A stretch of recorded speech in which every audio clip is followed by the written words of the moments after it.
Final Fight.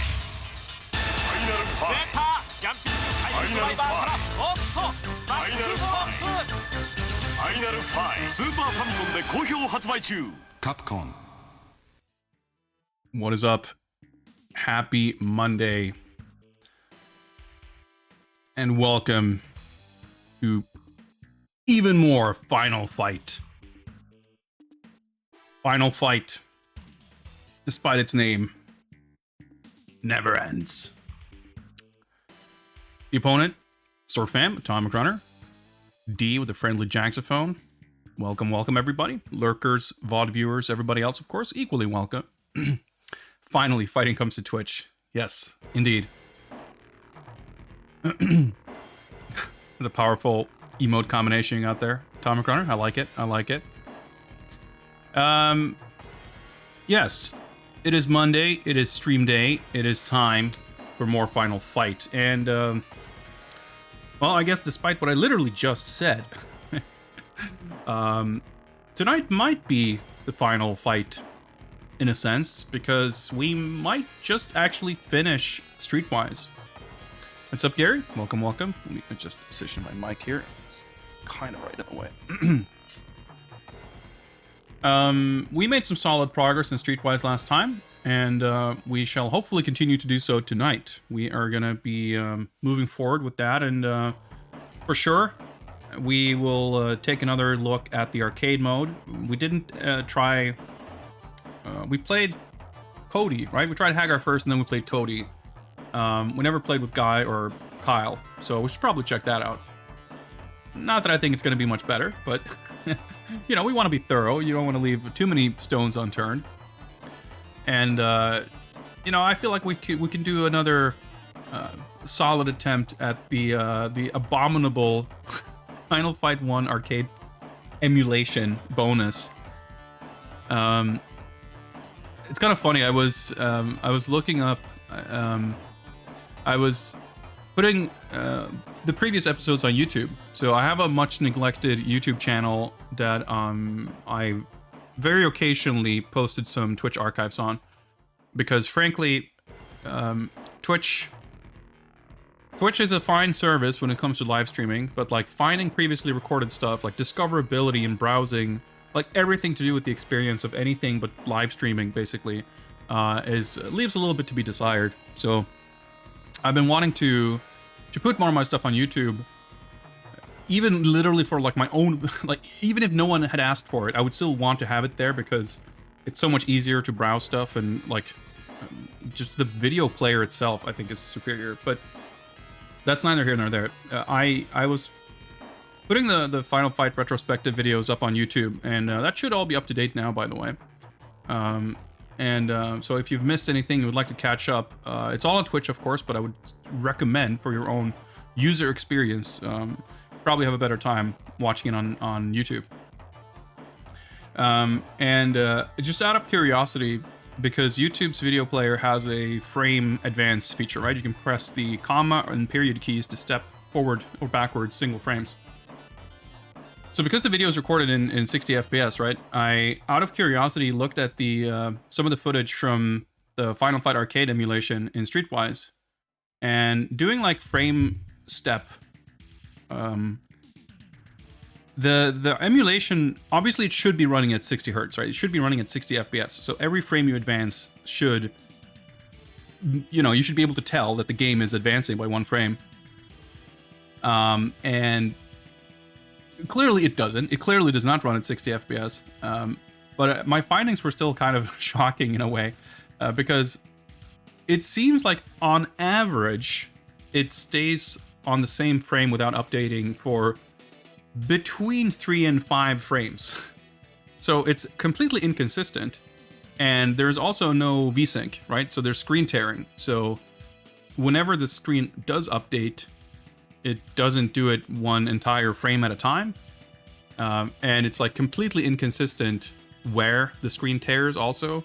So like, I think sometimes I'd step forward 3 frames and on the 3rd frame, it had like half updated. But other times I'd step forward 4 frames with no update, and on the 5th, it just barely updated.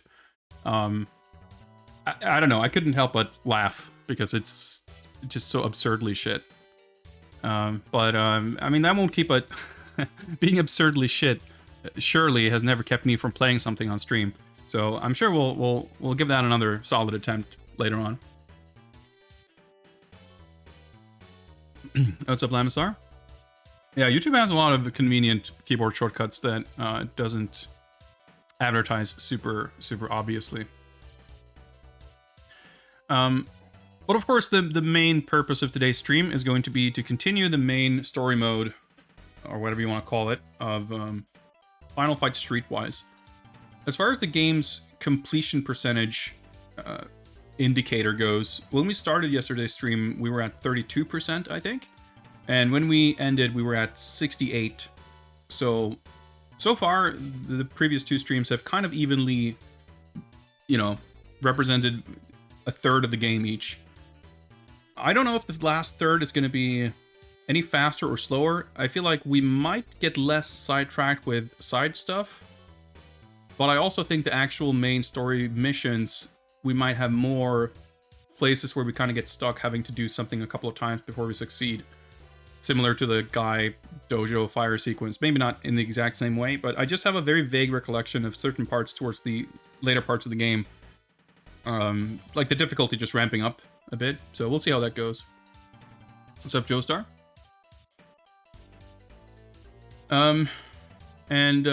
Yeah, do I have anything more to add? I don't think so. So how about, without further ado, we hop on over here, and we'll see if we can't get this game going. Should probably turn on my upscaler. And my console.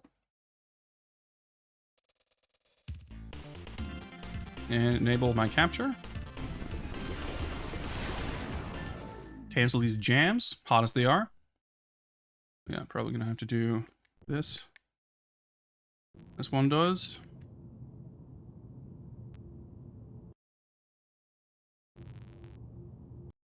Probably do that. Well, it shouldn't really matter, but oh yeah, okay. Well, I'm gonna have to change my display here so I can see what I'm doing also. Yeah, let's see here. Floor space. Oh yeah, linear. Okay, yeah, I think we're all good. And of course, gotta remember to boot the game in NTSC mode, so we don't get stuck with 50 hertz hell. I'm almost tempted to try to boot up the arcade Final Fight just to see how it runs in 50 hertz. If it, I mean, I guess it's like, how noticeable would the difference even be? Because it's gonna be like frame skipping to get the right speed. But it's already frame skipping like crazy, so I'm not even sure how that would work.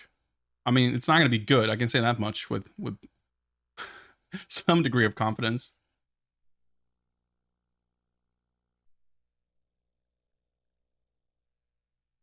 All right, how's the audio levels? Look okay to me. As always, gotta let me know if audio is all whack, because it's hard for me to do anything about it unless I'm receiving some feedback.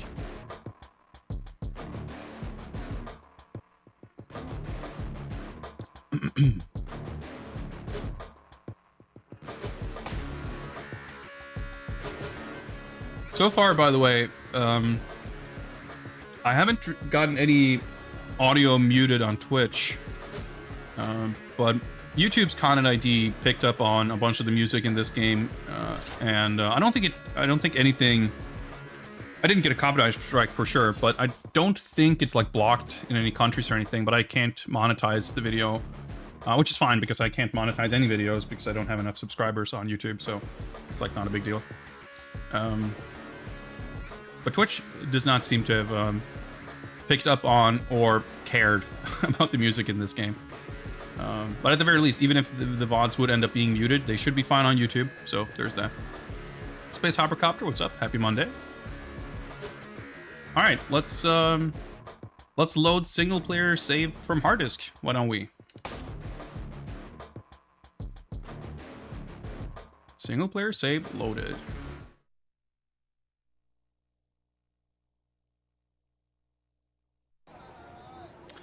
All right. So before we, well, okay. I guess we'll take care of these ladies before we do anything else. I remember how to do anything in this game. Doubtful. I can use this. I can use this. All right. I can use this too, I suppose. Don't mind if I do. Don't mind if I do. J-Max plays, what's up? What our good Seven Sons would have been? From my understanding, Seven Sons, as you know, the form it exists in was a pretty quickly sort of put together prototype as a pitch demo for Capcom, basically. I'll take that. But obviously, you know, it doesn't really matter because it doesn't really exist in any meaningful form as a final game. So the question is still going to be, you know, no matter what, it's going to be hypothetical in the sense of like, what could it have been like? And I think in some ways it would have been more appealing than this, but I don't know, that the footage that exists of the Seven Sons demo, it looks pretty wild in its own way. For those who are unfamiliar, Seven Sons was like the initial kind of pitch that this team had made for a Final Fight game that was essentially shot down by Capcom proper in favor of this. We're getting frame drops already. And you just, you know, if you go on YouTube and just search for Final Fight 7 Sons, you can see there's like a 10-minute video or something like that of that demo. And it's like a full-on beat 'em up, and it on some level it has like more Final Fight-esque stuff in it than this game, but it's almost like, I compared it previously to something like Spike Out. You might even compare it to Dynamite Deca, because it's like super over the top and weird, and like, yeah, it doesn't really resemble Final Fight all that much either. But I think the specific ways in which this game is underwhelming and disappointing and mediocre would likely not have been a thing in that game. But I mean, I guess you could, if we had that game, you know, let's posit a hypothetical scenario. Let's say Seven Sons came out and it was like just a really mediocre, bland beat 'em up, and there was some kind of demo footage of a prototype of this game, where you see like a third-person camera perspective running around the streets, talking to people. I don't know. Highlighting maybe the better parts of this game, as well as like, you know, on account of it not being this game, but rather just a quick video. I can use this. Creating some kind of a mystique around like what could have been. How likely is it that you would look at that video and say, like, oh man, if only Streetwise had come out? And I'm not saying that to my package, big boy? to disregard, you know, that idea of maybe Seven Sons would have been much greater. I just think it's interesting. It's very easy to, I think, extrapolate a lot when you have very limited materials to go on. It's easy to imagine a game, you know, because obviously you'd want it to be good. You like books? But you know, I definitely, I don't think I've been unclear on my feelings on this game in terms of its approach and whether it was right for the market, which it may have been. From a creative standpoint, I think it is a very strange interpretation of Final Fight. Before we get going here, why don't we, I wanted to do this, but I got sidetracked by assassin schoolgirls, I guess. Let's read our journal. Yes, that was Blades. So much for trusting Vito. To do. Enough of this shit. I'm coming for you, Vito. Better have some extra clam sauce with that last plate of linguine. Alright, okay, well, making culturally insensitive threats here. Anyway, let me try to sum up the story this far. Like, the overall gist of the story of this game is that we are playing as Kyle Travers, the brother, the secret hidden younger brother of Cody.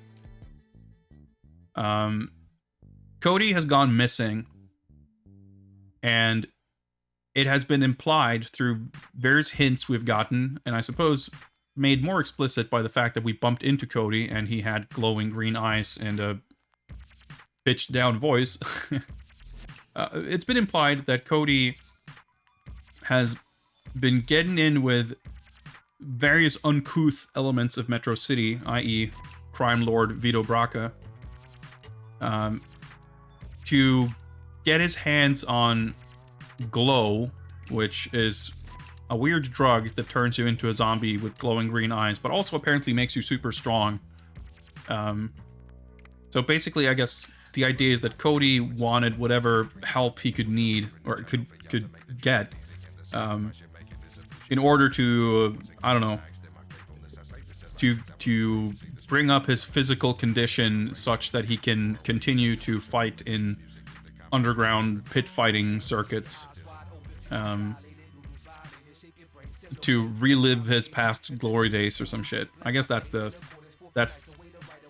supposedly what's been going on here. So we've been kind of following leads, running back and forth across town. We went to Little Italy to go see Vito. We went to the Pier District to meet up with Hagar, to beat up some punks, to receive some kind of hint to something, which I don't remember anything of. We went to Japantown, which is where we're at right now, where Guy is apparently some kind of crime lord whose gang is like keeping Japantown under control, I guess. I don't really know. But yeah, we've been kind of bouncing back and forth, getting some, beating up various mobsters, punks, and other riffraff to get some kind of hints as to where we can find Cody. And when we were just chilling with Guy in his dojo / headquarters, I guess, I don't know. Blades, who is Vito's hired assassin, I forget what he tossed a severed head in through the window, and then the whole building exploded and we had to escape or something. I don't know.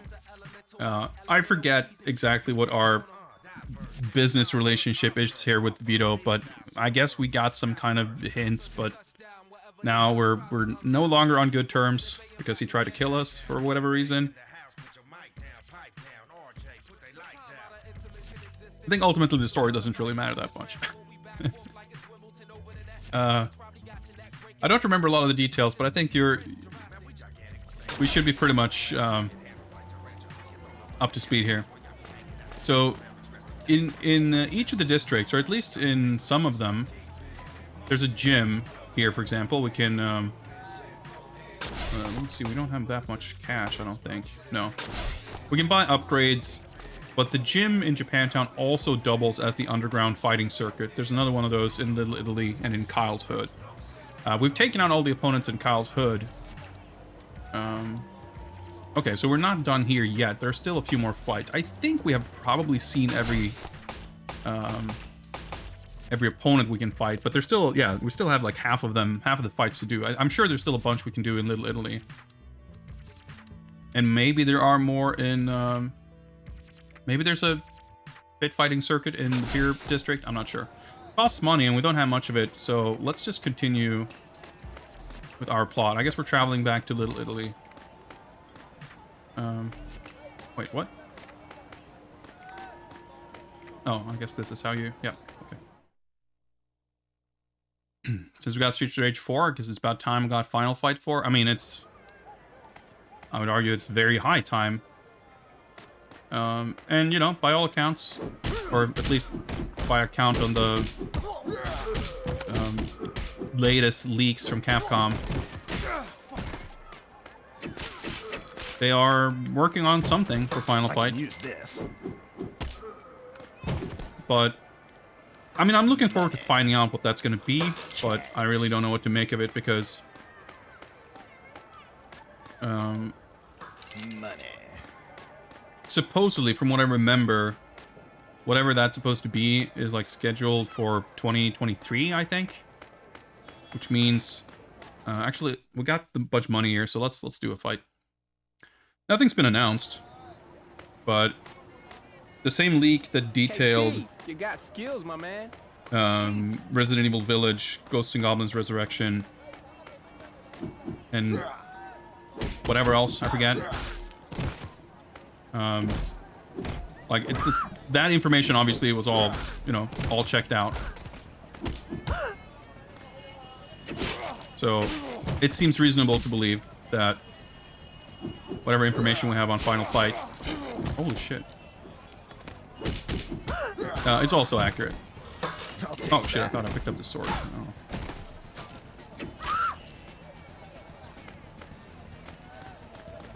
But yeah, I would definitely much prefer to have a 2D game or like a smaller game than something more akin to this. But you know, it's not like I can control what we're getting, so I'm looking forward to just finding out what it's going to be. I'm trying to remember now how to actually like fight. Well, fuck it, let's do it. Since I just got the money, I figured we'll do this fight. And,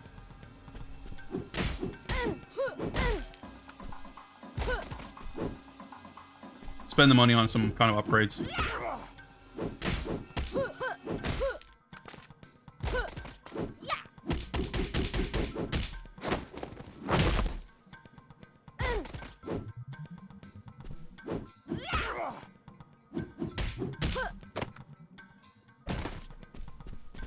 Still not posing that much of a threat. Oh, shit. Alright, more accidental counters. Alright, there's a...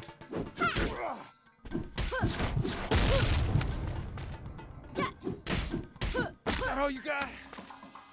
There was a juice pickup there. Oh yeah, that's a move I forgot I had. I'm not really gonna need it, I don't think. Yeah, it's funny how like Back to boot camp for you, Cammy. the average like made up fucking handsome Bob or whatever like generic thugs put up way more of a fight than the one Street Fighter character who's in the game for for no real reason. But hey, more money for us.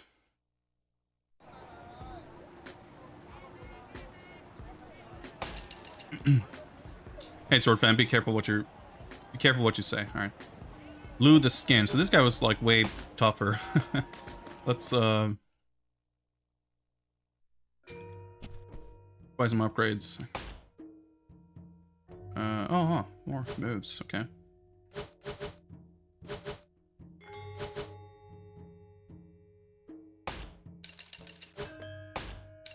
There we go. So I think extra instinct, like building up our instinct bar, is the only upgrades left.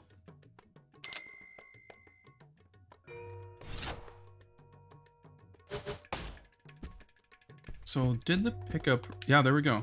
It's still here. That means there might be sushi here somewhere too. Maybe it's like respawn since we load the save game or something. Oh, I guess not. Where's the door? Oh, that's not a door. I thought it was... There we go.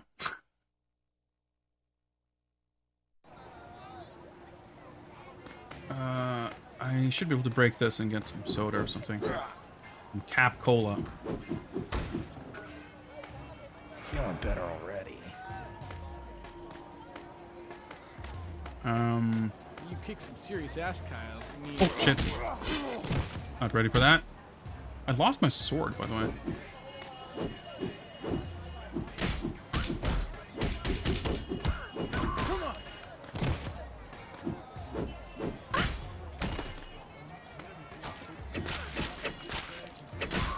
Maybe I should have actually done the training. I forgot that I actually did buy a new move. Fuck it, let's progress instead.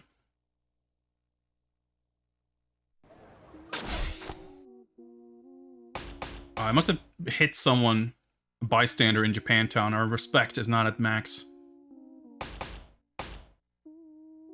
Alright, I guess we're going to his restaurant. Side mission. Hey! Mike's dead. Alright, let's do a side thing.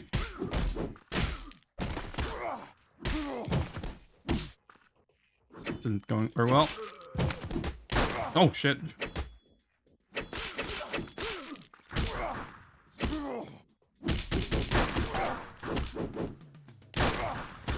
Jesus Christ. Being respect down. Why did my gun lock onto the bystanders and I shot him? That's pretty shit. Alright, well, we'll get some respect up. That's me. Just don't mention the name of the cops.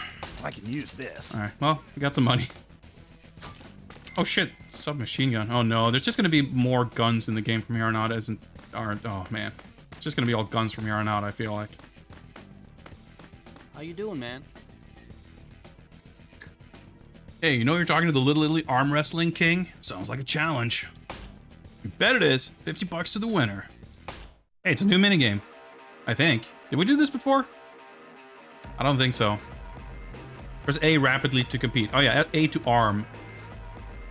Here comes the second winner. We definitely did this at some point, but it's been a while. Well, we armed successfully. It's good I'll to be take king. that. I'll take that. Italy arm wrestle. Okay. Anyway, we lost a lot of health, but I was gonna say, but we gained respect, but I don't think our respect went down actually. Well, okay, I guess not.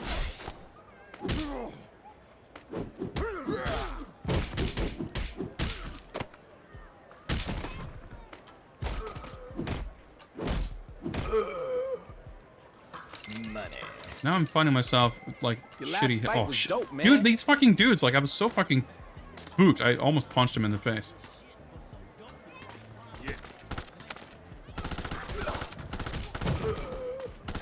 Alright, this weapon seems pretty good.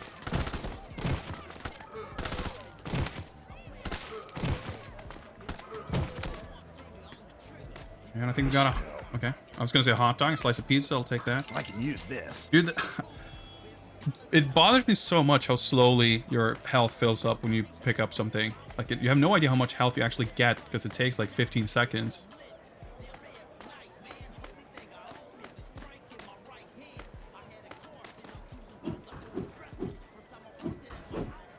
I mean, yeah, I think it's a fair comparison. It's definitely much more the same type of game as Yakuza than Final Fight. Doesn't say anything about the quality of either of them. It's just a weird open world adventure game with some half dodgy beat 'em up combat. All right, okay, let's go see Vito.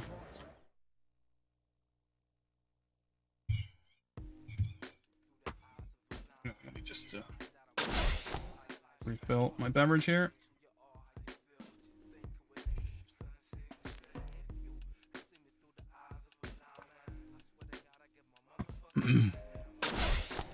I guess we just talk to the... Like, you just fucking start in the middle of the room. Like, the way they set the spawn positions in these... Well, in every location is so messed up. I think this is a side mission, probably? No? Maybe this is the real thing? Okay, fighter boy, looks to me like you need something and I need something. Don't mess with me. I just need to talk to Vito now. He ain't there. You take care of these little green-eyed monsters and we'll talk. Green Knight, whatever. Where are they? Is this a roach stomping minigame or do we fight? Yep, okay. Yep. Ready, set, go.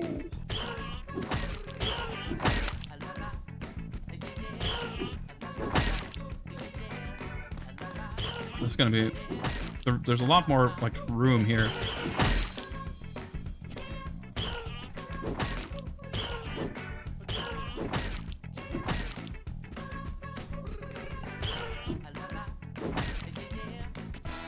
Not only do they have badger-sized rats, they're also on drugs.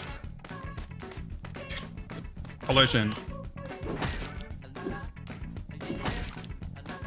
Alright, we have a pretty good time though.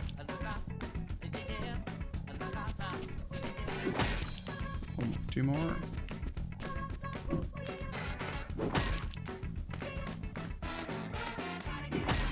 You win. I'm way, you know, way past having anything to say about this shit. That's a nice work. Okay, Vito's over at the church, talking to Father Bella. Yeah, hope he's saying his prayers. Dude, my chair is off. There we go. Money. Alright, so Vito's at the local church. You better be praying, you sorry piece of... Will I ever get to the bottom of this mess? Alright. So, let's check out, since we're here.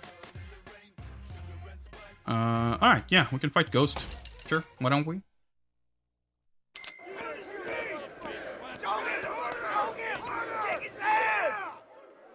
I don't remember. Oh yeah, we had to be like defensive or something. Maybe we can just use this.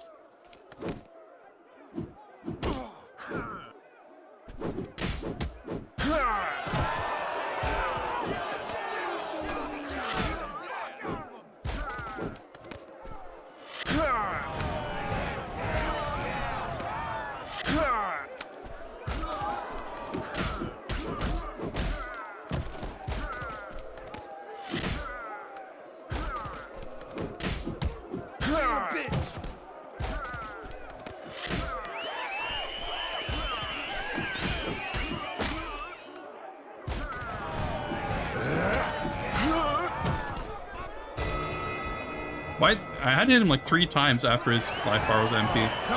Anyway, I think that went okay. But I didn't like block anything, so I wonder what our defense rank is going to be. Yeah, 0% defense. Yeah, we fucking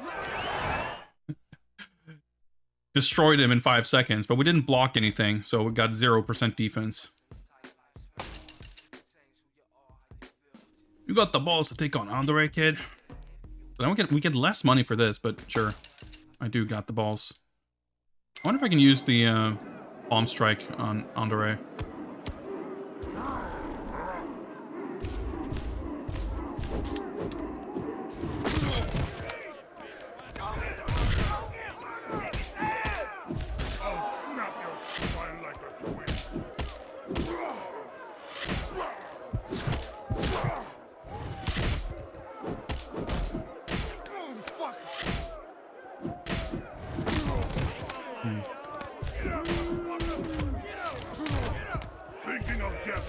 I don't remember. Oh, the fucking tracking is... Yeah, he's like the worst opponent to fight, I think.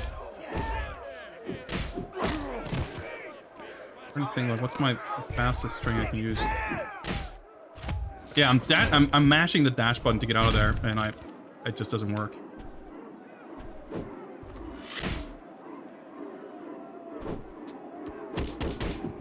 Oh, that's not the combo I try to do. Well, we're gonna lose, but it's $100. It's okay.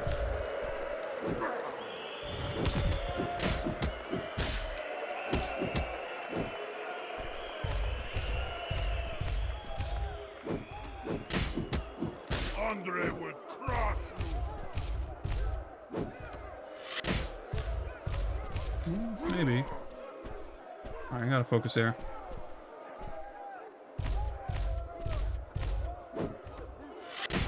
That's not the move I tried to do. Okay, I got real lucky there.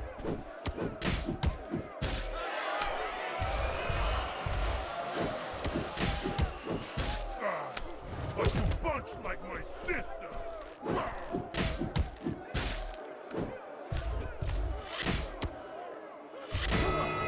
Okay. I didn't think I'd be able to do that, but we got there. Lights out. Yeah, the aesthetic of this is, yeah, it doesn't... As much of the rest of the game doesn't feel much like Final Fight. It feels a lot more like other things.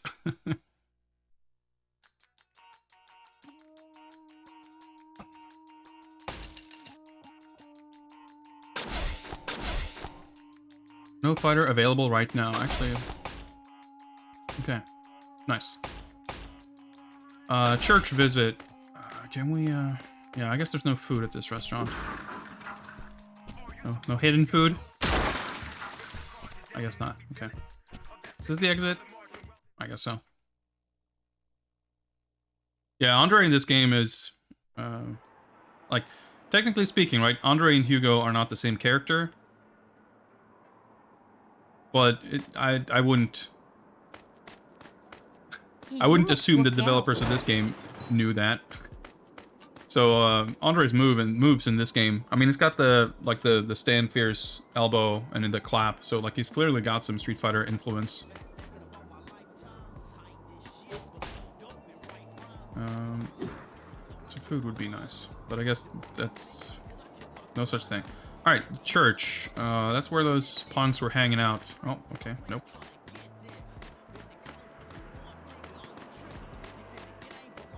I'd rather avoid fights. Well,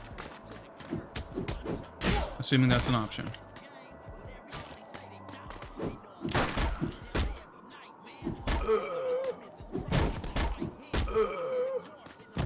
Well, the gun's gonna help me fight the other guys.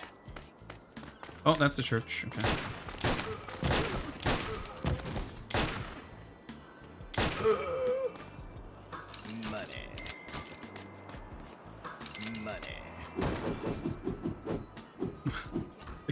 Whenever you try to break stuff with your light attacks, for some reason the attacks just go through most of the time. I don't know what's going on there with that.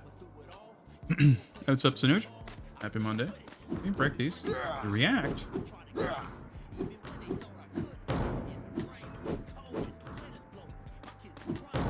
I'm guessing no. Imagine the size of the chicken that could hide in this thing, though.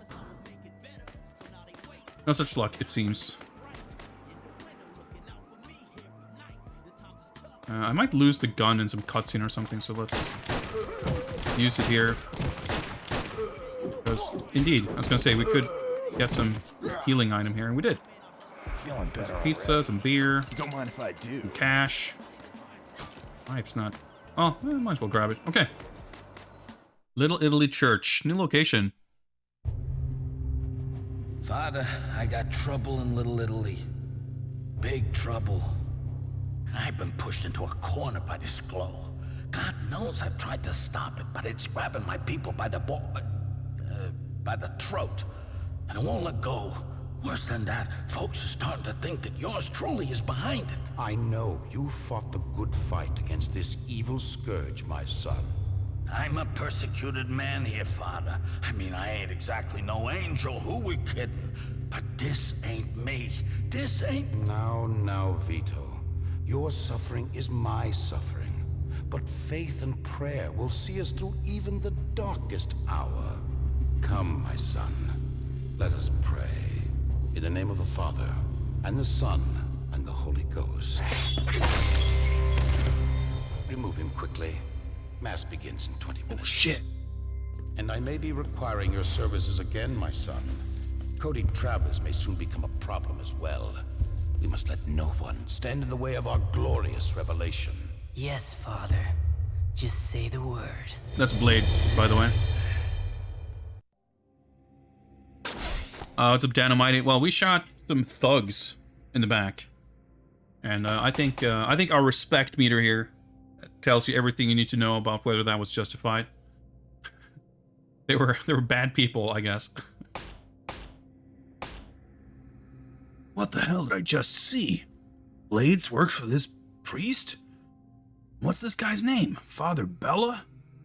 What kind of priest would have a man murdered? And why Vito? Am I losing my mind? To do, take this Blades character out of picture, now! Alright, we got some quality. I just feel like I gotta double check if my capture is like using the correct color range. It is, but everything...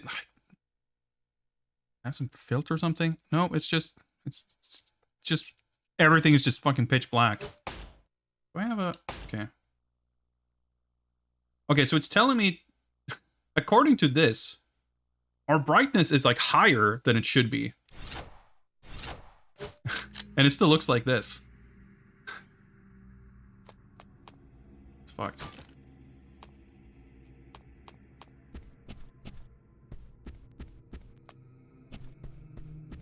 I guess he went here. Okay. Can you see reflective floors? Kind of. Exploring a little bit. Yeah, we can't go out there, so I will take this. Thank you very much. Where's this lead? Back to the street?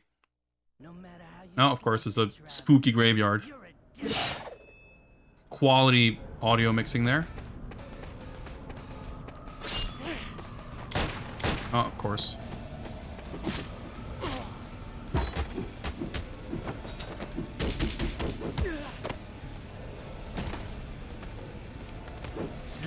Let me check. No, I'm trying to hit the other button. There we go. Oh yeah, this one's like super awkward to do. Yeah, I tried to do this before. Okay. Okay. Yeah, I thought this was the command, but I fucked it up. Here, catch. Trying to do the stun.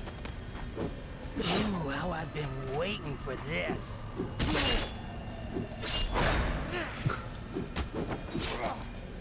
Nice iframes. The time has come, my little plum.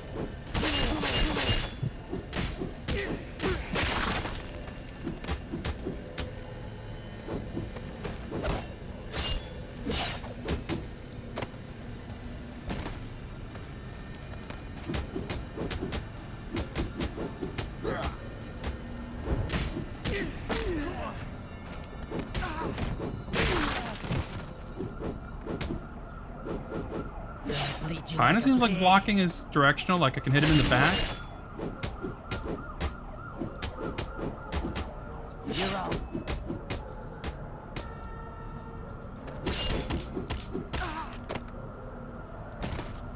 I don't understand how any of this works really, but every now and then I can actually hit him, so.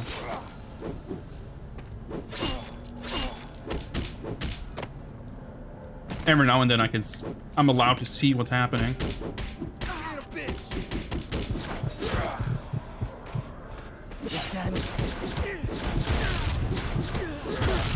So fucking use the meter.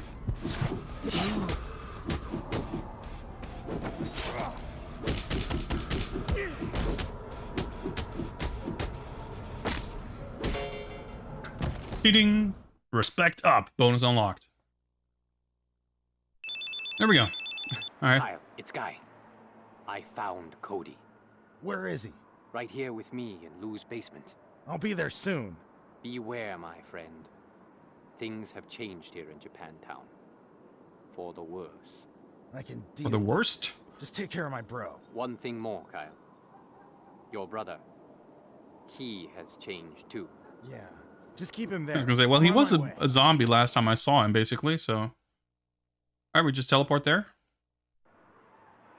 Sort of.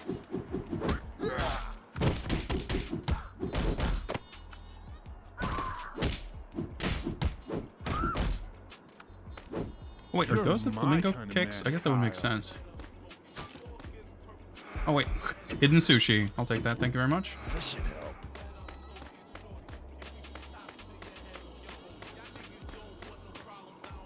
Oh, wait. So I was like, hey, maybe we can do another fight, but I guess we can't.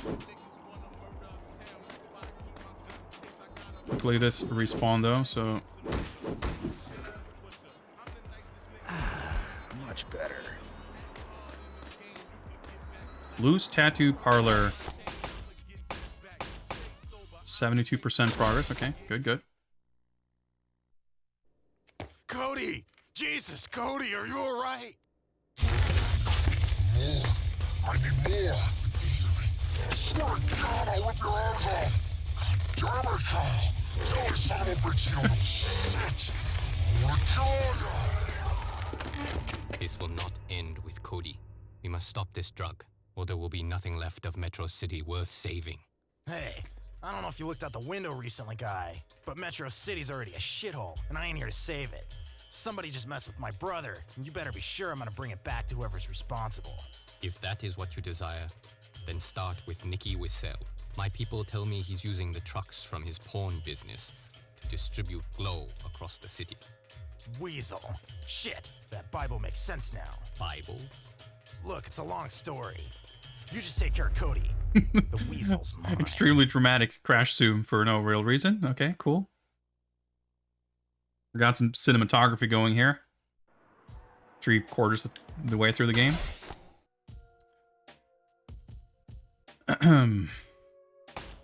Yeah, it's funny. Like, you would think that game completion, I don't know, it's like weirdly not as granular as you'd expect. Like, clearly you go to, you know, before we checked that cutscene, it was at 72%. And I mean, sure, we haven't really done anything, but we went to that cutscene, like to the cutscene trigger or whatever, right? That was an event that played out. And now our next objective has changed. But the game completion percentage didn't go up. It's so weird to me. But yeah, the Weasel was one of the first dudes we fought, and he had a, I want to say the Bible. Wasn't it the Stiff that had the Bible? Well, whatever. There was a Bible, and obviously that's connected to Father Bella. So now we're back in Kyle's hood here. There is a gym here somewhere. This place is okay.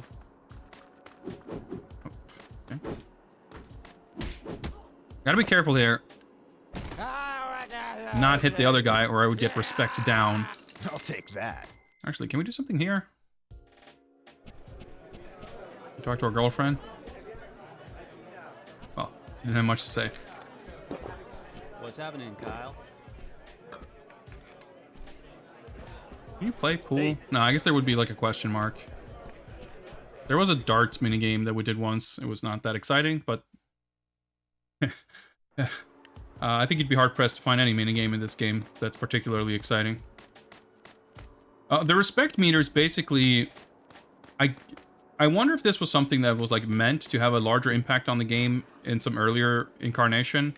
But basically, you can see the random people, right? They've got little arrows. You can see the color.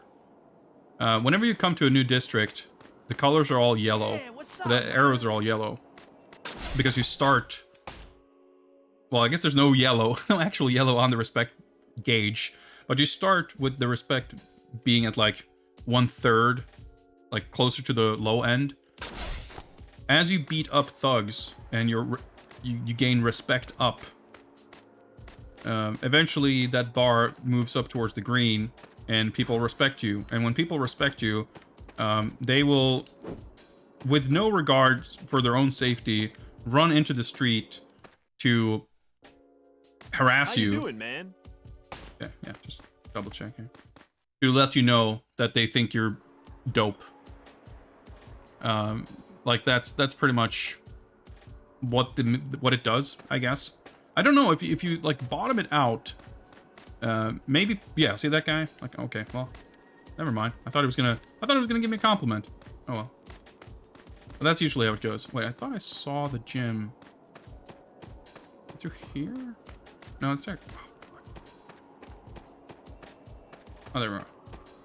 Everything looks the same. I get lost all the time. We should be able to get some upgrade. How you doing?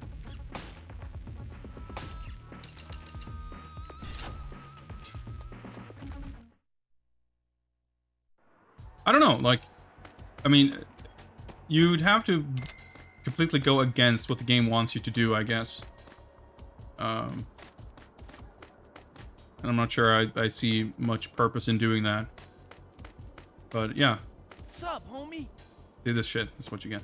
I actually don't really know what would happen. But, I mean, the whole system feels very half-baked. So I guess we're going to the porno theater. Don't hurt me. I think this is like a... Yeah, I think we can just go cut through the diner, probably? I guess we cannot.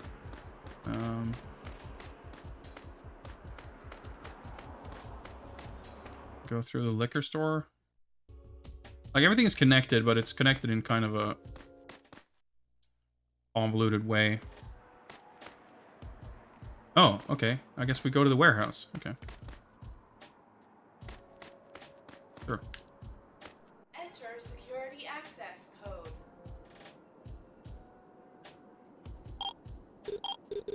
Hey, first try. The time, just like whenever you progress, the time moves forward. But the like different store locations and stuff, like they don't really mean that much anyway. Nothing really means that much, I suppose.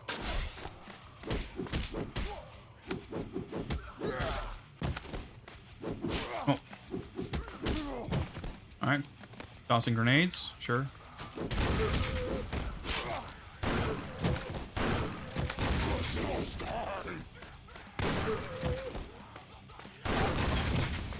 These guys.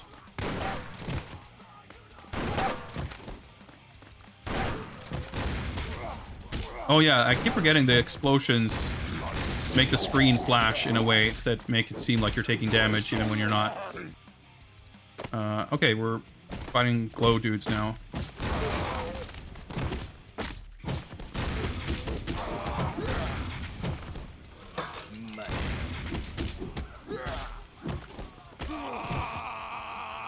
I hate these guys so much. They're just as annoying here as they were in the arcade mode.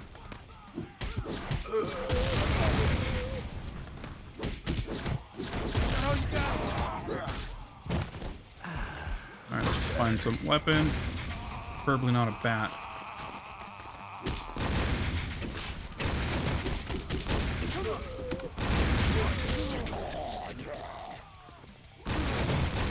Alright, like the radius of the explosions is kind of confusing, as is many other things happening here.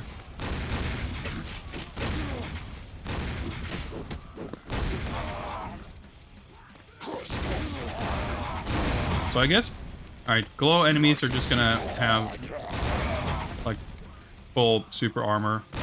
Oh, I just realized there's actually a visible timer.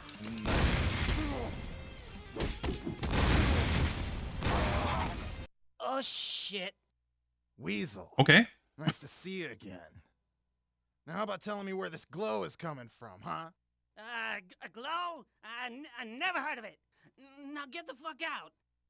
You never learn, do you, Nikki? Ah, shit. Here we go again. What the? I was gonna say, do I get to slam his head against something again? Yeah. You stupid musclehead! Hey, that fucking door is hard, damn it! Muscle-headed freak! Fuck off! Have it your way. What the? What? Oh, this is so awkward. Hey, let me go! Hey, that fuck! You don't understand! If Like the bar goes up faster and easier the more, like the higher it goes up. Up all day. Like it's really slow and tedious in the beginning, and then it starts to really like speed up, so you barely have to press. It's everything about it. It's weird. The factory's in the Pier District, damn it! The old fish packing plant.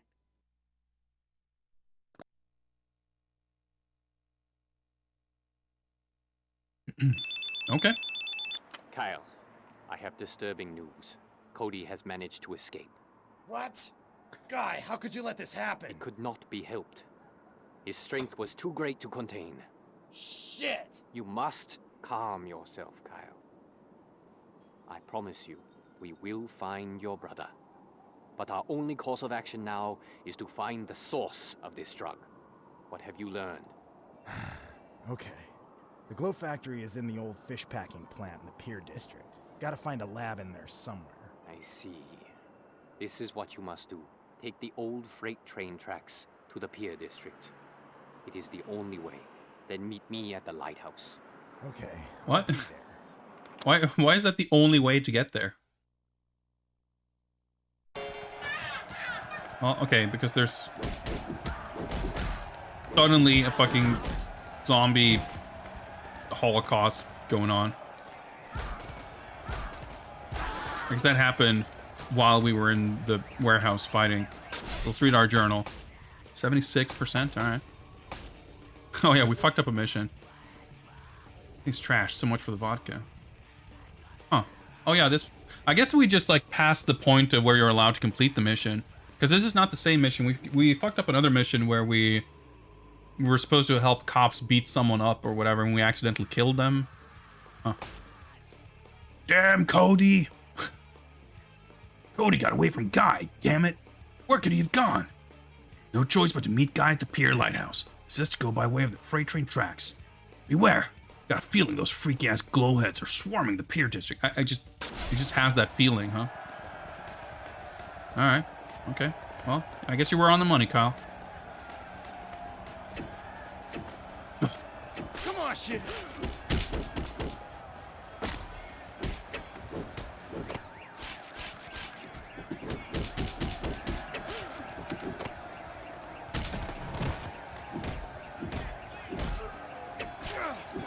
Skull Zone. That's still one of the better names.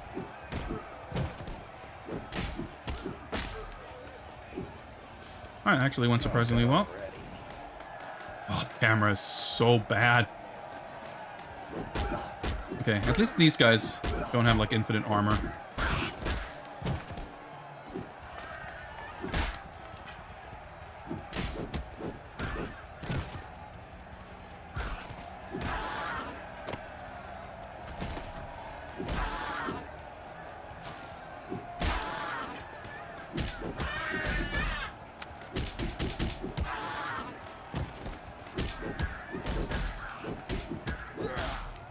For a second, I was like, hey, at least we get to fight more people and gain something, like, as if you gain anything. You gain tension, but yeah, speaking of things that may have likely been intended to be a bigger part of the game, you can see there we have earned 145,975 tension. Now, what's tension, you might be asking? What does it do, and what is the purpose of collecting it? And that would be a very good question. A question to which I have absolutely zero answers. Because the game does not make it clear if, and if so, what any purpose to tension is. It doesn't, like, bring you closer to earning abilities. It doesn't bring you closer to unlocking bonuses. It doesn't appear to have anything to do with gaining instinct, which is your blue meter. I mean, given that the game keeps track of your permanent, like, overall global, how much have you earned? Because when you see it during fighting, and it's like, you know, you gain such and such, and ridiculous, blah, like, you know, that makes it look like some sort of a combo thing where the more you hit enemies without getting hit, yeah, see, like that, you're gaining more and more tension for it. So it's like, all right, maybe that's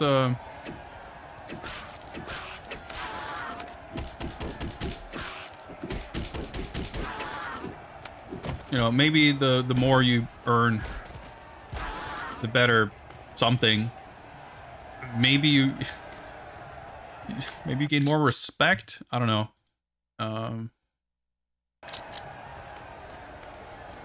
Your guess is as good as mine, frankly.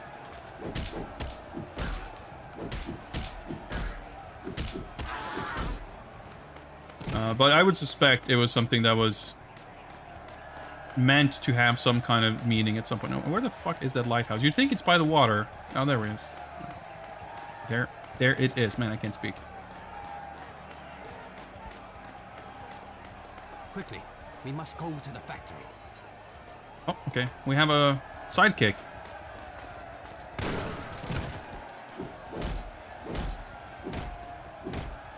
Let's just do this, conserve ammo a little bit. I like that you can just endlessly loop. Down attacks. Alright, well.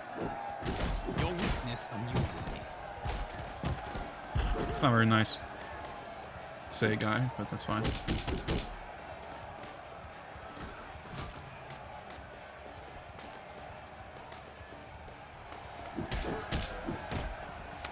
Increasing tension level unlocks more powerful attack moves. I guess maybe you have to reach some kind of thresholds of tension in order to unlock the ability to buy certain moves. I would have thought that you just get that ability as you like get further into the story. Like certain moves, like whatever moves are available, just sort of changes.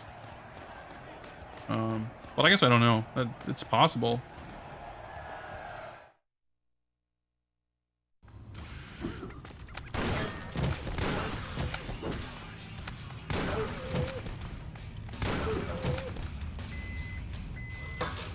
Looks like a trap.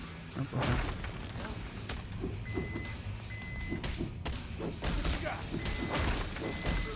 Respect up.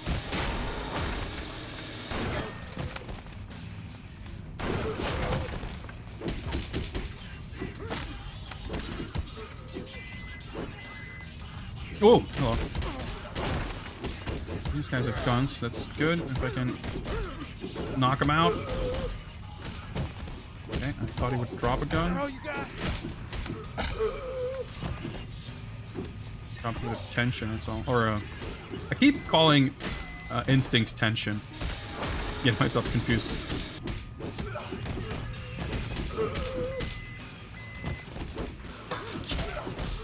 Ooh, hot dog. Ah! Would be wise to split up. I was literally just about to say, let me grab this hot dog before the game forces me to progress so I can't grab it. Alright, there we go. Luckily we didn't get teleported out of the room. Well, we're full health anyway. Oops. Well, the Mighty Final Fight level up system is a system. So that kind of makes more sense.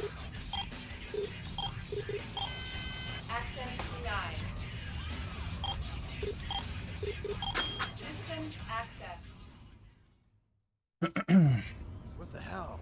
There's enough glow here to take out half the country. Oh no. There's a fucking turret.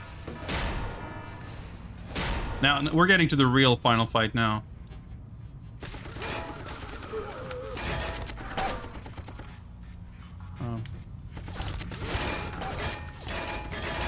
Oh, they didn't die, I see. Just shot them with a mounted machine gun until they fell over. And they're like, yeah, let me just get back up. And zoom. Oh, no camera control. The sound effect is like way too long, so it's like not synced at all to when you're actually shooting. The sound just keeps going for another like full second.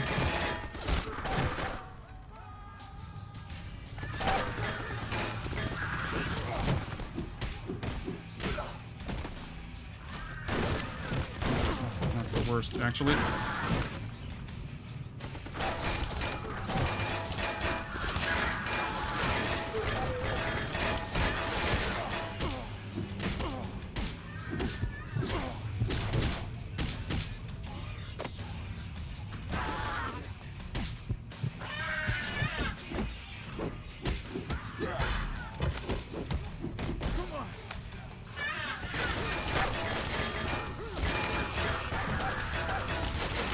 Gotta keep spinning, I guess. Try to not leave your back turned.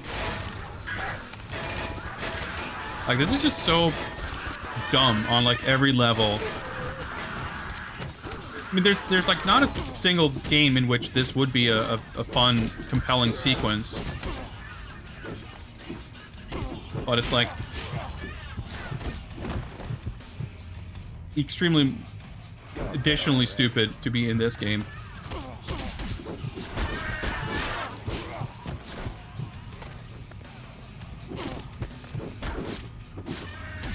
Like, you get like fucking interrupted by everything. I'm just like stun locked. Jesus fucking Christ. I try to use the gun, but I just whiffed my baseball bat grab animation. Oh my fucking god, we start up over here. Oh.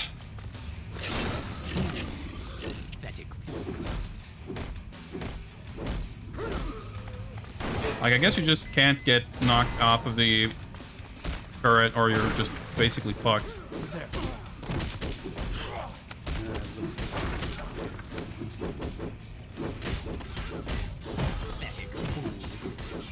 Your weakness amuses me.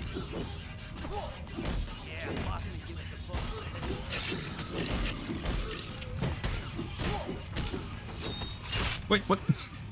Okay. I can use this. I should fucking use the palm strike to just... Maybe I could have knocked away the crowd. Well, we'll see if we need to use it next time.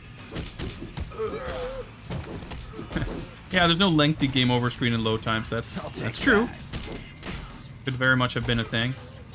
But it's just absurd. Like, why... I guess because the game manages to not put a load screen before that room up there. That means there's no checkpoint either. Would be wise to split up. Because you would think this would be a sensible place to put a checkpoint. All right, let's rock. But, you know. Feeling better already. Enter security access code.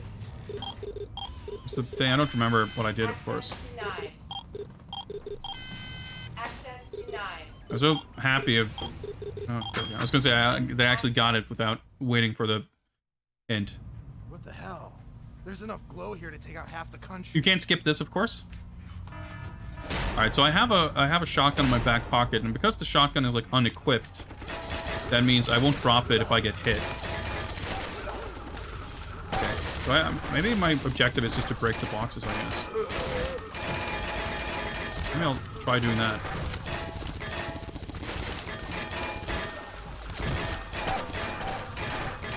Like, can't really hit them. You can't aim up or down, by the way.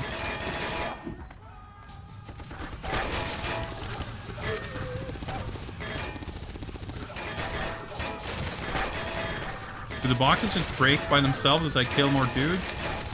Is that what's happening?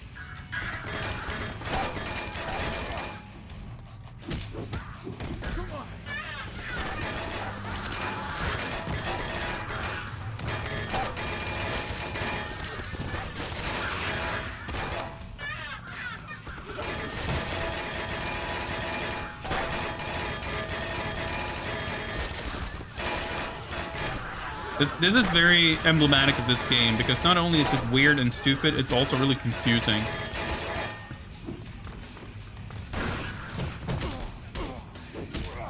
Fuck's sake! It's like, okay, well, so much for the fucking shotgun.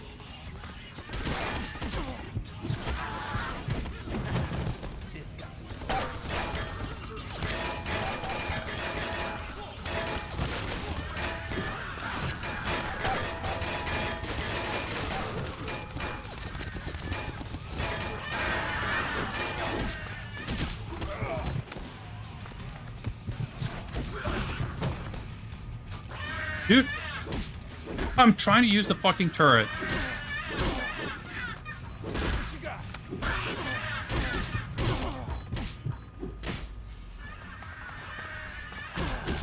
Much better.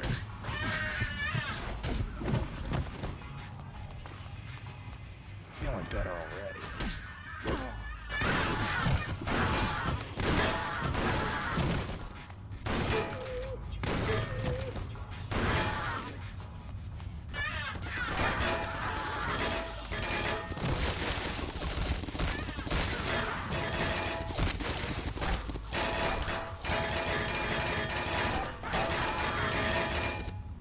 Where's that green light coming? Okay, cutscene.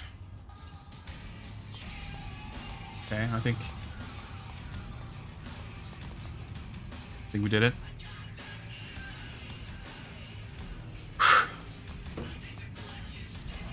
I'll take that.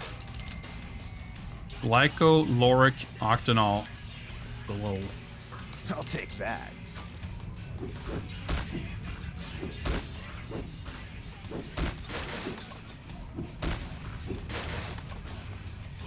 Don't mind if I do. Okay, it's a little garbage chute. Well, that should be a checkpoint at least. Who the hell are you? Don't turn your back on me, goddammit. The name is Dr. Chang, and I'll turn my back on whomever I please. Dr. Chang. This is the mastermind behind Glow? Shit, man. Evil never looked this good. So much for judging a book by its cover. My brother's all screwed up because He's seen her back for half a second. Detoxification of a common junkie is hardly my concern. I have more pressing matters to attend to. I ain't got time for this shit either. So you're gonna drop the scalpel and tell me how to save my brother? Please, you think your brother's the only victim here? You think I would want to be responsible for that mess out there? That madman Bella forced me to create this drug. Yeah, I'll get to that lunatic later. But right now you're gonna help me with Cody. Very well then. Depending on the severity of his exposure, the effects of the drug could be reversed. I may be able to... Yeah? The charges are set. You must hurry. Charges? You never said I was like, I'm sorry, what?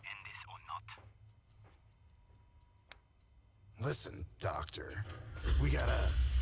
What the... Stiff. How did he recognize him? Wasn't? I can't remember. I was like, was Stiff bald? I guess he wasn't.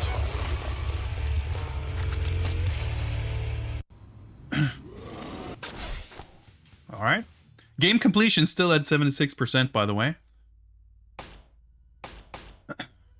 Stiff enhanced. Now this is freaky. The Stiff looks worse than a juiced-up baseball player. Can hardly recognize him. Glow's worse than I thought. To think that Cody could... Don't think about it, Kyle. One thing at a time. Critical. Gotta survive this, then track down that Dr. Chang. She's clearly the brains behind all this. Stiff death. All right.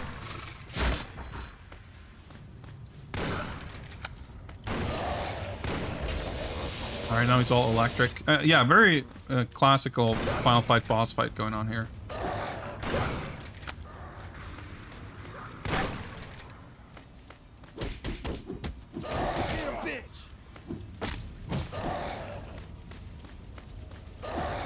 I feel we might as well use the shotgun. Oh boy.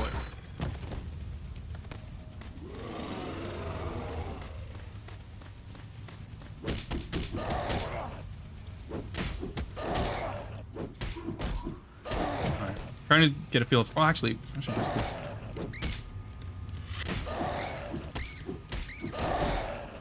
He's gonna like heal from the rats or some shit, isn't he? Yeah.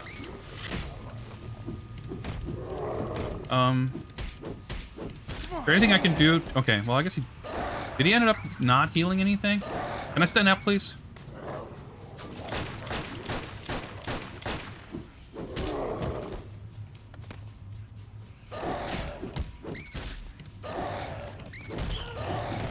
Ratso. Okay, I got health bar. Much better. Come on, shit. Why? I'm not sure what's knocking me back there, but...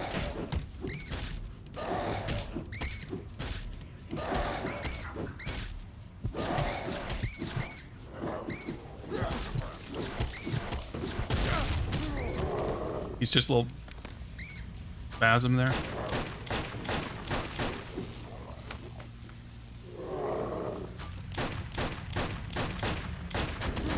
I don't know if I'm doing this right, but his health does seem to be going down, right? Like whenever he's healing, I'm dealing more damage faster than he can regain it.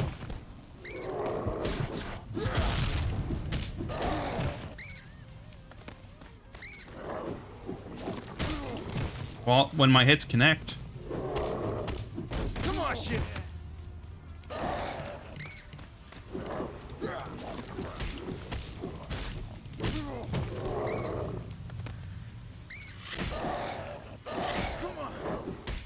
Good use of iframes there. It's just up in the ceiling.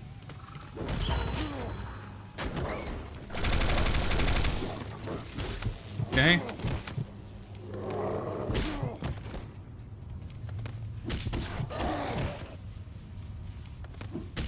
Dude, I'm trying to use my fucking palm thrust.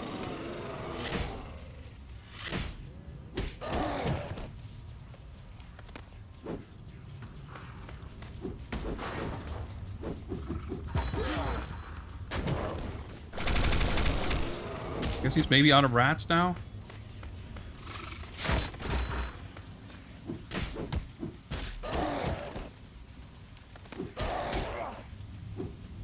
There's like no way to like do a quick strike and then dodge, it seems like.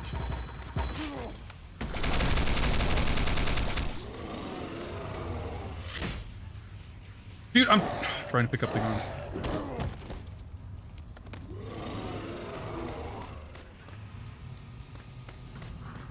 Dude, pick it fucking...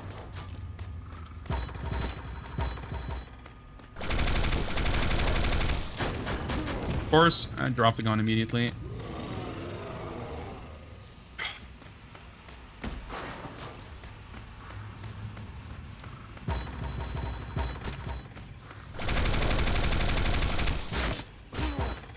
Thought it would hit the little cart. Okay, will I get any actual opportunities to hit him?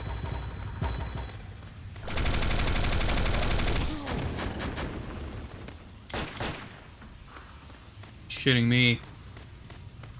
How's up, soldier?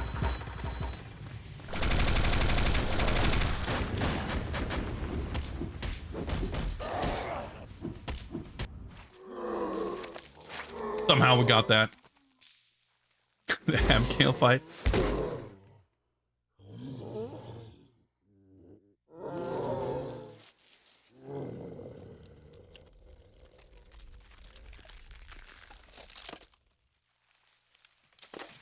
Respect up. Yeah.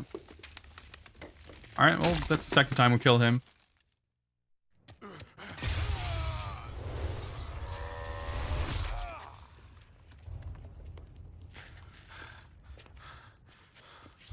So I guess this is FMV because the yeah, it's like super weird video artifacts all over the place.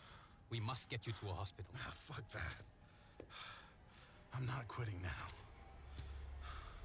We need to find Dr. Chang. She can help Cody. She can... Kyle! Yeah, I'm really glad we didn't have to do that fight over again. You fix him up good, Doctor. She'll die before she tells us shit about Bella. That's not the way we'll do this. You are mistaken, Hager. It appears this is the only way. Damn it. What's wrong with you two? She can help us. I don't see why I should. The three of you are no better than Bella. At least he has the excuse of being insane. What's that supposed to mean? Please. You said something about reversing the drug's effects. How about it? You must understand that glow is like any other drug. The effects can wear off, but the dementia it causes only gets worse in withdrawal. If the subject were to... Hey! Oh shit! That's my hood! The destruction and violence before you seem to be linked to a powerful new drug called Glow. It is clear that this drug has potent physical effects, but is less clear whether I've got to get to Vanessa. Where do you think you're going? I am needed. People are being hurt, or haven't you noticed? Listen, you don't understand this drug. It's my responsibility. I can help. Just go.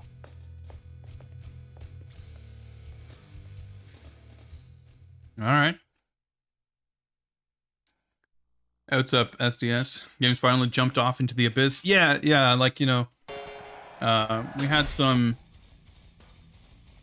I don't even remember what it was. Maybe some of the earlier boss fights, or like we had to fight Weasel driving a forklift or something. Or, I don't know, maybe we got to Japantown and we fight schoolgirls with swords and shit. Like, I don't remember what it was, but I think it was like someone in chat was like, wow, this game's pretty weird, huh?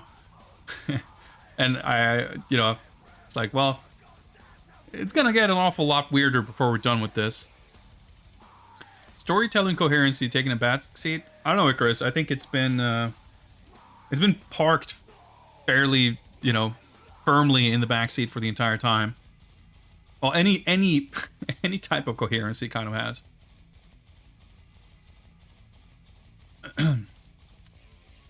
Most painful development. Devastating seeing my own hood, my own people, destroyed like this. Bella, killing you will be the greatest pleasure of my life. But first, get to Vanessa. Please, don't let me be too late. Yeah, like the story was never good or compelling or like making any much sense. It just it started off very bland and whatever, and now it's getting really wild. Yeah, the whole journal thing is rather silly, isn't it? 675. All right. If I don't know if the gym's probably not open, right? I mean, like logically it shouldn't be anyway, but it would be nice if we could get another instinct upgrade. What's up, NPC? Yeah. Well, we, as usual, you haven't quite missed an hour and a half. An hour maybe.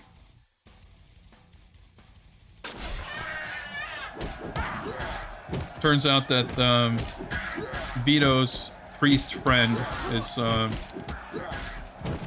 mastermind behind all of this, I guess, and he had Vito murdered.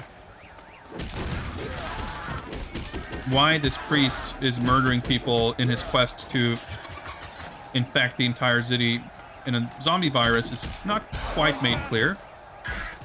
But I guess we'll get to the bottom of that. Alright, so I'm essentially dead here, but at least if we die, we should start right here. Question is, do we start with 0 health? I feel like probably. Oh yeah, where are we? Are we on? Yeah, 80%. Yeah, you missed about 12% completion percentage. Oh, the frame rate. Did we go inside here? No. Wait, is that a shotgun? I'd rather take that, thank you. Oh, we can go through. Oh, like, the game just slows down massively. Thank you.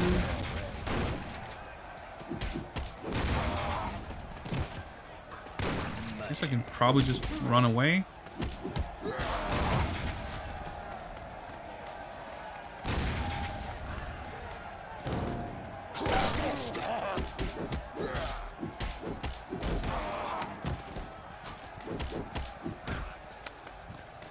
These guys are pretty much never going to drop health or anything, though. We can get respect up, but it's not really going to help us. I unequipped my shotgun, but I'm still running around with the shotgun animation. That's pretty good. Okay. Camera, please. Oh shit, we just killed Bobby Brown.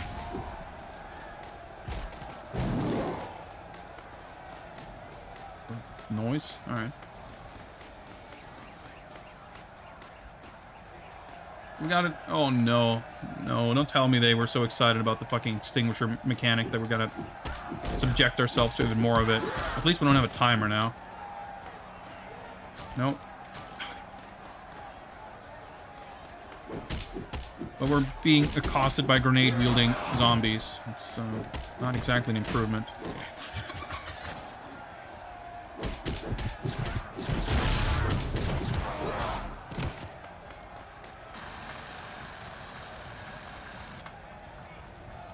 Sound just stopped.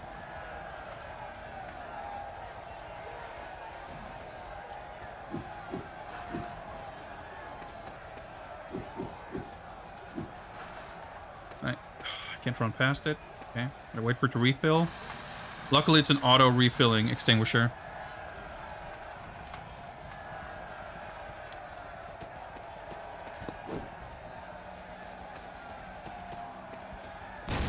Well, actually, who knows? Might still fucking need this.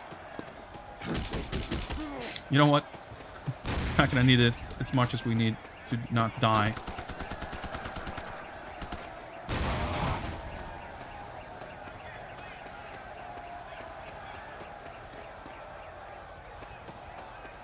Just grenades, just raining grenades for no reason.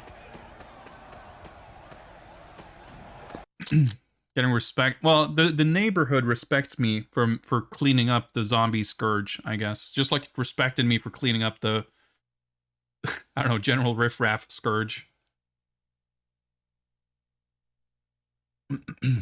Almost beat the game. Your memory card just deleted your save. Well, hey, nice. The gym's still open. How's it going? I think that the game definitely It was never exactly great, but I don't think it's not going to get any better from here on out. Like, this last part of the game is... it's definitely... The game just gets more whack as it goes. Did someone just shoot me with a shotgun or something? No, it's just, like, ambient explosions. Wait, is that arrow pointing to where we... Yeah, we just entered through here. Why is it telling me... Oh, so we were supposed to go through here, and then this way, I guess. Alpha Proto Show, what is up? Yeah, we've been doing a bunch of, like, the pit fights is like the one side activity. We haven't done all of it, but I think we've met every opponent at least.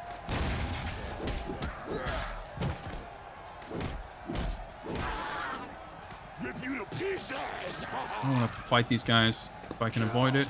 This is just so fucking tedious. But it looks like maybe this is another one of those areas where we have to wait for the game to, like, spawn.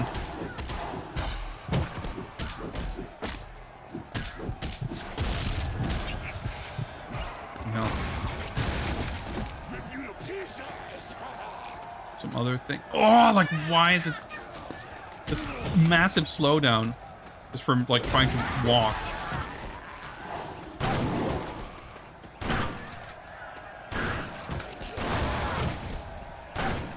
No, it just kind of seems like it's... I can't enter any of these. Just like giant crowds of the most annoying enemies imaginable.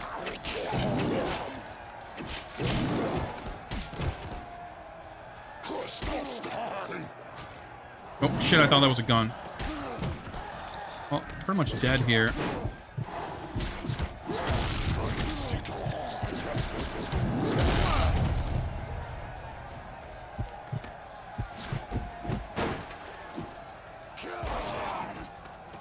Okay, maybe this is the last bunch of them. Oh!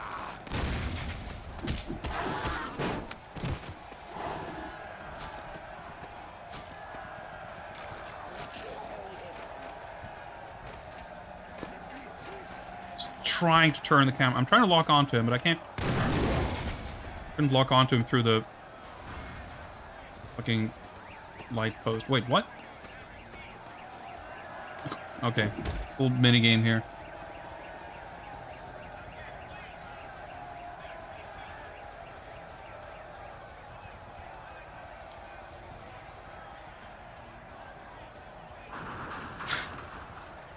Yeah, like the game starts on shaky ground, but it's like, well, you know, it's not awful until it is.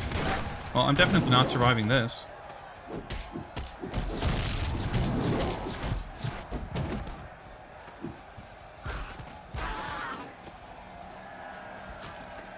Classic takes like 5 tries to pick up.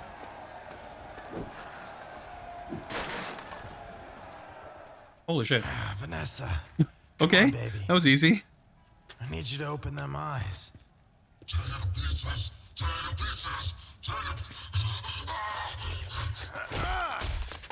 My brain, it's inside out. Get away! God damn it!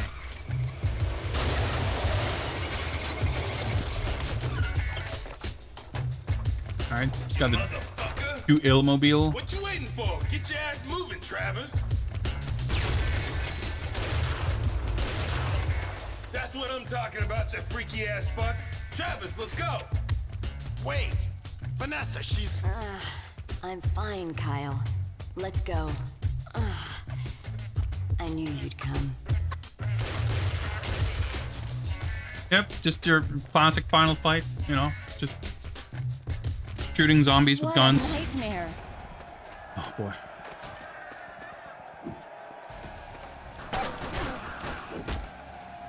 Well, I'm not surviving a fight like that. Well, dropping the gun was a bad idea.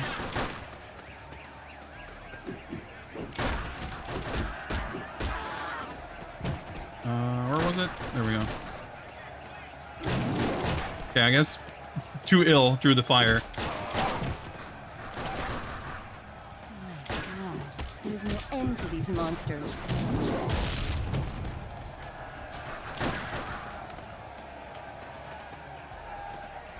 Grenade just taking 10 years to explode.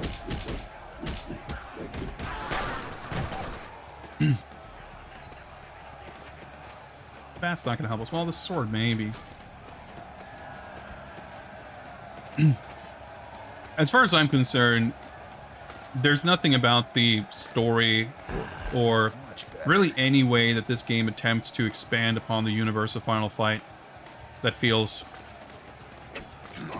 respectful or coherent or, you know, much less interesting. I don't know, I feel like this game, like tonally and everything else, like it's just misunderstands and misrepresents Final Fight in a way that it's, I don't know, it's just such a completely different thing. It doesn't, like, you know, I guess it has punching criminals on a street. But I feel like that's kind of where any similarities ends, and that's not even what the game is primarily about.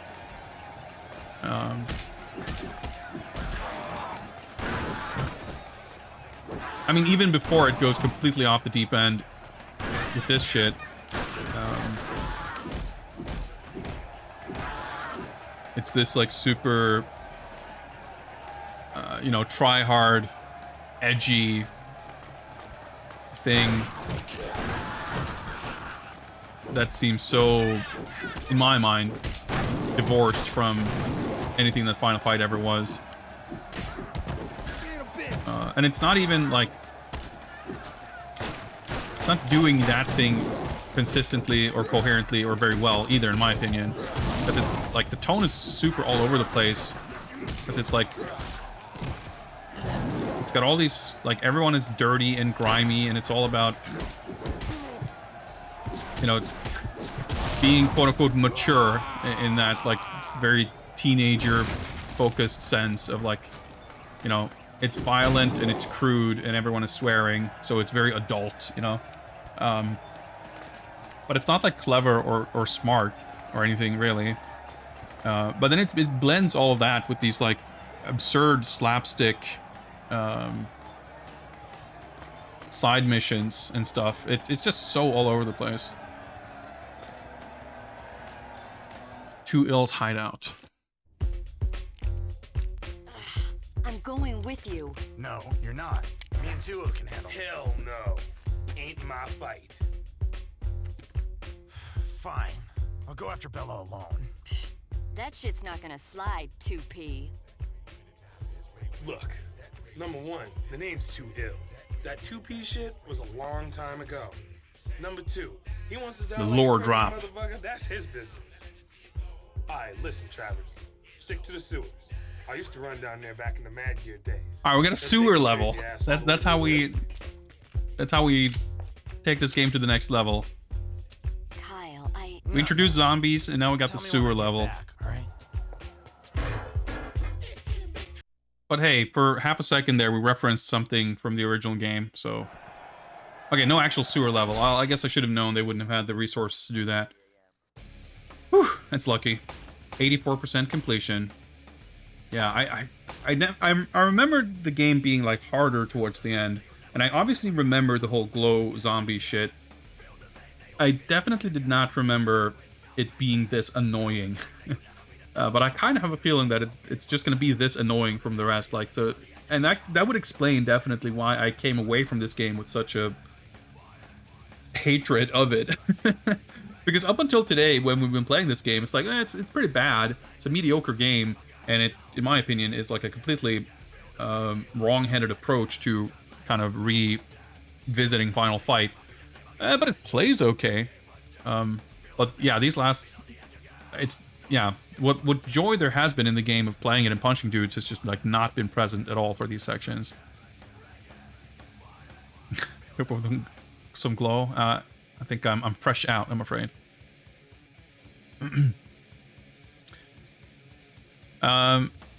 I'm gonna need to take a short break. Been going close to 2 hours. I need to go to the bathroom, and I think I just need to cool off after all of this nonsense. But I'll be away for just a couple of minutes. I'll be back soon with more zombies and shit, I guess. See you guys in a bit.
Ooh, all right.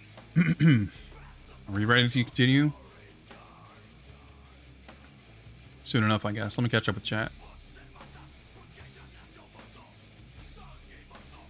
Yeah, I don't know. Like, I think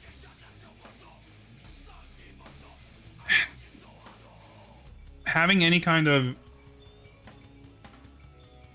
assumptions about any desires on Capcom's part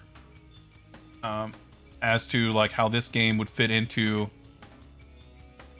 any greater Final Fight universe, Street Fighter, or Resident Evil or whatever. I think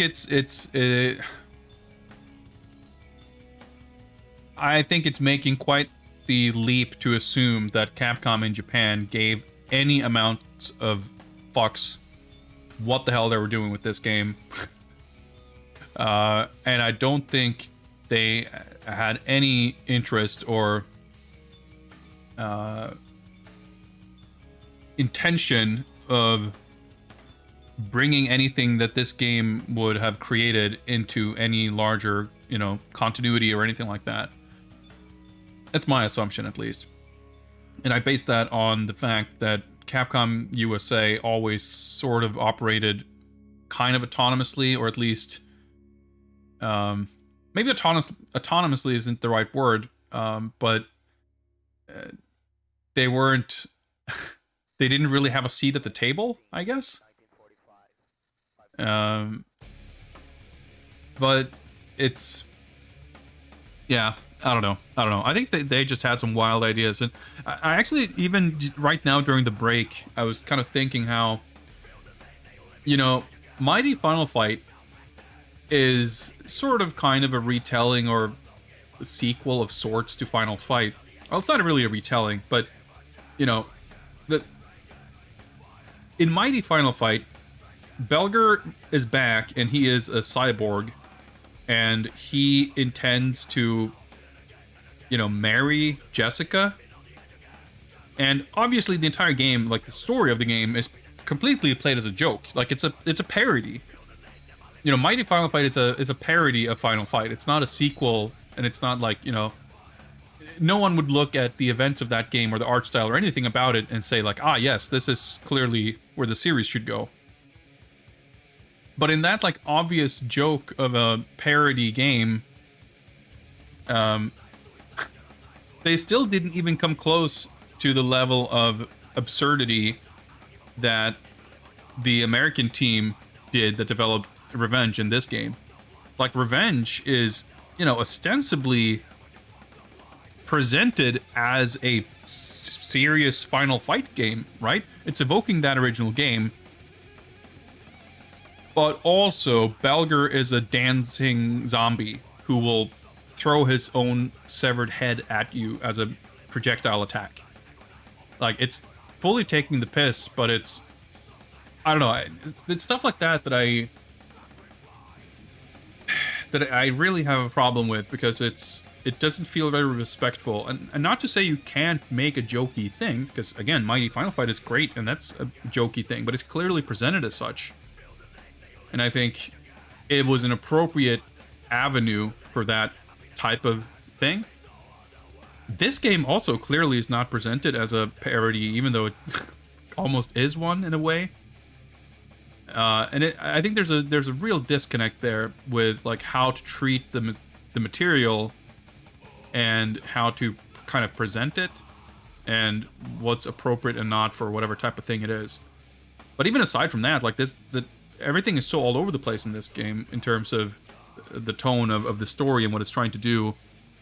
Granted that the story is getting completely ridiculous now, but there was at least a veneer of seriousness through most of it, even if it was like kind of on a high schooler level, that really didn't gel super well with the weird, roach stomping minigames and shooting galleries and whatever else. But I don't know. Yeah, it's just a mess.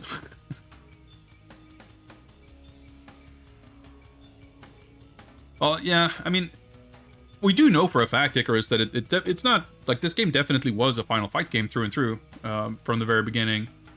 I think It definitely has been a recurring kind of comment that I've seen both on my streams and also in other conversations that, you know, the game is a very disappointing Final Fight game for many fans. It's such a weird game, and the expectations set by the name probably didn't help it.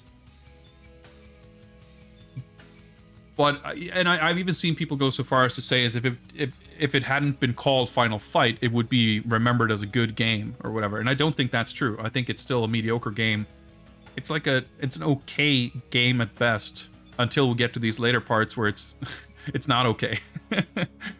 And you know, obviously I do think it's a weird and bad way to kind of interpret and bring back Final Fight, but at least those connections give it some kind of really weird novelty value, which is kind of more than the game has. Because I feel like if it didn't have the Final Fight connection, and let's say it was published by someone else than Capcom, let's say it was published by THQ or something, I feel like this game would be like super forgotten. No one would give two shits about it. Because there's like really nothing that distinctive about it. The most distinctive part about this game is kind of the whole, can you believe they took Final Fight and turned it into this factor, you know? Anyway, 84%. Let's go after Bella. Vanessa's safe, thank God. Now I can set my sights on that man, Father Bella. I'm sure I can find him at his church. Something tells me I just might be in for the fight of my life. Bring it on, Bella. So it's 16% left. Are we... Is this the end game? Oh yeah, I guess we took the sewer route to the Pier District. Okay.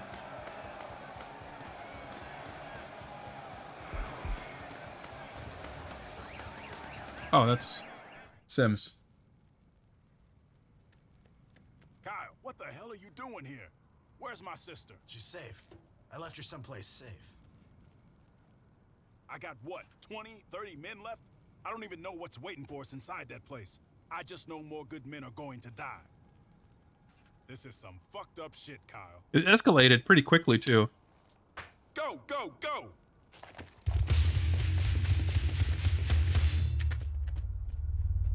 Thy will be done.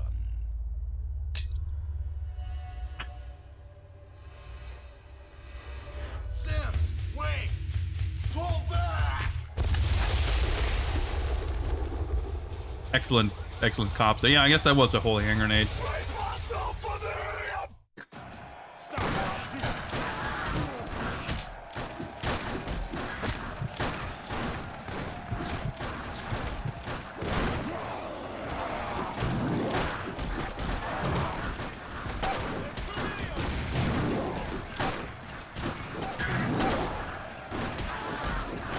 Everything's running at like half speed.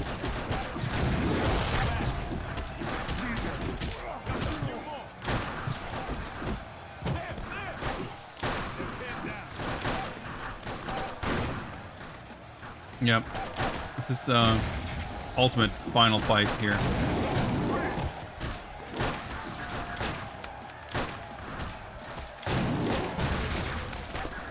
Oh, those are actually cops.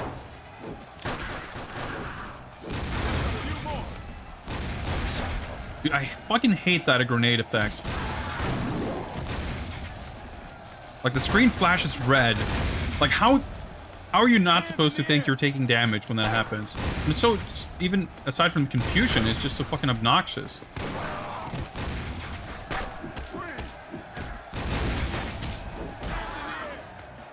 Do I go inside or do we just, no? Someone's still, never mind. I was just gonna say someone's still shooting at us, but I guess enemies are spawning. Yep.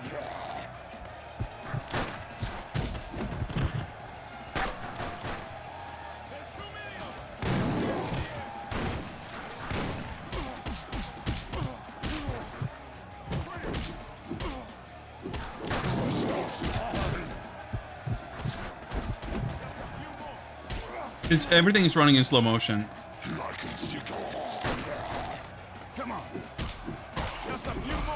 Well, at least until you get a few more of them off screen.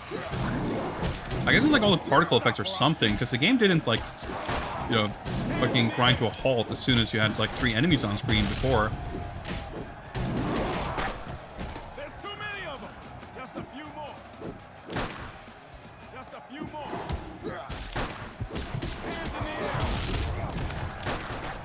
Freeze. But I assume that I'm actually meant to fight these guys off, because it doesn't seem like there's anywhere I can go.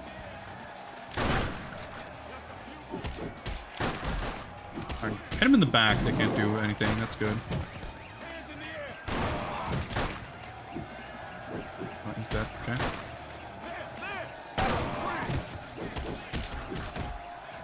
Endless waves, too. Watch your back. Respect is it's going up, though. Alright, okay. Just a few more. Sorry, what? That's the amount of dirt just exploded spontaneously. All right, okay. Well, that's our cue, I guess. Feeling better already.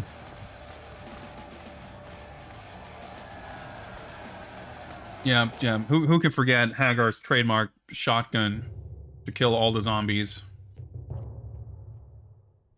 And there before me was a pale horse. Its rider was named Death. Bella, this is insanity. My child, I am but the instrument of God's will. You will curb your tongue, Doctor, or be punished for your sins. They were given power over 1/4 of the earth to kill by sword, famine, and plague, and by the wild beasts of the earth. My sons, come forward. Stand before your Savior and confess your sins. The hour of revelations is at hand. The 4 horsemen of the apocalypse have come to smite this wicked world. Definitely gonna be good. Yeah, nothing about this can be bad. Surely. Bella! Where the hell's my brother? Gone. Gone with the foul stench of human frailty. Now, repent or die. Not the face.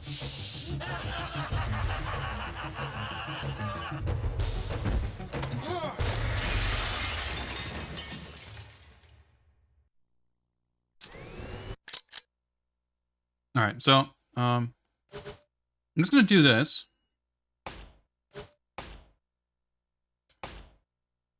Because I'm pretty sure this is the only way to save. I just want to, like... I don't have any reason to suspect that the game would crash or anything. I'm just realizing that, like, dude, what if something happened, lightning strikes and power goes out or whatever the shit, and we just, like, lose all the progress and have to redo all that shit. That would not be okay, so I just need to do a little safety save.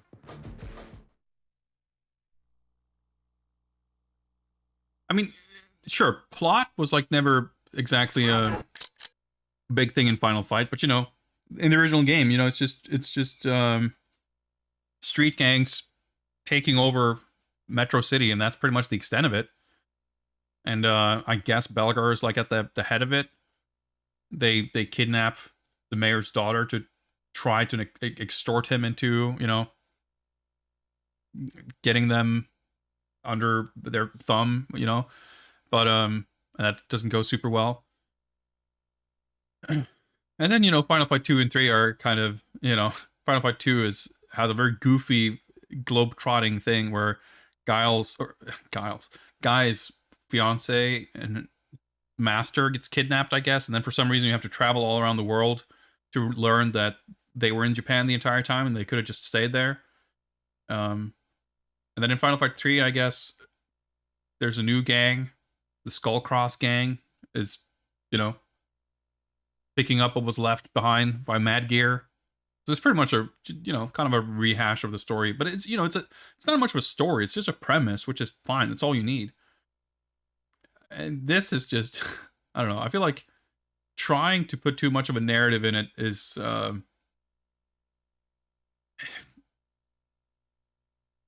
it's kind of a bad idea, or at the very least, I think it's gonna fundamentally change what it is. I remember when we were playing one of the earlier games, McCall, I think it was, someone in chat was like bringing up how it's kind of peculiar that Capcom treats like all of the random enemies in Final Fight are like their own distinct characters. Like they're a distinct person with a name and a personality and a story and whatever. Like whenever we see Final Fight characters in other games, be it like Street Fighter background or whatever it is, there's not going to be like 4 Breads and 2 J's or whatever. Like they might all be there, but they're each like, there's only one person. Like the Mad Gear gang runs like 12 deep or something. They're not a huge gang. Looking at the actual like sort of lineup of characters. And I think if you try to approach a game with that like ensemble of characters and try to tell a long form story of it, like that becomes kind of weird and difficult. And you kind of have to change, I think, either how you treat those characters or what characters are there, or what role the storytelling plays in that entire puzzle, etc. And I don't think it's like something you couldn't do, but I think the more you want to lean on a heavy narrative element, the more that material and its world and characters has to transform, because the shape in which it originally existed just isn't really compatible with a heavy narrative element, I think. That has nothing to do with the specific choices made creatively with the narrative of this game, which are all super fucked. But I think it's, no matter how you slice it, like it's taking an 80s arcade game and trying to turn it into some gritty crime story. It has to transform one way or another, in my opinion. And that transformation, I think it's pretty tricky to end up with something that still feels relevant and faithful to the original. Do you see any way that this game could have been good? With the general premise that they kind of went into making this game, I'm sure it could have been a much better game, but I don't think I could ever have considered it as like what I would have wanted out of a new Final Fight. Yeah, like, we shouldn't talk too much about the story details, as there's more to come here, but like, if we look at it as like, yeah, kind of an open world-esque adventure thing with some very clear like elements of inspiration from GTA and that kind of thing, you could take those basic components and come up with like a better story, better characters, better combat mechanics, better pacing. And someone brought up the comparison to Yakuza before, right? That on some level is as a game that has a similar list of components to this game in some way. Obviously, we're painting with broad strokes here, and those games are excellent.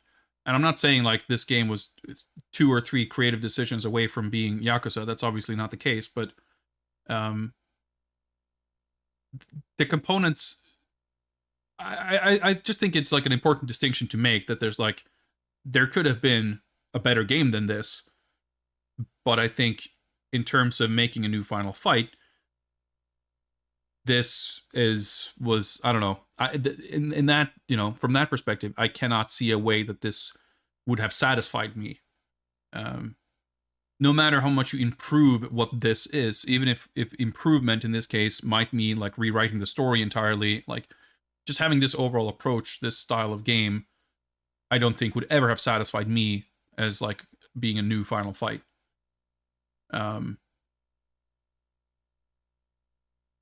But I don't know. I am actually quite curious to play the Maximo games. I have both of them. I've just barely ever played them. Because I bought both of them like in 2007. And I think I probably booted up one of them and played them for 10 minutes. Because those were made by the same studio. And I think those games were remembered mostly fondly. They're like not talked about much these days, but people seem to like them back then. Capcom respected them enough to actually release them in Japan. So there's that. So I'm curious to see if those represent kind of what this studio was maybe capable of in terms of a better kind of action game. But I don't know. Yeah, I mean, the writing in this is just shit. It's just like highly embarrassing, typical mid-2000s video game writing. None of the characters have any dimension to them or charm. Everyone is just an asshole being like, because the game wants to have this edgy tone. Everyone is just rude to each other constantly and swearing and just like no one is like, not only is no one ever nice to anyone, no one like behaves like a human person.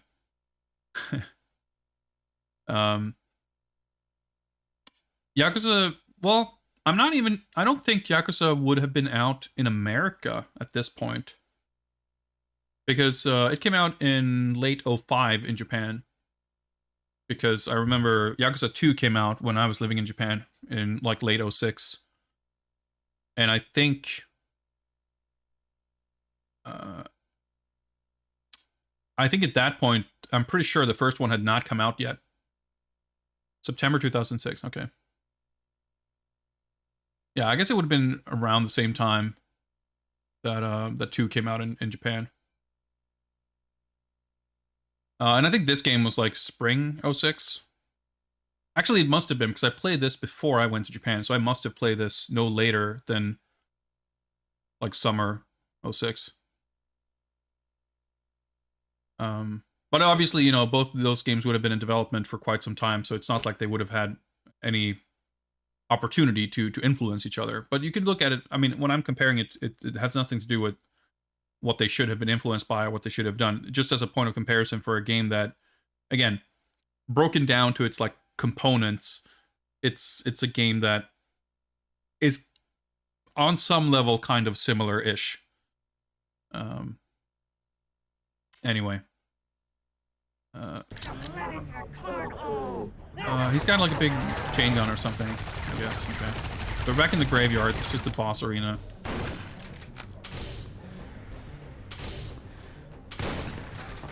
Cool, it locked on very well.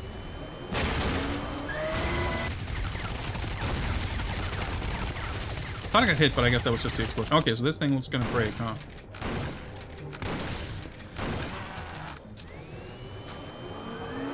Or just run when he's shooting? Nope, that doesn't work.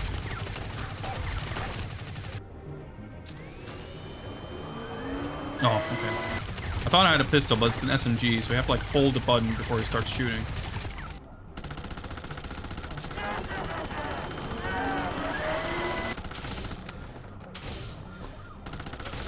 Did I somehow prevent him from shooting?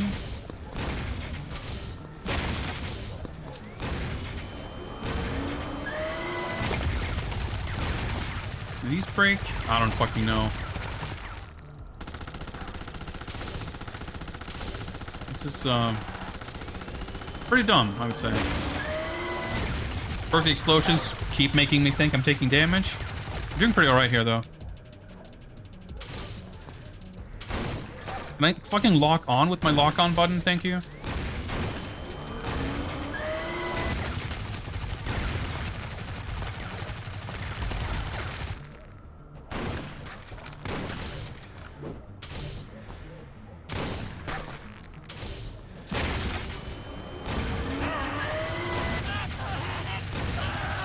Oh, that seemed pretty effective. The sound perfectly in sync.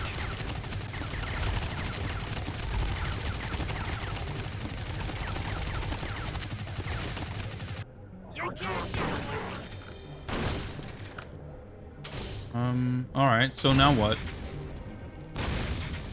Our weapons spawn somewhere, or did we just exhaust all of our options?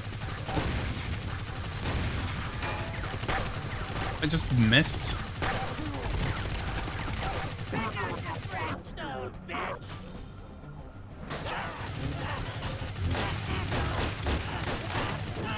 Alright, let's see if maybe new things respawn over at the other side. Yep, looks like it.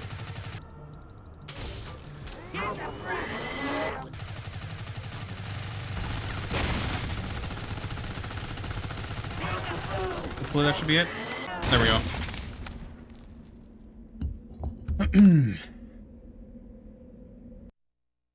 Oh, it's up running wild. Yeah. Wait, what? Okay, I guess yeah. We went through the graveyard and now we're in the church. I guess very very smooth, seamless transition there.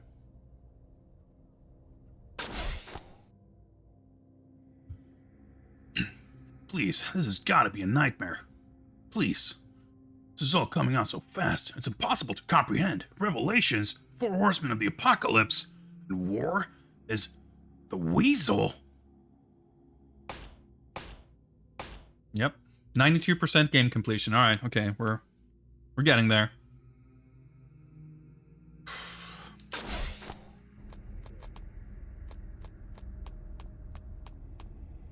Feeling better already. Nope, okay. Alright, we're just getting a little pre-boss refill, I guess.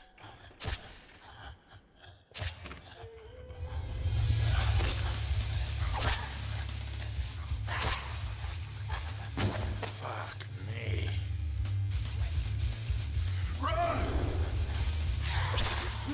Oh, okay.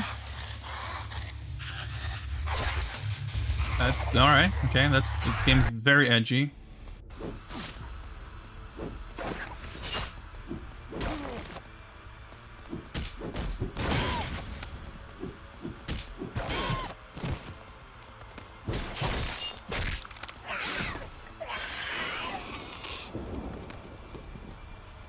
Trying to fucking pick anything up, literally anything.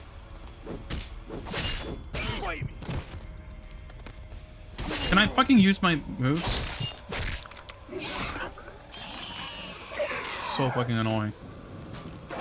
Oh, this is taking 2 years to explode, so not really gonna be that helpful. Oh, I blew myself up. That's great. We'll just focus combo.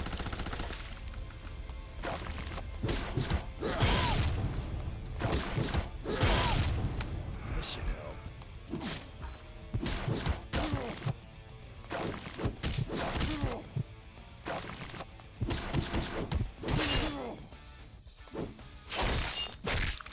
Meter. What do we have here? Alright. Might as well throw these. That shotgun?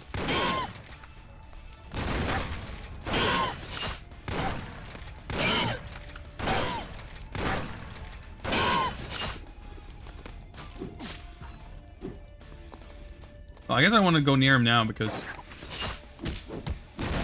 I'll just blow myself up.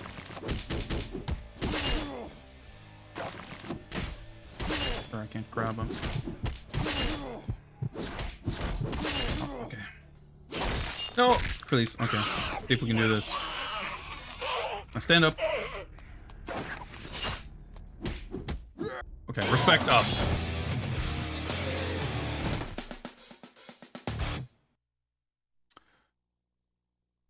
Why is he famine? I don't know, because it seemed cool, I guess. Someone has to be famine. Why is Weasel war? I don't fucking know. Why does this priest want 4 zombies of the apocalypse and destroy this? Like, what does he have to gain from any of this and how? Like, none of this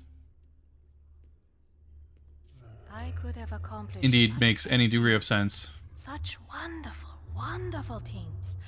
But no matter your plans, in the end you're left with nothing but the ravings of a drug-crazed priest. C'est la vie.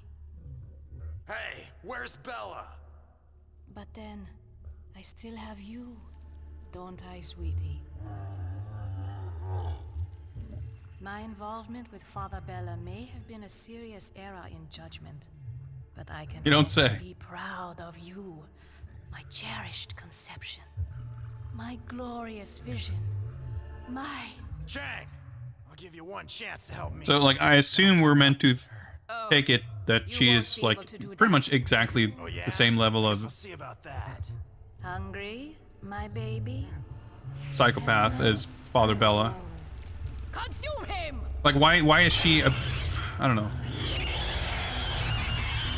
I guess she's upset with where he's taken things because now she doesn't get to rule Metro City or whatever. Like, she doesn't seem very... It doesn't seem like she was like a good doctor who were, you know, forced to do evil shit. She's like, oh, it was such a mistake to develop this zombie virus for this priest. I can't believe how bad things have gone. Anyway, here's my pet monster. It's so all over the place. All right, I'm glad we didn't get... Actually, let's read the journal here. This is a nightmare within a nightmare. What the hell is this thing? What sort of sick mind could create such a monstrosity? Sick but brilliant mind, clearly. Alright, Pestilence, let's see what you got. Why he's like, well, I gotta give her credit. Cool, I stepped on his goop and I took damage, I think. Alright, he's got a goopy life bar. Probably has some meaning. Alright, so do I get to... I haven't died very often in this game. Oh, okay. Whoa, no low time, but full health. Good, that's all I need now. Well, I'm glad I didn't spend 15 minutes before that. Then again, might have been nice to do more research.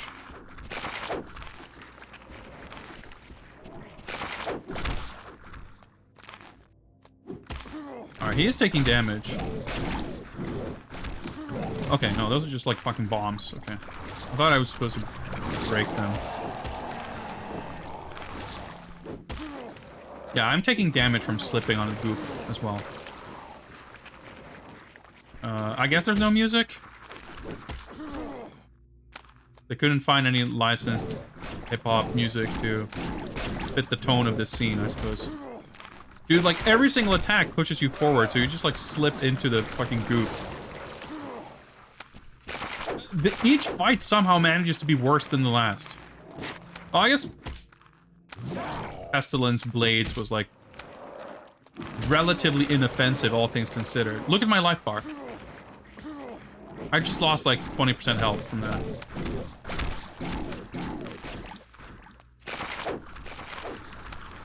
I guess you just, like, you walk... You punch him once. Well, that was poorly timed on my part, but... Just hope he doesn't do the mega puke. I'm gonna...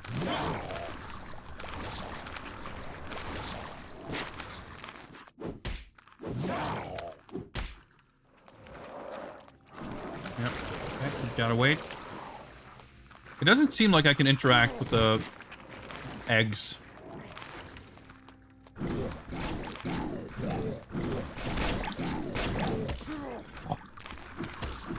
I guess you got, if you approach him from the front, when he's busy puking out eggs, you can actually punch him. I guess he... Yeah, see,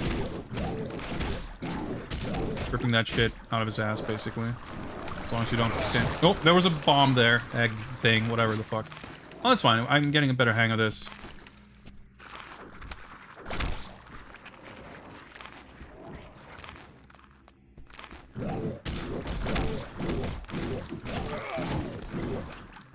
Something hit me there, I guess? Oh, he threw an arm at me.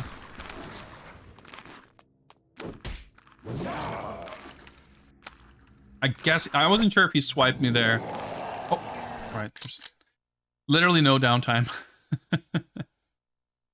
Okay, let me take a break.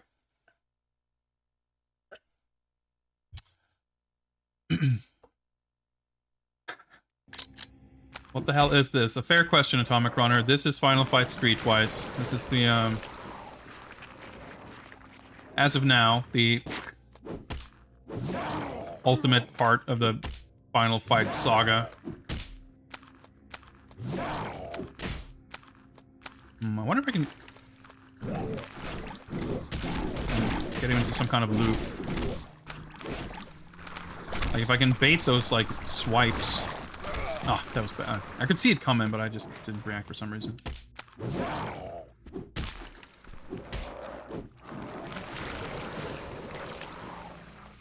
Like a fucking Dark Souls boss, just, like, chipping away in a life bar. Kind of feels a little weird for a game like this.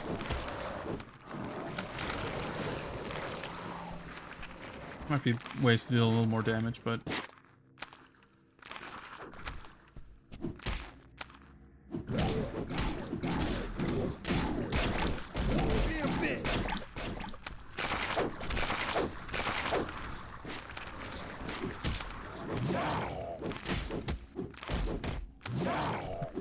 Okay, I had iframes on that kick, I guess. Come on! Alright, that one weirdly well.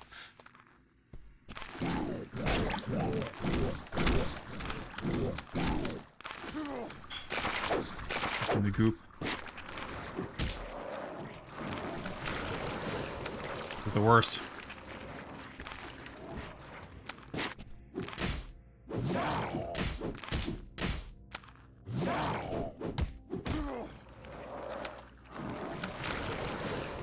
Oh, I'm done like 40% damage or so.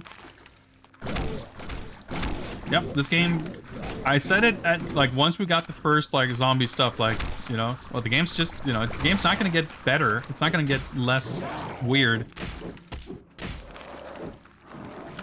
It's just, you know. This is where they, you know, this is how they chose to climax the story and action of this game. Because, like, the story gets super stupid, of course, but I'm more offended by the... how dumb the game gets.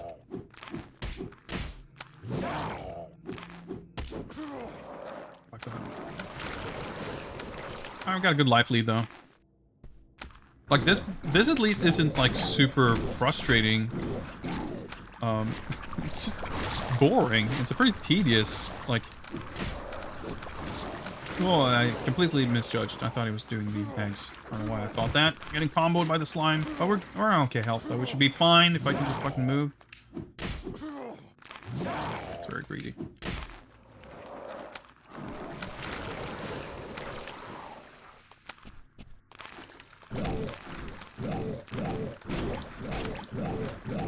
So is this meant to be someone from the game, by the way? I mean, I guess Kyle didn't comment on it, so I guess maybe not.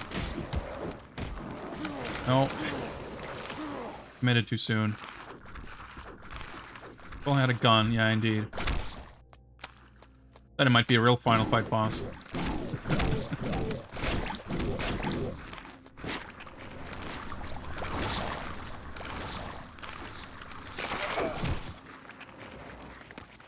We're spaced in a really awkward way. Not giving me any good openings now.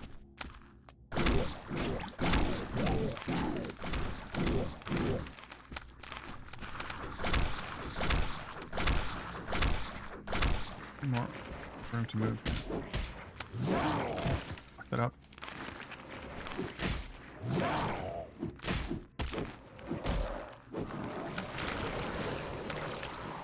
I should use some instinct to deal a little more extra damage. Fuck, this is bad.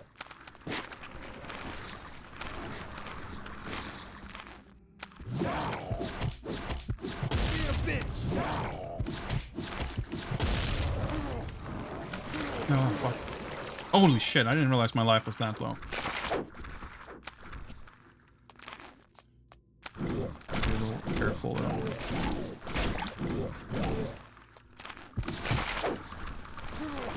Fucking hell, I'm getting comboed. Did not think that explosion would reach me.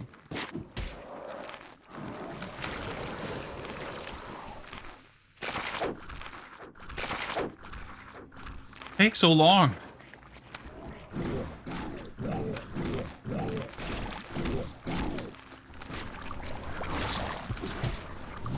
Oh, I tried to dodge. Fuck, that does a lot of damage. What? Oh, okay.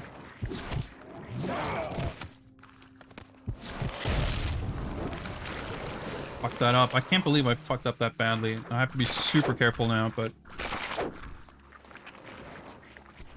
I think we might be kind of screwed here. I have like 0 room for error here. Holy shit, how many things are you...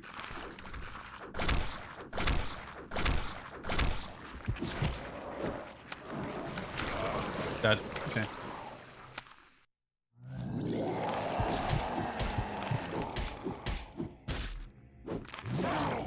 Trying to dodge backwards, I got a left dodge, but...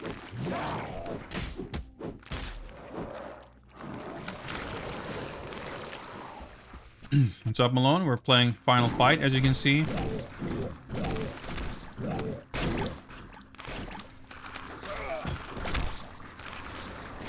A lot of things we gotta dodge at once.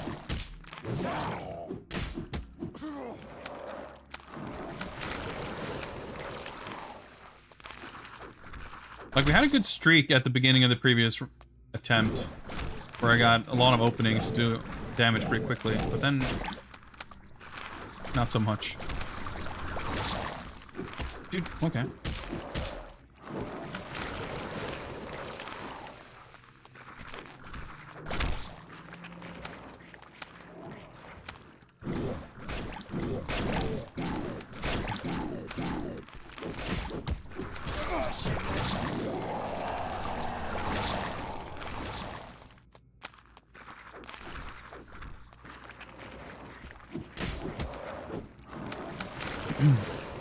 Looks like a final boss. I suppose. This is not the final boss, though. This is the third,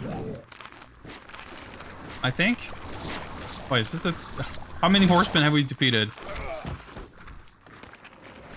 War, death, and famine? I guess this is the 4th horseman. What's up, Mystic? The thing is, I don't recall anyone giving too much of a shit about this game, really. Should have... Oh, this is super bad. Dodged, but I dodged into another puddle. Gotta use my fucking instinct. Can you...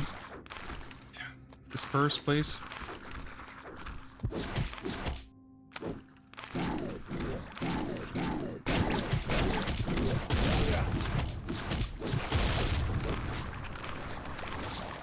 That was kind of nice.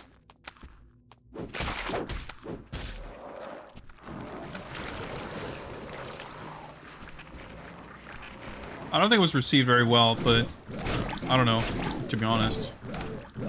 I haven't really heard anyone speak very fondly of it. That's pretty bad.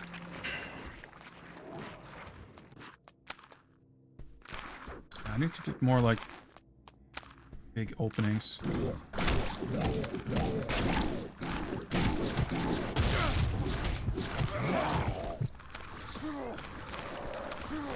Oh, you can't fucking see where you're going, and I'm losing like a quarter of my life right there.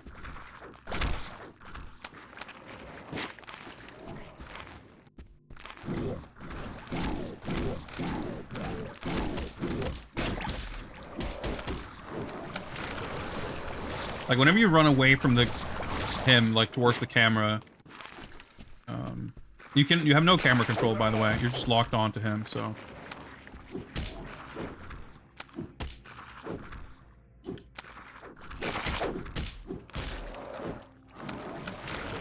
You just can't see if there's puddles where you're going, which there likely will be.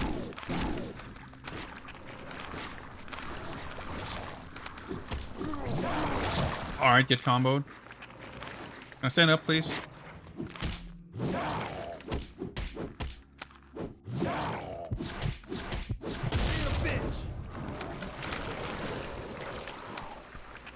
Oh, I got a decent amount of instinct, but...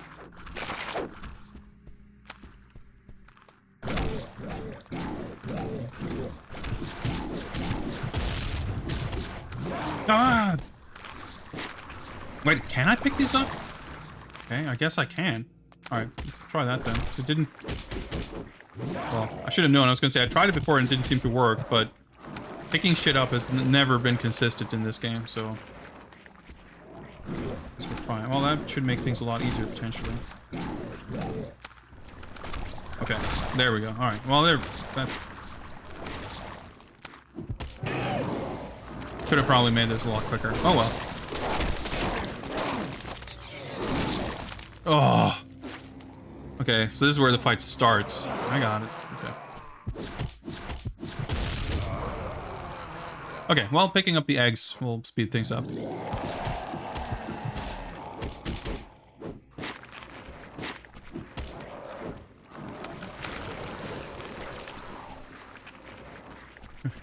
Reminds you of DFO boss. Yeah, that's exactly the vibe you want in a Final Fight game. MMO bosses.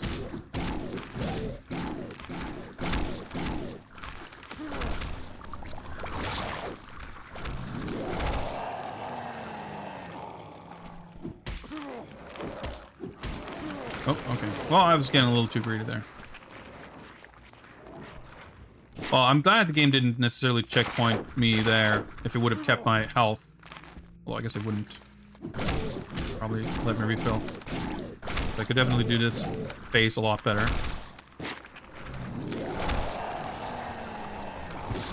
Actually, I should not use any of the instinct here. Let's save that.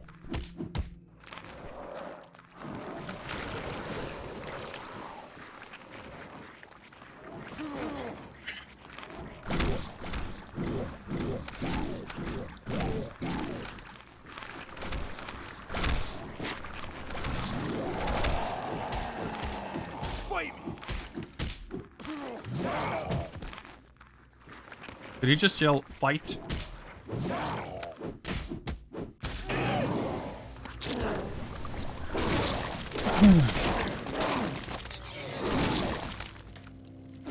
Alright, we're in a slightly better state now.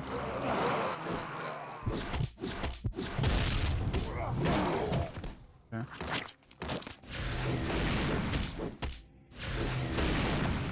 The dodging is so fucked.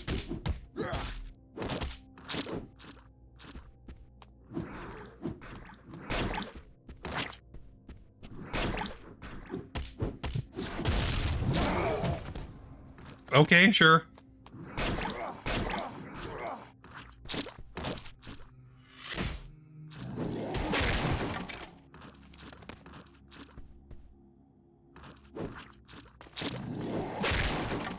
Being a bitch. Okay, I guess I need to wait for him to fucking destroy the fuse so I can pick up a machine gun. That makes perfect sense.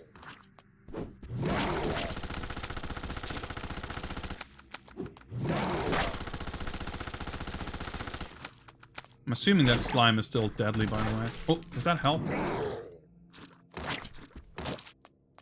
Well, inaccessible, but... Can I break? No, of course not.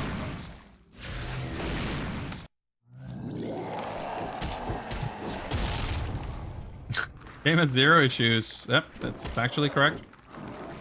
It's decreed by Shao Kahn himself there, so, you know.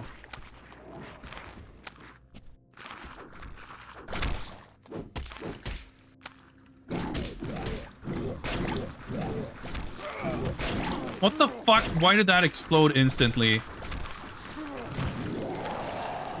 There's no, like... There's no, like, restart checkpoint either. Well, I guess I can just walk into him to die a little more quickly.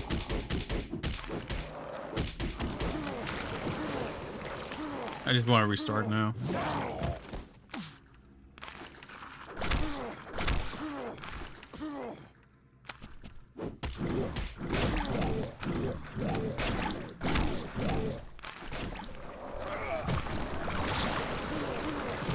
No.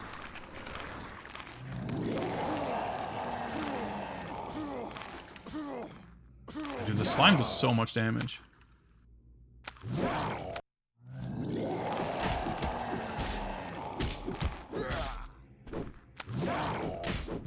Is that all you got? Dude! Okay, sure.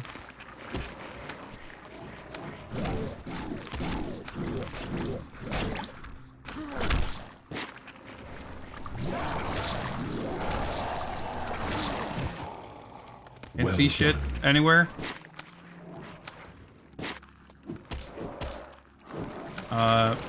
DJ Hesu, thank you very much for the follow. Welcome, welcome. I'm sorry you have to see this.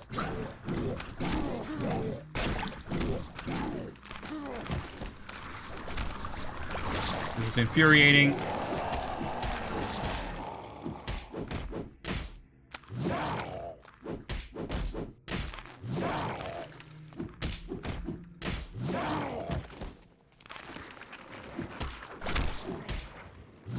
Dude, okay, no, so much for iframes.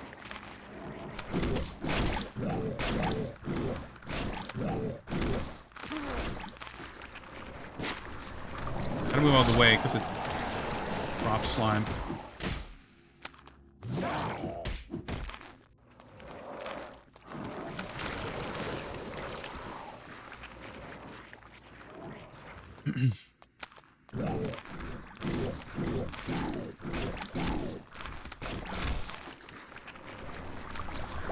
Alright, okay. They'll always get, I don't know, the fucking game design is getting to me.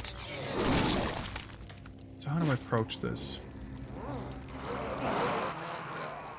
Come on. Well, not like that, I don't think. Okay.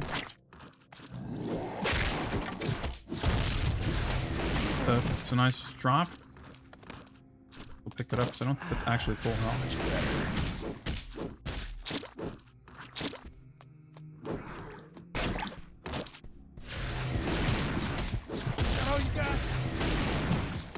Never dodge backwards, I guess.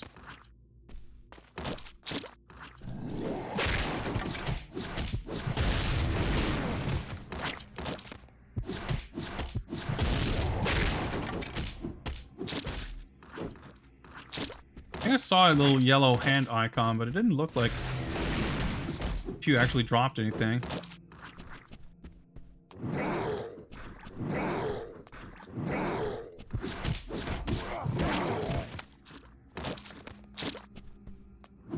Okay.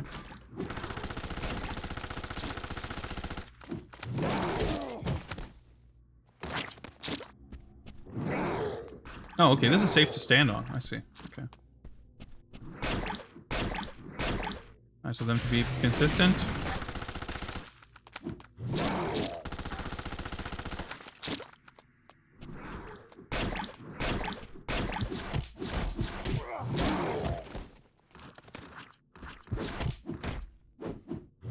Oh!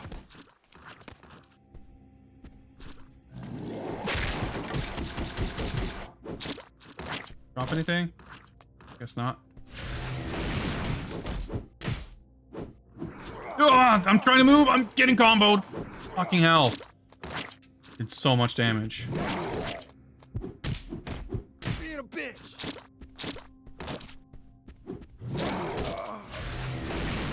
Dude, the fucking tracking.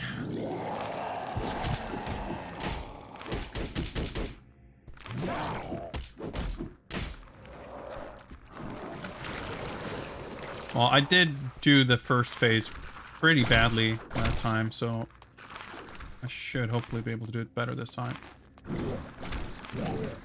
Remember not to try and throw eggs at like point blank range. Well, play it safe. Getting stuck on the scenery. Stuck in a corner.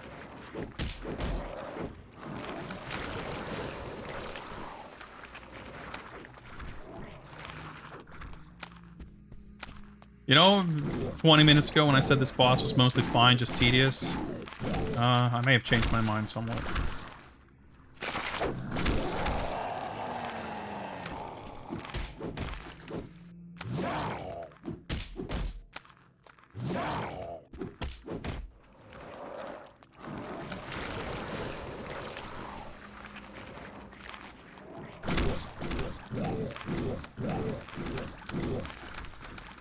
That was an excellent egg face. I could have maybe done a third, but let's not take unnecessary risks. Come on, shithead.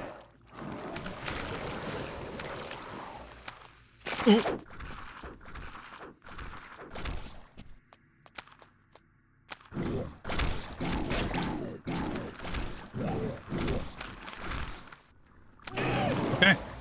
Excellent.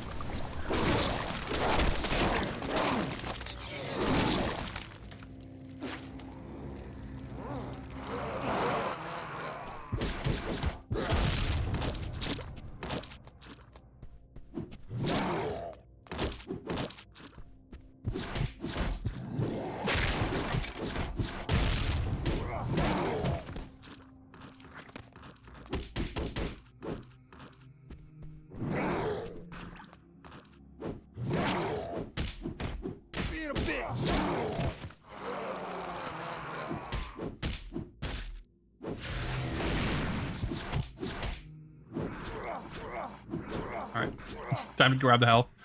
Feeling better already.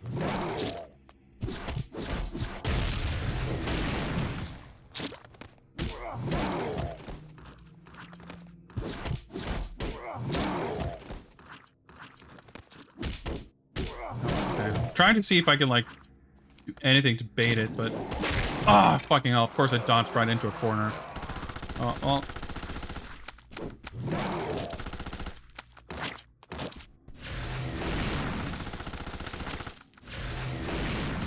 Can still break something that's gonna help us. Oh, you got?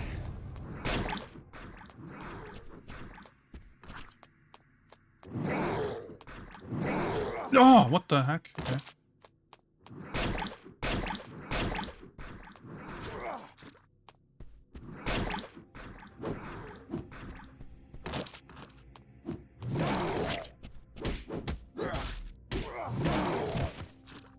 Oh, okay, that's good.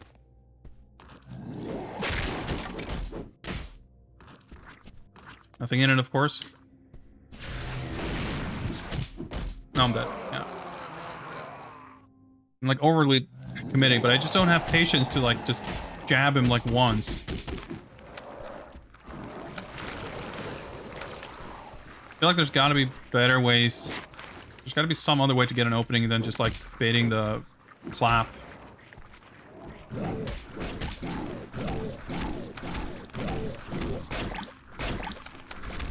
I'm too scared. I'm so close, but...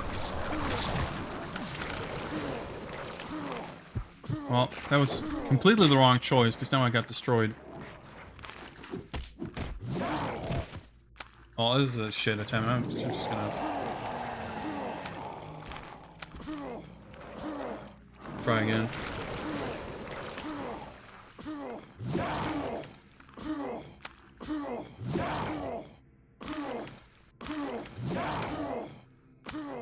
So how's everybody else's Monday going? I don't want to use the palm thrust in this phase because it I don't want to spend the instinct meter. I tried doing it in phase 2, but it wasn't super helpful because it's pretty slow, and the trade-off is usually worth it because it like stuns enemies. But it doesn't really stun that guy.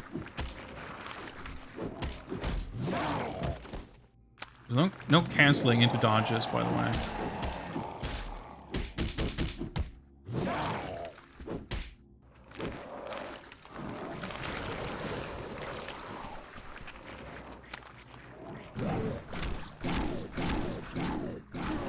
Oh, of course I fucking... Oh my fucking god. Well, okay. Well, let's not waste more time on this attempt. I was standing outside of the puddle, but like the animation of picking up the egg made him lean into the puddle, so I dropped the egg onto myself and then flew into the puddle further. Like, holy shit.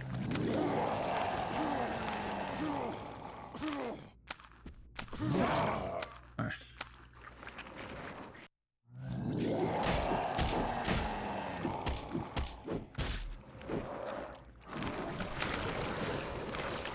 Just gotta be patient.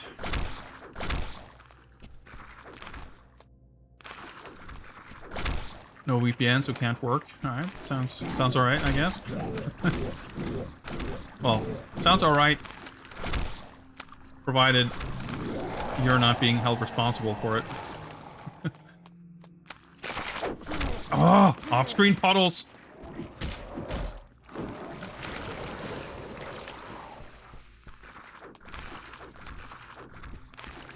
Shopping for arcade PCB sounds pretty nice. Oh, why can I... Walking on fucking outmost edge pixel of that puddle. Yeah, I'm waiting to hear updates on my Sudogai package that I ordered over the weekend. It's probably going to take a week or two. Actually, that reminds me, I should also... I need to send after another order from Big Bad Toy Store. There's a bunch of stuff that's in stock. It's gonna be a pretty decent-sized toy box.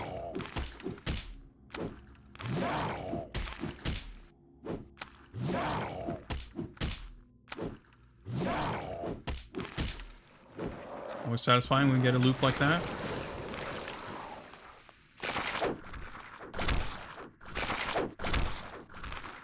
Ooh, that was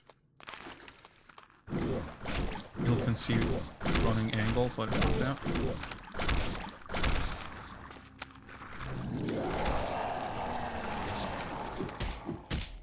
Come on, shithead.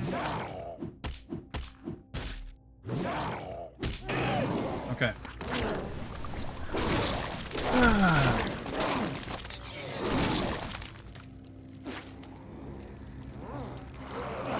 Palm strike.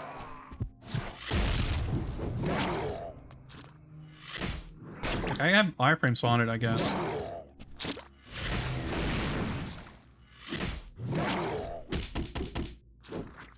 Works out some kind of weird ways, but...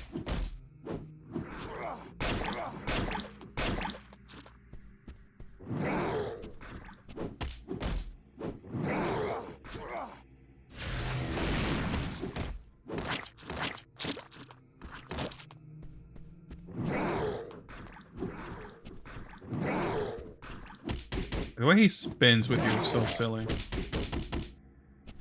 The jabs actually build instinct really well. So should maybe do that.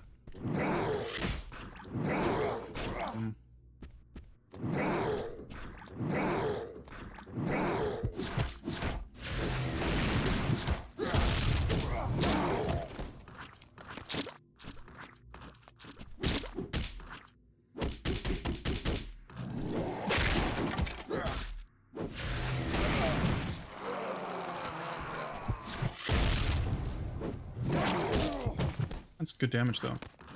Because you can, like, use meter to make it more powerful.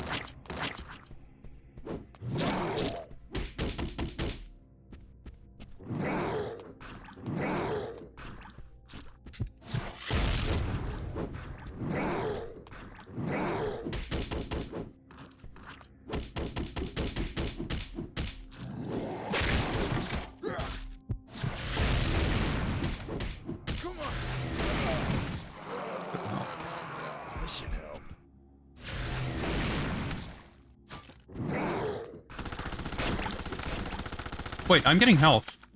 Oh, never mind. It's just a healing item that takes 2 minutes to give you the health back. Okay. There we go. There we go.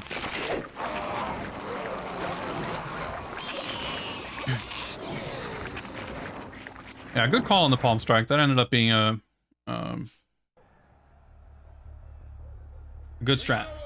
But the jabbing to build instinct actually was a big key as well. Carry the sign of the Lord. Look not upon me as your savior, for I am but the dark angel of death, sent to cast you into the pits of hell. The only one going to hell is you, Bella. Cain has come, looking for his Abel. Cain's gonna kick your ass if you don't tell me where Cody is.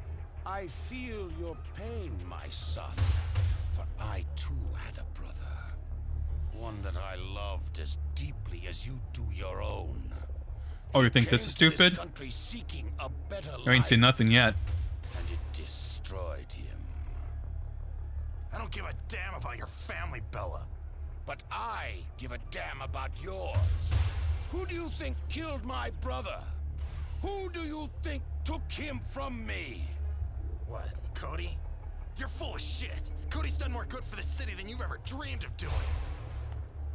Now, the circle is complete. Eye for an eye. Brother for brother. Cain to Abel. My own suffering has led to inspiration, and that inspiration to death. Oh, we got music now. Cody, you sick bastard! You're gonna pray for your own death when I'm through with you, Bella. The name isn't Bella. It's Belger.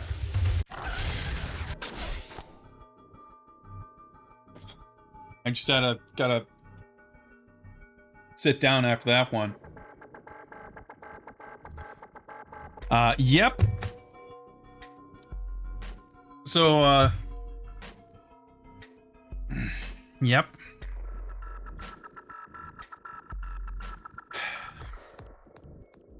The worst nightmare yet. Cody! Tell me this isn't happening. My own brother transformed into this hideous creature. Okay, calm down, Kyle. So the name's Belger, huh? Ah, yes. A name with deep, ugly roots in the history of Metro City. Clearly, this lunatic must die. If it takes going through my own brother to do so, then so be it. I have no choice. Yeah, we're fighting Death, the fourth horseman of the apocalypse. Yeah, he didn't have the full word death inscribed in his chest, but wasn't he called Death Stiff or something? So I guess he was incomplete death, and then we fought War, Famine, and Pestilence, so now it's Death 2. So yeah, Belger had a secret brother who I guess wasn't really in the whole crime lord thing. He's just a priest. But then, like, some decades later, decided to, I don't know, not become a crime lord per se, but, like, enlist some evil psycho doctor to create some kind of a zombie drug virus so he could create an apocalyptic zombie outbreak to destroy Metro City as a means of getting Cody tempted into addicting himself to this steroid-like zombie drug so that he could turn Cody into a death monster to do his bidding, but also as vengeance for Cody having killed his brother in 1989 or sometime in the 90s or whenever the game took place in this timeline. I mean, yeah, it's just it's a perfect master plan. There's how could you argue with it? I mean, it sounds like a perfectly sensible thing to do. Sure. It also sounds like the perfectly sensible plot to a Final Fight sequel. It's like exactly what you would imagine from a new Final Fight. Anyway, Cody Death. I guess that's why it was called Stiff Death, to distinguish the two. Oh, okay, that hurts you. Good to know. Hey, he's got a move from Street Fighter. Isn't that cool?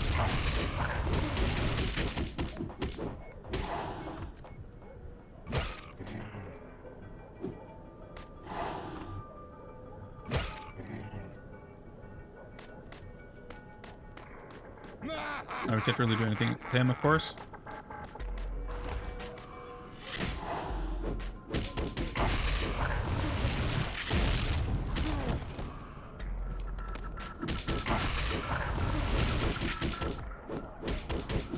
Oh, wow.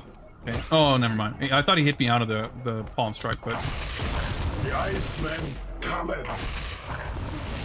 Secret brother, if I were Belger, I would also hide the fact that this batshit priest is my brother.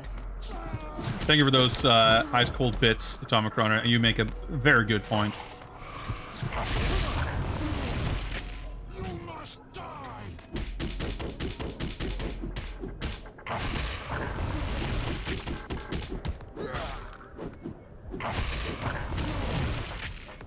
Can't stop me.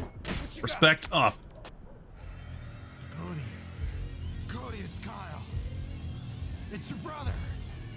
Man, the city's gonna respect me so much after this. I know you can. Death. We are merely soldiers of prophecy. Now, You will continue this battle at my side. They should absolutely, under no circumstance, acknowledge this game, in my opinion. Must destroy.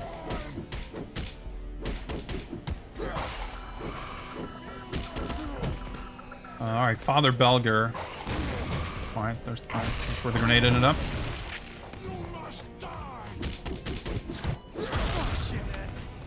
All right.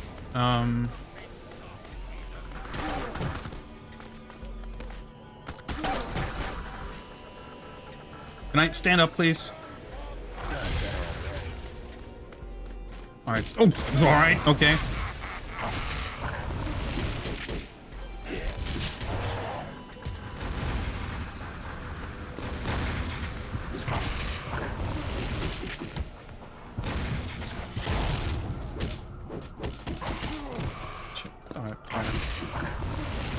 So, Belger...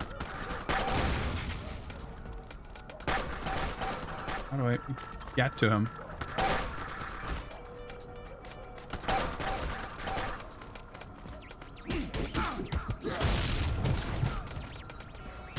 Alright, of course, it's got a wake-up attack.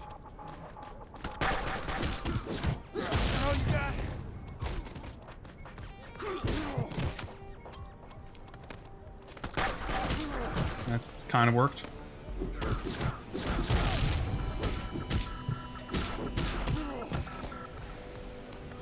I will be done, Father. Right. Oh, the camera was really fucking confusing there. Oh, there's the grenade. Oh, okay. Well, that worked out.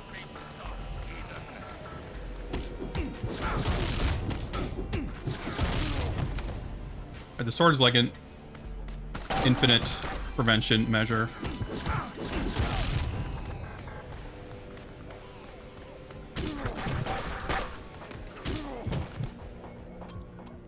I will be done, Father.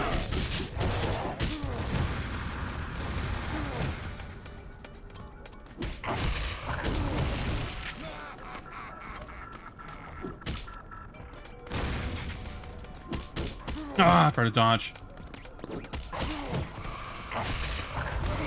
Wow, I'm getting like timing is like the worst that it could possibly be.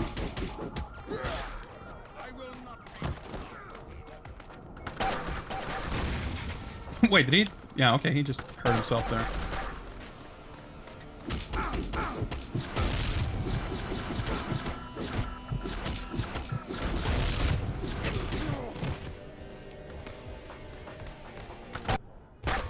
Okay, I think I got it. I wasn't sure which one of us died there.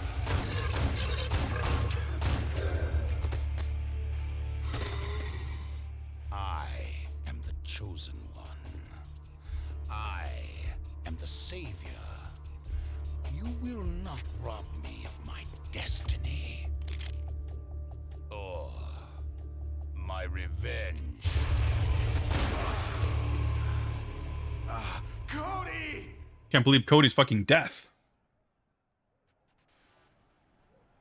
That was a little anticlimactic. He, you know, sure, okay. He survived just fine. I am your savior. Oh, I thought it was like someone else, like a cop. Well, I was gonna say I thought it was Sims, but I guess he literally got his head cut off, so I guess it's not him. Yes, my Final Fight revenge for sure. We're almost home. Yeah, we'll patch you up. He'll be fine. Oh, well, I guess he is.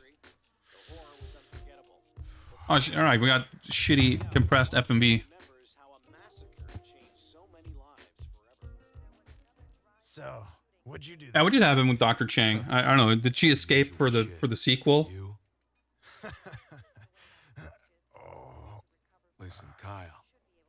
What you did, man. Is the same shit you'd have done for me. Survival, bro. It's in our blood. Damn straight. I'm proud of you, little brother. You're finally the fighter I knew you could be. So, when's our next match? Listen to you two. Would you give it a rest? Enough fighting for a while, okay? Yeah. Yeah, this game is so fucking embarrassing. You know what, though? I gotta say my knee knees have never felt better. Kyle, I gotta tell you, I think... Hey, bro, listen to me? The doctor was held for questioning before. Oh, there we go. Based on her own recognizance. Baby, you okay? You look like you've seen a ghost. Huh? Oh, yeah, I'm fine. It's nothing. Meanwhile, the massive cleanup effort continued. Okay. That was a little abrupt. Hey, we got a piece of kind of Final Fight music. How's that? I'm not even holding the controller.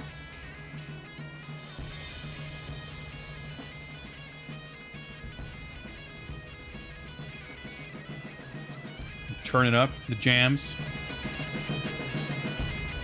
Weird, like, marching drum beat.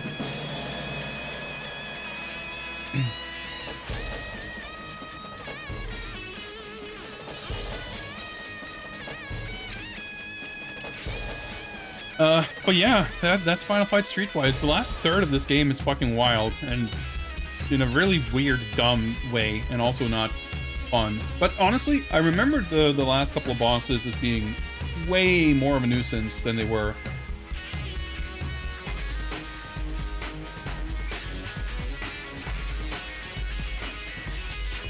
Yeah, Trent Kanyuga, he's the guy who's... I think he did writing on the game, and is also at least credited as the voice of Kyle.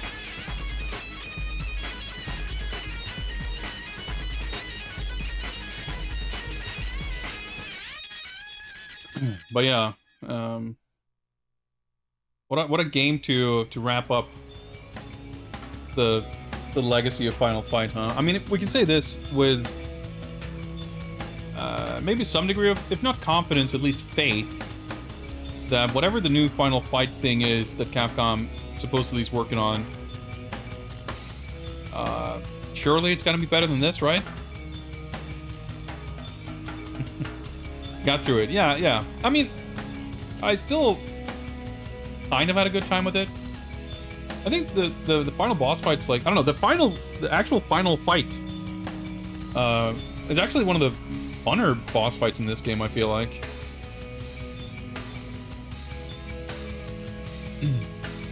It was certainly something. Yes, that's definitely true.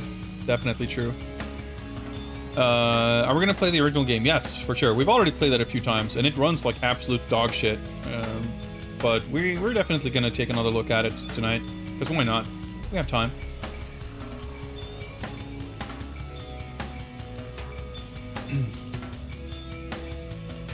But yeah, like it's such a bizarre game in so many different ways.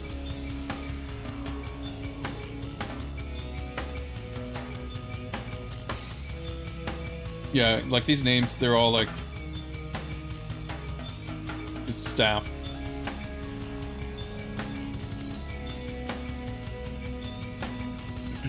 Which makes sense. I mean, in 2006, it was definitely not a given that you would have like actual real voice actors in your game.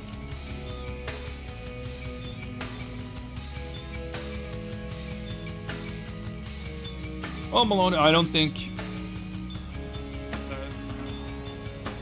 Well, if you want to get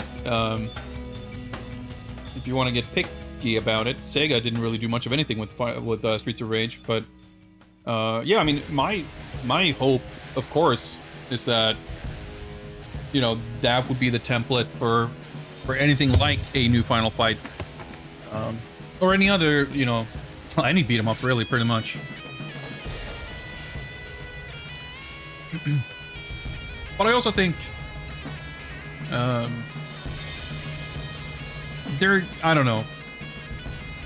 Streets of Rage 4 appears to have been very, very successful and have done very, very well for Dotemu and the developers, but Capcom, I think, tends to operate on a much larger scale. Not that they never release smaller things, but I would think, just my suspicion based on nothing really, but oh, excuse me.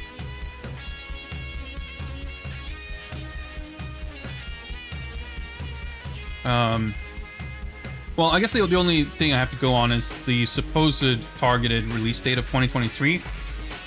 I guess a release date that far out could be due to spending tremendous amounts of time and resources on hand-drawn 2D art.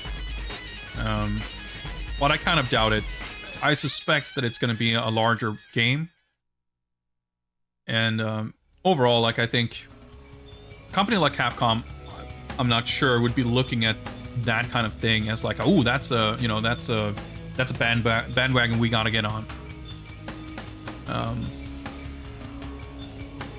But who knows? Like I said, for me, games like G&G Resurrection and Mega Man 11 are definitely the template of sorts for the approach, the scale I would like to see Capcom apply, on a new Final Fight project. If it's a big thing, I'm certainly curious what they would do with it. It could be something, let's say, like a Devil May Cry kind of a thing. Like Devil May Cry, a lot of people, like, I don't really consider that type of game a beat 'em up, but I know a lot of people do, and I think it's definitely not a stretch to say that the early, conceptions of those types of games, like with the original Devil May Cry and Ninja Gaiden and whatever other games like that, I think it's not a stretch to say that they were inspired by or have some common ancestry with arcade beat 'em ups, even though they're quite different types of games. So I think you could, just because it would be a large-scale game doesn't mean it would have to be anything like this. I would hope that they would have the sense to focus on the action and not try to do some, story, adventure, RPG kind of a thing. But if they did, I mean, regardless, it doesn't matter what it is, I'm still going to be curious what it's going to be, and I'm still going to play it. Original Final Fight emulator, Ultracade. Yeah, great job with that one, guys. Even this type of game, if you imagine that it had been faithful and consistent with the original game in terms of tone and aesthetics and all that, it would still be a fun novelty, if nothing else,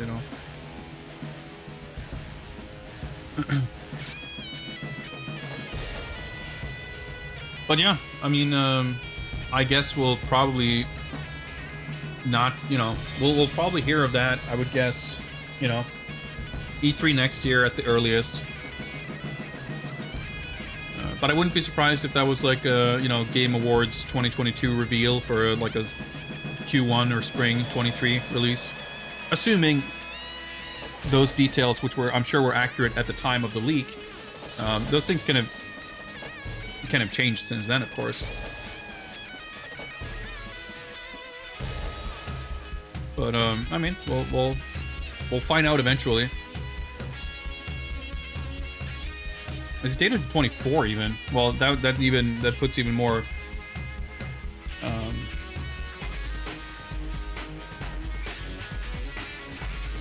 more credence to the idea that it's a larger thing. Yeah, we messed a little bit with the arcade mode. We're gonna play that now as well. We didn't play with Cody or Kyle. It's really pretty bad. Like, I would say it's, as far as the combat goes, it's worse than the main game. Obviously, it doesn't quite have all of the baggage of the shit that gets really fucking stupid in this game. Although, I don't know, maybe the final stage is all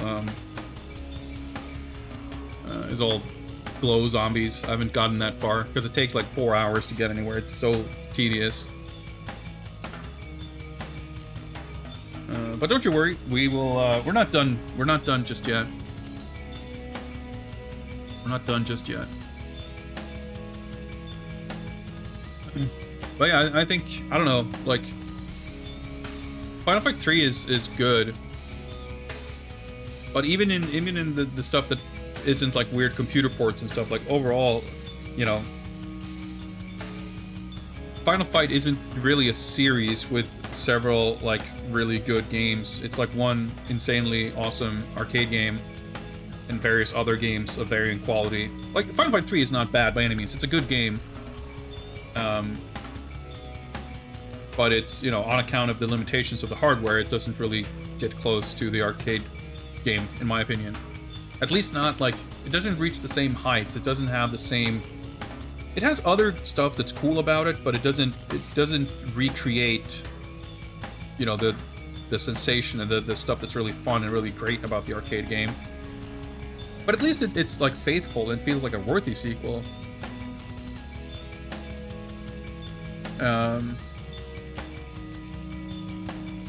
So, like, I think it's just looking at, again, Mega Man 11 or G&G, hell, even Streets of Rage 4, like, those are all kind of new versions of series that have been, if not consistent, at least have had, like, a track record of multiple good games. Whereas with Final Fight, I don't know, obviously I would like to see a new one, and I would hope that it would be good, and I definitely have faith that it could be. But if it isn't, it wouldn't be... You know, like, if Streets of Rage 4 was bad, that would be disappointing, because the other three are really good.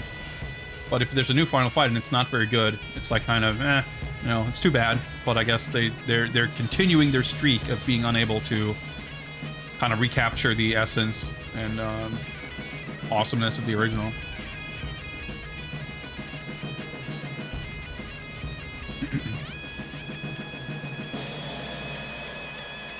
I mean, yeah, Maloney, like... Who knows? I guess I find it harder to believe that they would have a relatively smaller scale game kind of planned and scheduled that far into the future. But I mean, hey, small games can still take a long time to make. So I suppose that's, you know, we don't know. I mean, to be clear, if it's like a AAA big project, they're not making it in 2 years. Like, it's taking longer than that. But the thing is, we have all the information we have is the supposed, you know, planned release date, or like when they're scheduled it to be kind of complete. But as far as I'm aware, there is no information as to what the current state of it is, or what the current state of it was at the time of that information leaking. That could have been something they've already worked on for 2 years. Or it's something that they're in pre-production, and production's gonna begin, you know, at the end of this year or something, in which case, for sure, like, yeah, they could be spending, you know, the entirety of 22 and 23 making a game, depending on the number of staff, right? Streets of Rage 4 was made over, like, it was announced in summer, I think, of 2018, and it came out in, like, the spring of 2020. And that was made by a very small team.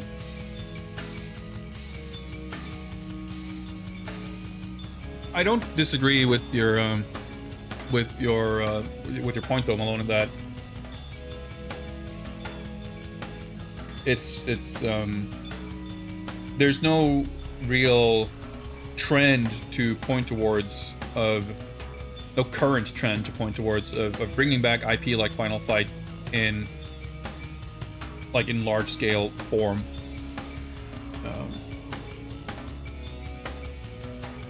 So I think that instinct is totally fair, and I really don't disagree with it at all. It's more the time frame.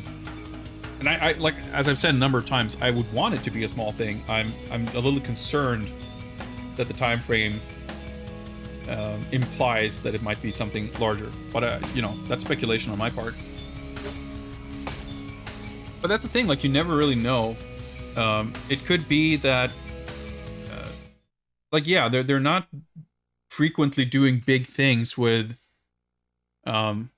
anything, but there was that thing that came out of Capcom, you know, basically coming off of the success of DMC5 and RE2, where they were talking about, like, hey, wouldn't you know, like, our IP are really popular, and it turns out that we can have really successful games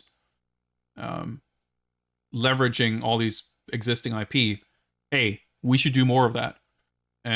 Obviously, Resident Evil and Final Fight are not on the same level, but I think what it could be is them, you know, looking at not specifically, not simply, you know, what IP do we have and what is our most lucrative IP, but maybe it's a combination of what kind of game could we make, or what game are we interested in making, and what IP could we use to leverage that game concept that we think is going to be successful. And yeah, it's hard to, with zero insight into the decision-making process, it's also hard to know. This is my bro Cody, a local hero. We don't fight anymore. But yeah, I mean, for sure, like there's the thing is, like there's so many IP that they're to choose from, and none of them have really been relevant for quite some time, you know, that I think it's not that easy to put Final Fight on a scale alongside, I don't know, Onimusha or Power Stone or Darkstalkers or Section Z or Gunsmoke or whatever the fuck it is. Like, Potential's good. I don't think it's that easy to look at them and see like which one would probably do well, or like what can we, I don't know. There's just like not really that much data to go on, I feel like. At least not as a kind of layman with zero insight, at least. Because, you know, I feel like for quite some time, you know, even Mega Man for quite some time didn't really get any new games. Street Fighter didn't get any new games. And yeah, like it's games overall, like there's so much fewer games coming out of a company like Capcom now than there were 20 years ago, just because, you know, games are larger and take longer to make. But some of their like absolutely ultra massive productions, like RE7, for example, like was a huge game. You know, Monster Hunter stuff too, like those things are really successful for them. So, and I mean, as far as like the bigger publishers go, like those giant AAA games seem to be where the money's at least like as far as their shareholders are concerned. I don't know, like they're looking to make big investments on big projects to get big returns. I would love to see Capcom diversify and not only do that, and I think Mega Man 11 and G&G Resurrection, I'd like to think that they indicate a potential for that kind of product to coexist with the larger ones.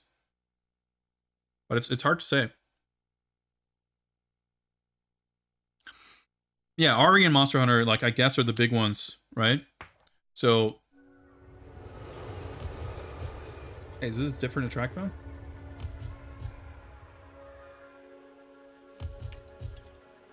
Or is this the first cutscene app? Oh, I'm confused. We beat the game, and the game continues to be confusing. Yo, that's him. He fucked that kid's shit up. Oh yeah, no, I think this is the cutscene that plays after the first fight. Boy made me some money too.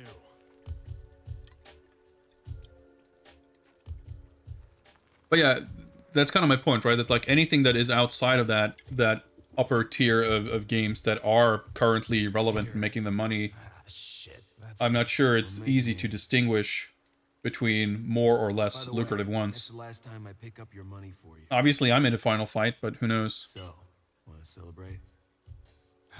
I guess the word is that they're working on Dragon's Dogma 2 as well, finally. I'm looking forward to that. I didn't play much of the first one, but it was a pretty cool game. It had a pretty boring aesthetic, which I wish it looked like the 90s Capcom fantasy games. But it was a pretty cool game. You know, things. Anyway, we have some more things to explore here.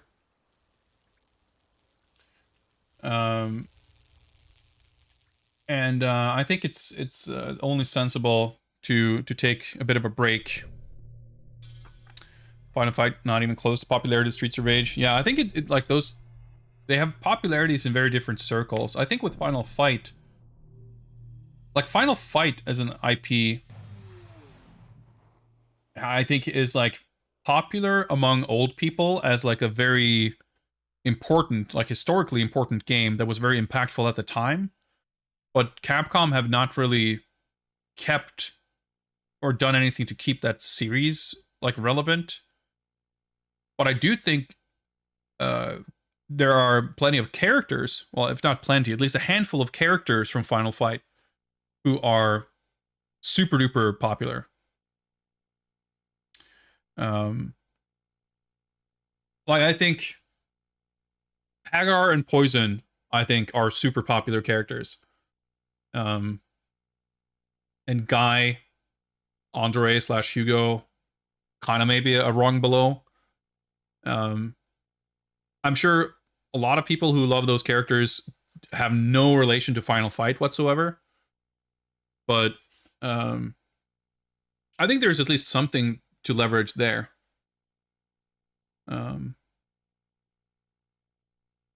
But I don't know.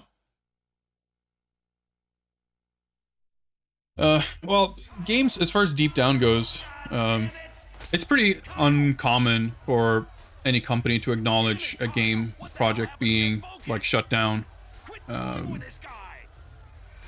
Like, I don't think Deep Down will ever surface, but I also don't expect Capcom to acknowledge the status of its development either. I don't think there's really... There's no real reason for them to do that, I don't think. Like, and that goes for any project that, like, quietly gets sort of, you know, swept under the rug.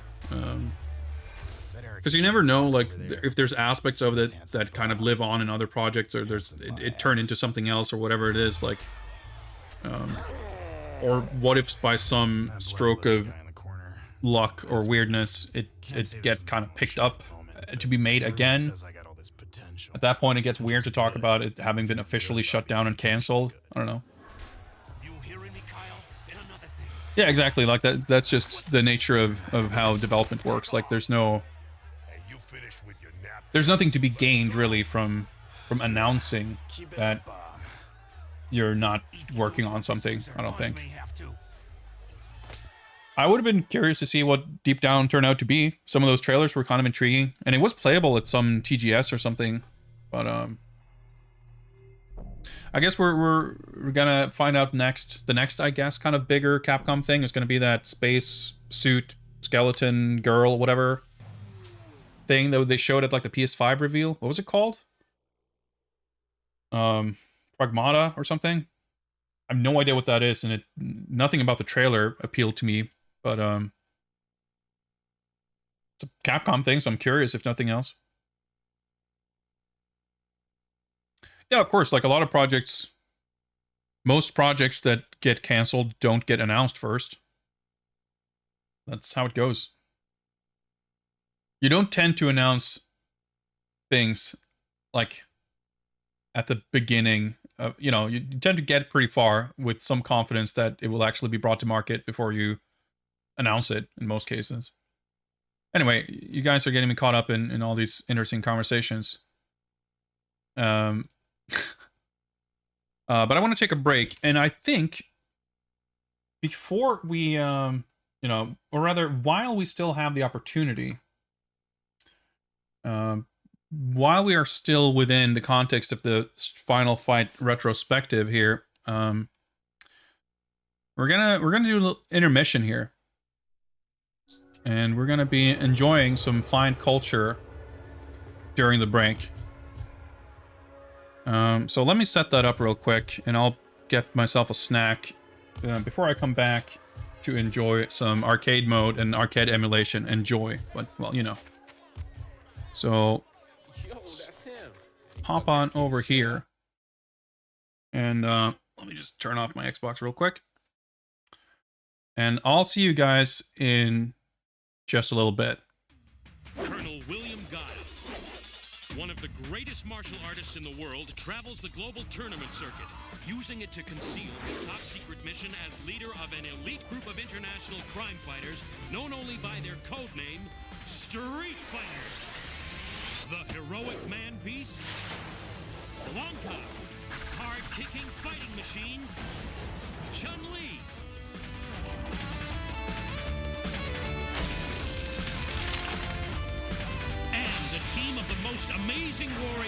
never seen, have joined forces with Guile to combat the criminal empire of Shadaloo and its superhuman leader, Bison. They have their own code of honor, discipline, justice, commitment, and together they will triumph against the forces of evil. Superb. Street Fighter! What do you mean he closed down the operation? Hagar won't get away with this. Metro City is mine. It's time our new mayor was reminded of that fact. Put Plan Jessica into Operation Relento. Now! Ah, Miss Jessica. It is an honor to have our newly elected mayor's lovely daughter dine with us this evening. I trust this table is to Mademoiselle's liking? Yes, this is lovely. And our special for tonight? Smoke bomb a la carte. I trust you will find everything to your satisfaction. Ah, Soutalor, what's this? Fire! Everyone remain calm. Quickly, to the elevator! No! Elevators are too dangerous in a fire. Everyone to the roof! This way! After you, my dear. My father will have us all down from here in a matter of minutes. Oh, gee, arrangements have already been made, Dollface, courtesy of the Mad Gear Gang. Gatos! Grab her! Get your hands off me! Let go of me, you scum!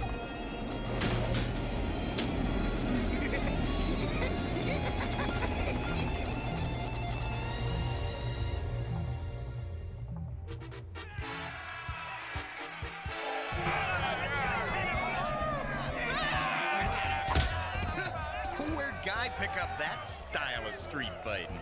He calls it Bushin. He picked up the basics in Tibet, and then he added a few moves of his own. Looks more like dancing than street fighting. Oh yeah? Look, have you ever seen anything that precise? Look, this guy can chop a fly in half in mid-flight. Yeah? Well, I still say it's a wussy way to fight. Oh, I can't wait to take him on. Well, Ken, looks like there's about to be an opening in his dance card. Yeah! That looked like a wussy punch to you? I could still kick his bush kick. Guy, it's for you. Guy here. Ken, Ryu, look, I'm sorry, I gotta go. Hey, man, what's the deal? I just got a call from my buddy Cody. His girlfriend's been kidnapped. I gotta help him out. Not without us, you don't.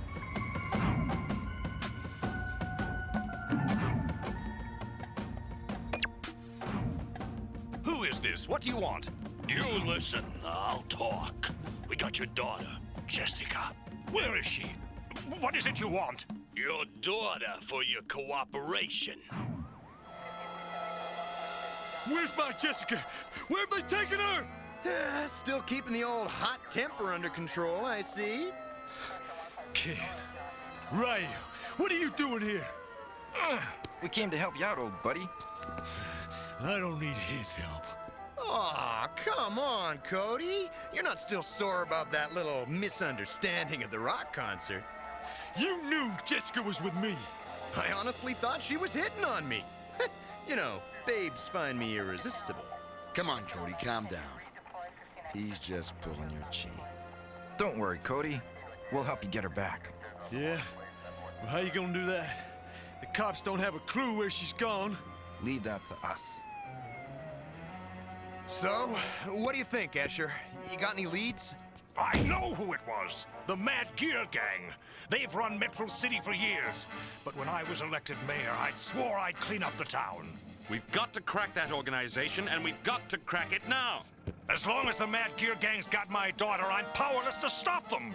That's why I've asked Ryu and Ken to help out. Actually, it was their idea. I can't wait out there no more. When do we get Jessica? Hey, I tried to stop him. Don't you worry, son. We'll get her. Ken, Ryu, you're going undercover to infiltrate the gang. Them? What about me? We can't risk it. You live in Metro City. The gang knows Jessica is your girlfriend. He's right, son. This is our best chance for getting Jessica back safe. Don't worry, Cody. When I find her, I'll take good care of her. Why, you... Take it easy, Cody. We need them. I'll rip this whole town apart to find her! Why do you do that sort of thing? 'Cause it's fun! Man, did you see the look on his face? That guy's gotta loosen up. Someday you're gonna have to grow up. Yeah. Give it to me, Mama! Give me the juice!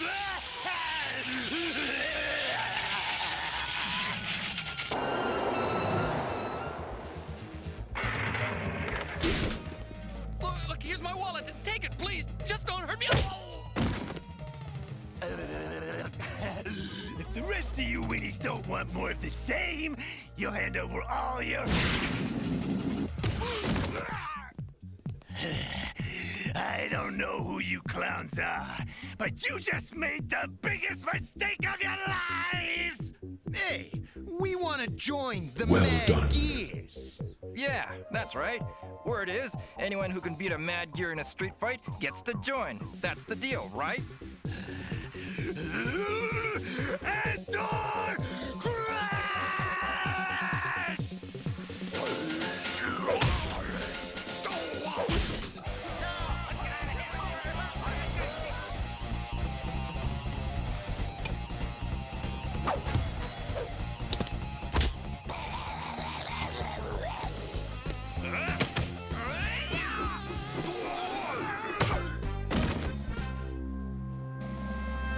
So, that's the deal, right?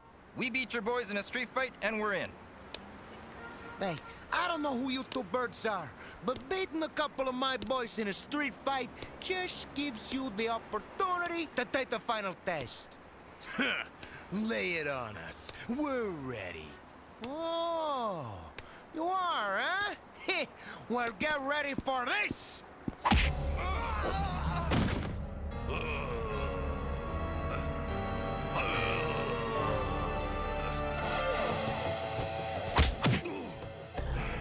So, once we beat this guy, we're Gears, right? If you beat Sodom, Jay, you're in. Look out! Thank you. Thank you very much. Ken!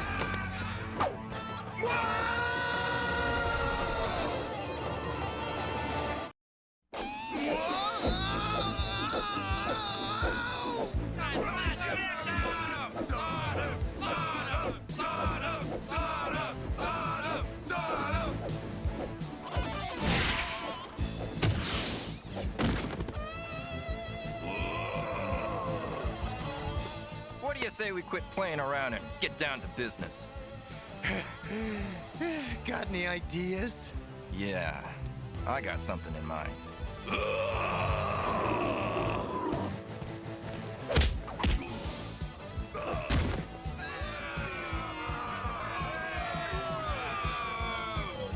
I can't believe you beat Sodom.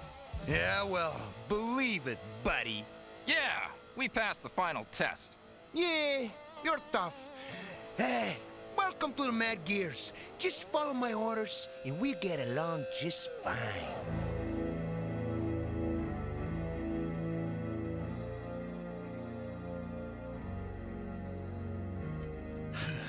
It should have been me. I should have been the one to infiltrate the Gears, not Ryu and Ken. Cody, we've been over this a million times. The Mad Gears know you. No one here knows Ryu and Ken. Don't worry. Once they're in the gang... They're in! There's the signal! Cody, come back! Go after him! He's a great kid, but he's a hothead! Don't let him do anything that would endanger my daughter's life!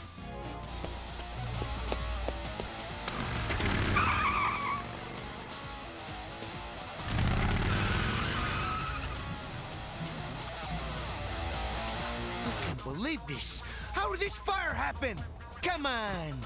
The boss has a job planned for tonight.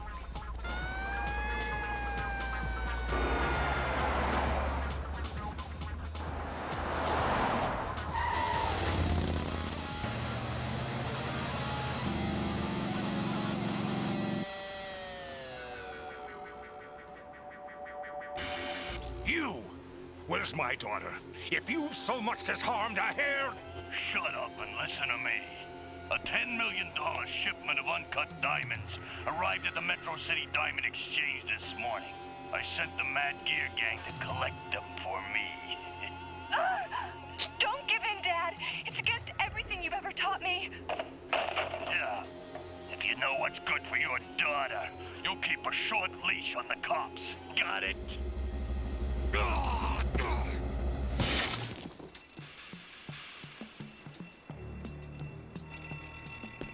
Well, where the cops? I mean, why aren't they swarming all over us? The big boss is taking care of the cops. You just get back to work. Ah, big boss, huh? So, when do I get to meet him? You'll meet him tonight, when we drop the goods off. Now, shut up.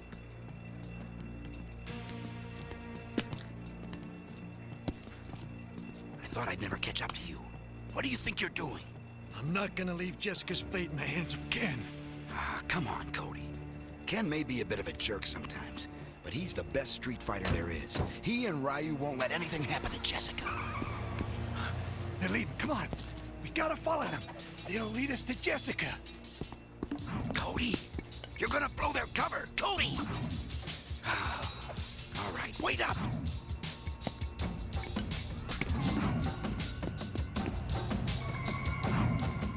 So, where are we headed? You ask a lot of questions, don't you? Hey, I'm a curious guy. Yeah? Well, I hate curious guys.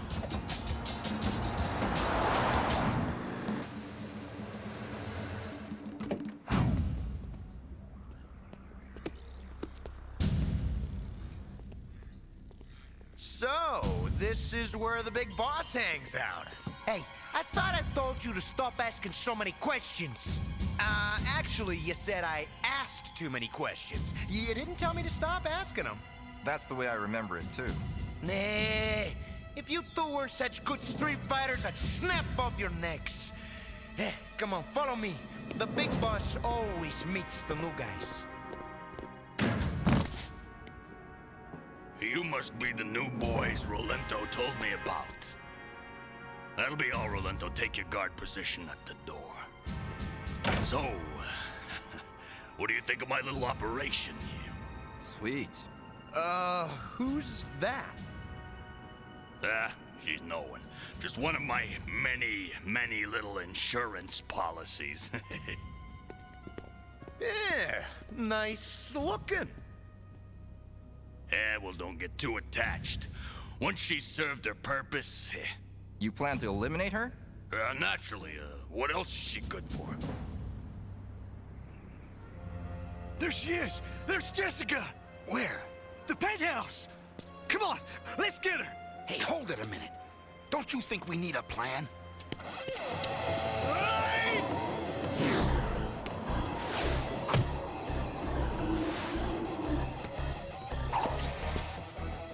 I've had about enough of this guy.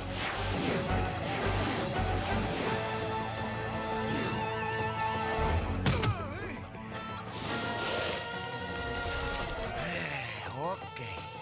Game time's over, boys. It's time the two of you took the big sleep.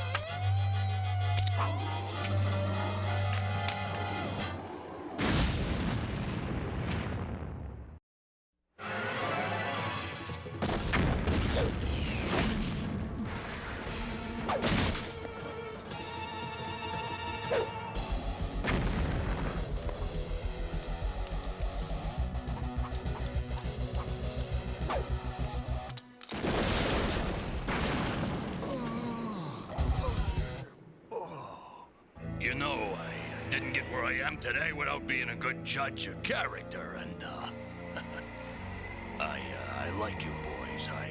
I have a very good feeling about you. Especially you. I'm sure you guys have a lot in common. Hurry up! Cody, I'm telling you, we ought to have a plan. All in all, gentlemen, this has been a rather delightful night. Don't you agree? What's this? Jessica, we're here!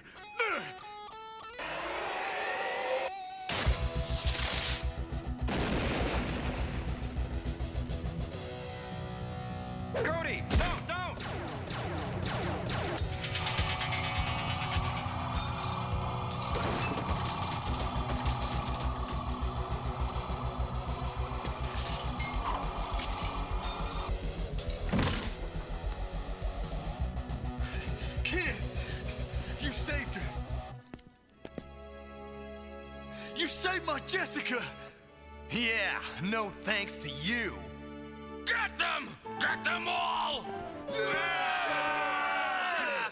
Cody, you blundering moron, you did it again! You've blown everything! Get Jessica out of here. We'll try to keep the Mad Gears at bay.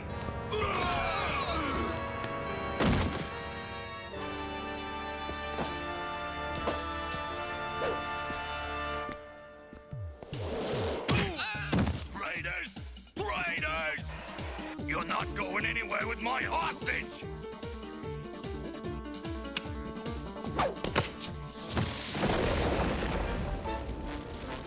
Where did he go? They gotta be somewhere in this maze.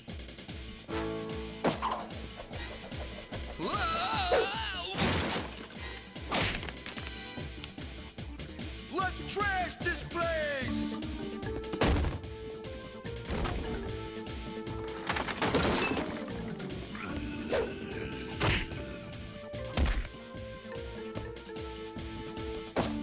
Hey!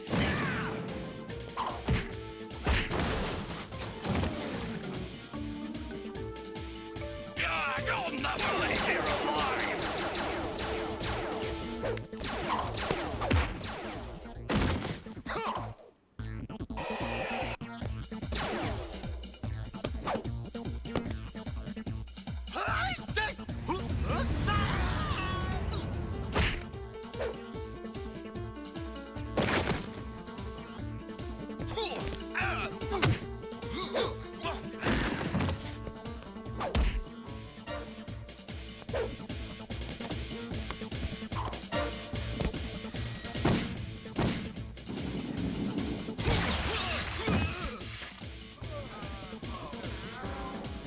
It's only a matter of time until you're all fried!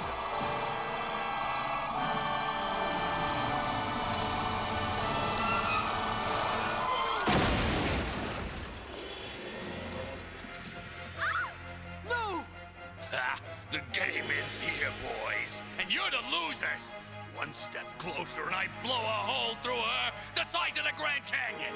Don't listen to him, Cody. He has to be brought to justice. If you know what's good for you and for your girlfriend, you'll do exactly what I tell you, Cody! Cody, now! You hurt my Jessica!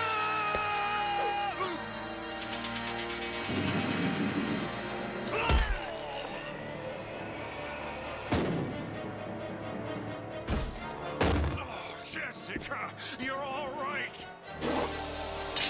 No one beats me! No one!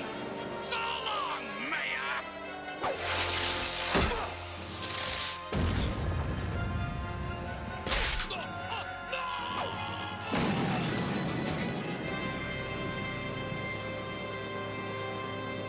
Help me! Somebody help me! My hero! It was nothing, really. Huh? I don't believe it! She went to Cody over me! I mean, what does she see in that blunderhead? Maybe the qualities you don't see. Discipline, justice, commitment. Sound familiar, Ken? Think about it, my friend. Maybe that's what gets the girl in the end. Thanks, Ken, buddy. You really are the best. Nah, no problem. As long as somebody gets the girl.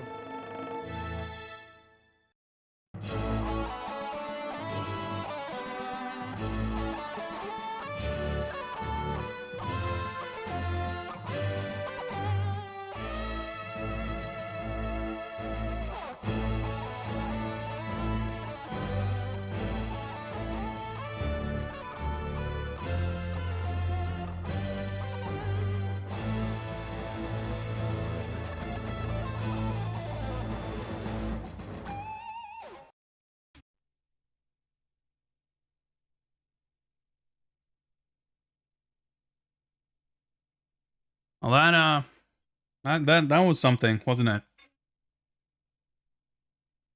Hang on. There we go. That's actually the first time I'm watching that. I thought that, you know, that's actually pretty cool. It's pretty fun. But I still can't help feel the kind of lasting impression of what we just saw. Is that version of Ken seems to have some serious issues with women.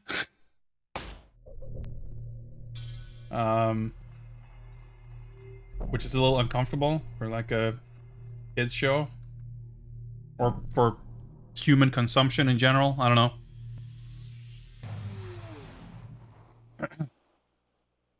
No matter how much dumber you feel, it's not as dumb as having to sit through Streetwise. Yeah, it's I think that was a good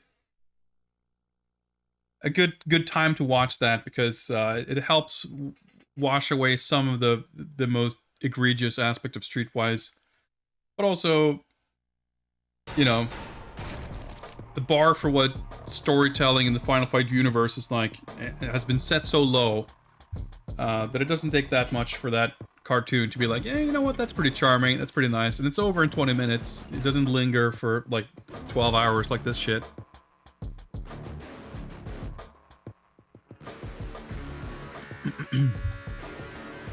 So, in the bonus menu in this game, when we first open it up, there's like 4 entries, it looks like.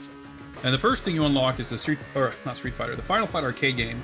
And then we unlock like 1 or 2 music videos, but throughout the second like half of the game, there were like several more bonuses unlocked. So I guess we probably just never mind. I was gonna say, so does it like scroll or something? But no, we just get like 3 additional music videos, which we're not gonna watch because I think we're flying close to the sun as it is with the Street Fighter cartoon and the music in the game. So we're not gonna bother with those.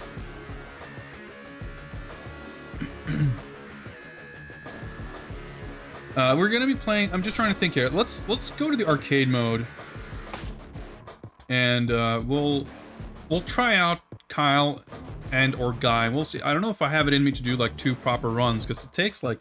Actually, you know what? Just for my own amusement, I'm going to hang on. I don't have it set up on stream, but I'm gonna bring up live split just to time how long. Like how long an arcade mode run takes, or how long we last before we die, inevitably. Yeah, I don't really have a good spot for it on stream, so I'm not going to bother, but I'll keep you guys posted.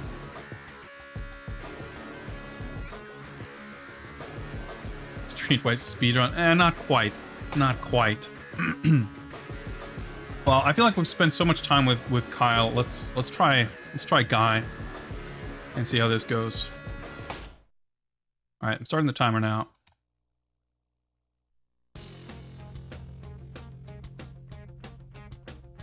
Hood, home of Kyle and Cody Travers. Oh, that's the heavy attack, right?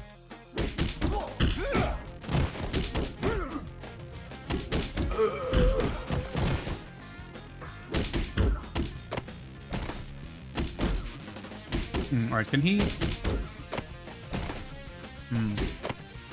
okay, so it doesn't seem like Guy can quite aim his throw.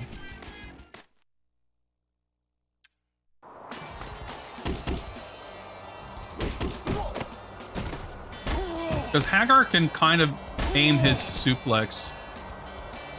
Oh yeah, there's no dodging.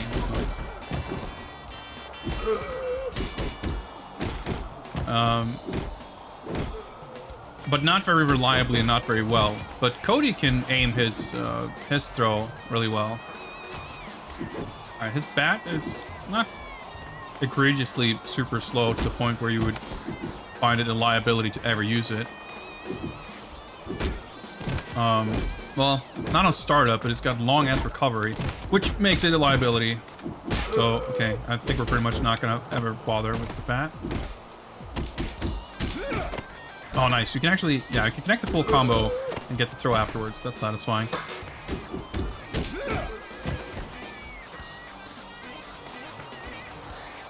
the entire game was like this with some dialogue boxes, it would have been good. Not if it was like this, because completely irrespective of what Final Fight Streetwise is, just as like a beat 'em up. Holy shit, that's his special move. He doesn't even have his spin kick. All right, this guy's the fucking Kato of Streetwise arcade mode. He's got like cool moves, but he's sort of useless, and his special is so fucking shit that he's unusable.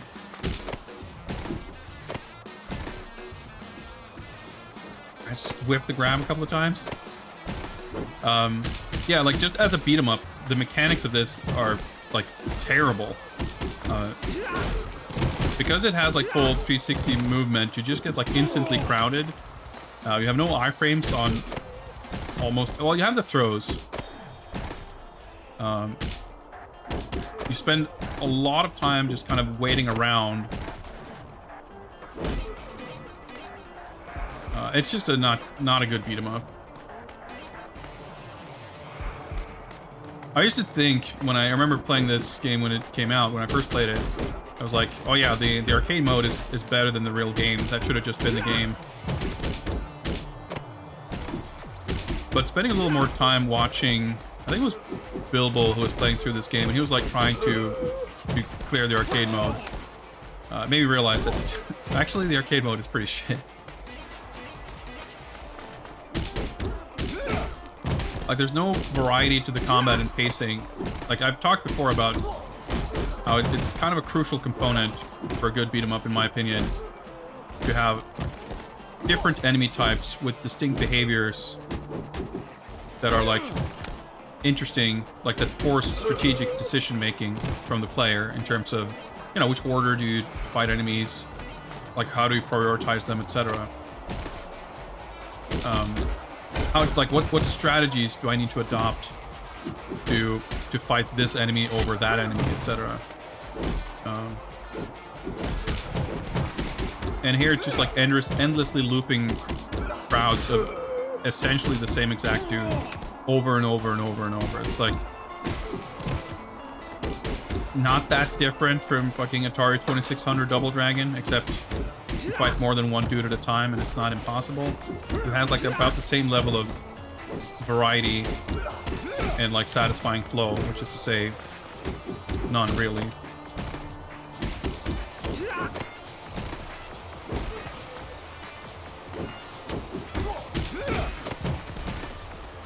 Also can't kill a dude in one combo. Now, from what I've played, Hagar seems really bad because all of his animations are super slow.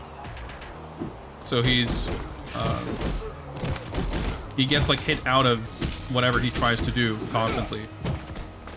Even his throw has like massive recovery, so you can like combo into his suplex and pile driver, which is like satisfying and effective. But they don't have like very good hit radius for like knocking out other dudes.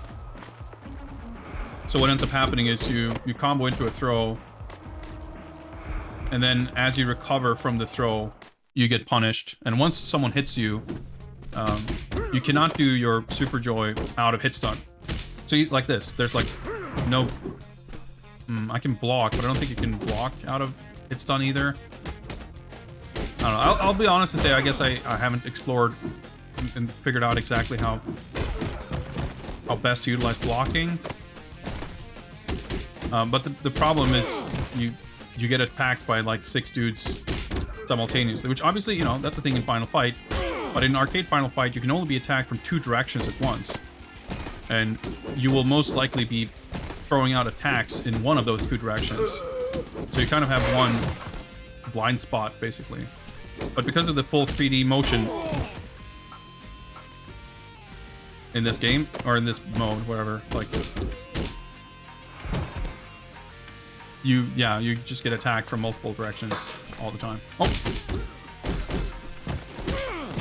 Stuff like that. I was like, all of your moves have huge recovery. Oh, wait, what was that?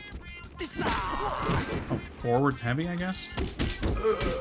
Okay, that's a pretty good move.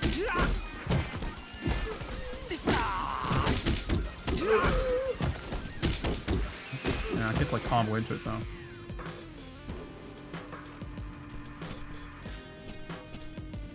Yeah, like there's good reason for beat 'em ups like to be 2D and not having like full 3D motion. Like there are old beat 'em ups that kind of do that. I'm thinking of what was it called? Brute Force. It was like a hilarious kind of funny, goofy game by what's the name? Leland Corp. But it's really awkward. Like you don't want to have to aim. Like positioning and spacing. Try to. Oh, I lost a life. Okay. Didn't realize it was that long health.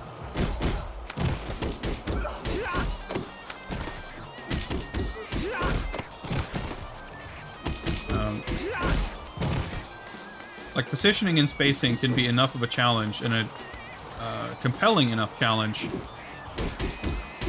that you really there's no need to introduce like aiming. Not to say that you couldn't possibly have a game with like 360-degree combat.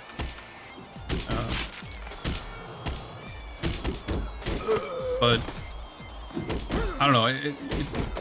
You don't feel equipped to deal with all this bullshit. This is my main takeaway from this.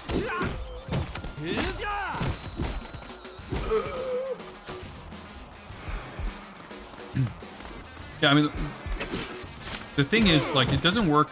Like, maybe if the timing of your attacks was the same as in like an arcade game, it might work, or in a 2D game. But because it has like more realistic animation, like if your attacks had this timing in arcade Final Fight, you wouldn't fucking make it through the first stage, because you just get destroyed. Like imagine if you had this much recovery on your moves, and you could not cancel auto moves into your Super Joy. Like you're boned immediately. Also the camera, like so much of the game is spent with enemies just like... Yeah, the camera is bad in so many ways because enemies like spend time outside the screen where you can't reach them. And in order to have everyone be like within range where you can actually fight them, you move super far into the background where spacing becomes way more difficult because you can't really see where things are. Yeah, Brute Force is fun. It's a neat game. Oh no, more of the dashing dudes. Hey guys, yeah, get ready for some screaming. I guess you can do that too. You're nothing, Travers.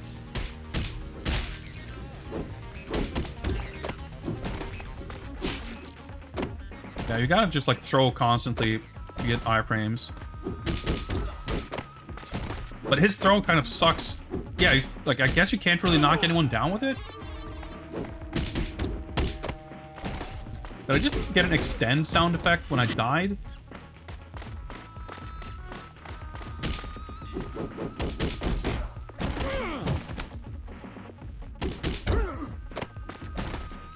Yeah. Oh yeah, you can't block this dude's attack. The boss's attacks are like unblockable.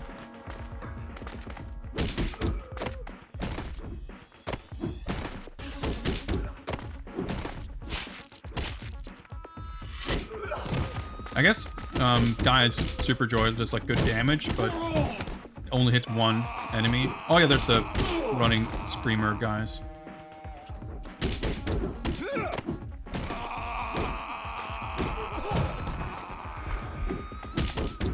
There at least is there's a limited supply of enemies here, so you can't get rid of all of them.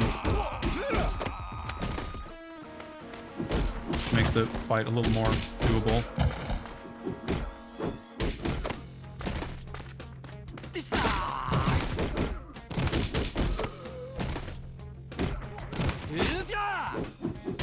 Okay, I was trying to slide the ball. Alright, well, there's like a steak dinner and a burger, so we should hopefully, well, if we can get to any of them, we'll be fine, I think, but it's a big if. Let's just grab this burger right away.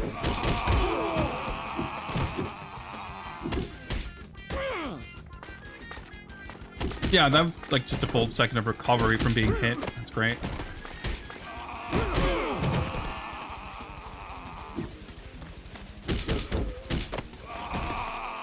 Oh, okay. I was ready for him to come at me from the left. I guess that was a new one. World O hurt. Okay, cool.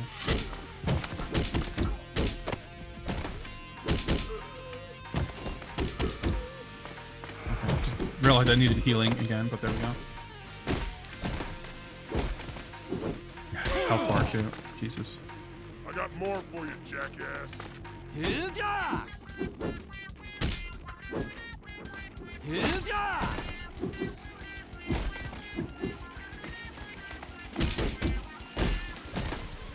guess he's like not throwable either.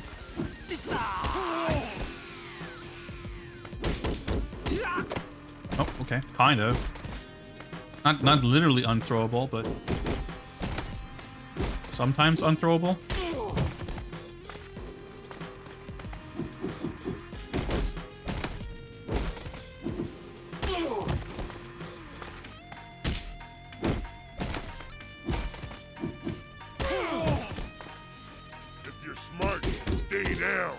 Hood rescued. Mission completed. That's 13 minutes, 8 seconds for stage 1.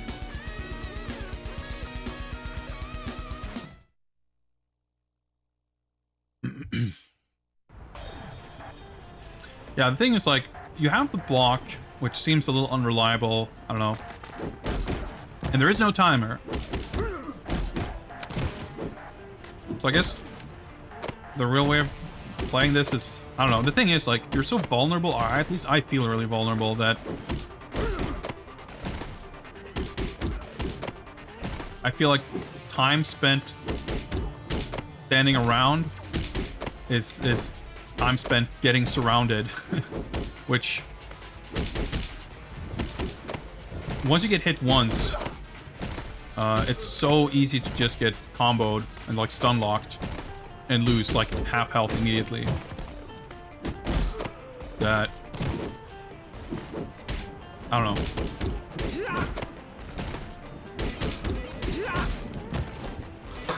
Obviously, I'm not very good at this, though.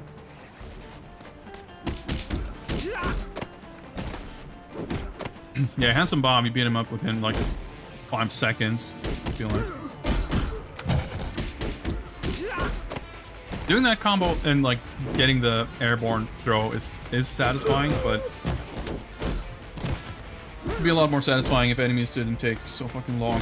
Like, everyone, I feel like, has the same HP, and they like, again, there's like zero variety to the pacing and intensity.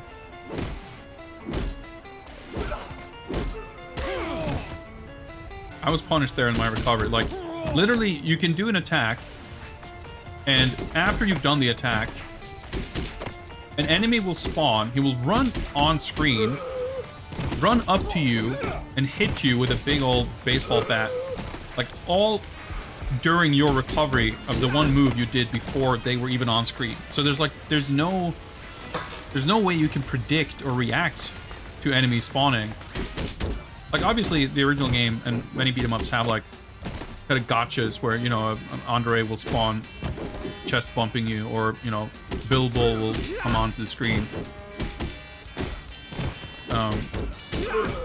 But those are kind of few and far between, and even then, like, they're usually not, like, impossible to react to. And even if they, you know, even if you paint yourself into a corner by committing to something, you have the Super Joy as your kind of get out of jail free card for dealing with situations like that. And that doesn't exist in this, because you can only use it in neutral. You cannot use it if you're, like, doing anything. You cannot do it out of hit stun. You cannot do it on wake up. Like, you cannot do it when you are vulnerable, basically. Yeah, you have to, like, run over to the go arrow or till the scrolling stops, and then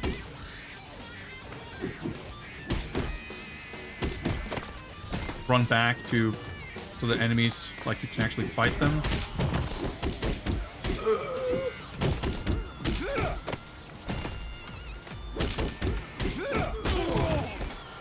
Should have comboed into the throw even though it was dead, just for the iframes. I love that enemies like stay standing so you can keep punching them when they're knocked down. I really do enjoy that aspect. That's in the main game too.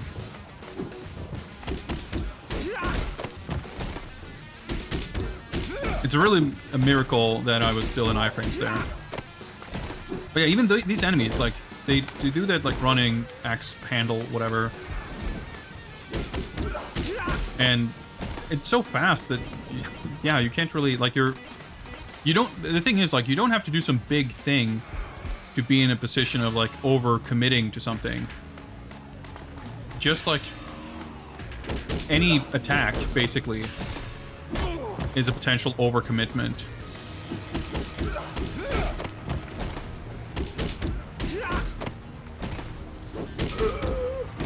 Like the only thing you can do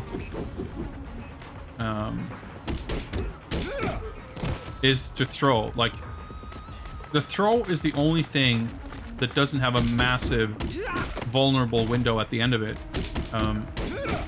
But even so, like because you're basically invulnerable until the end of the throw, but you don't have any like lingering iframes afterwards.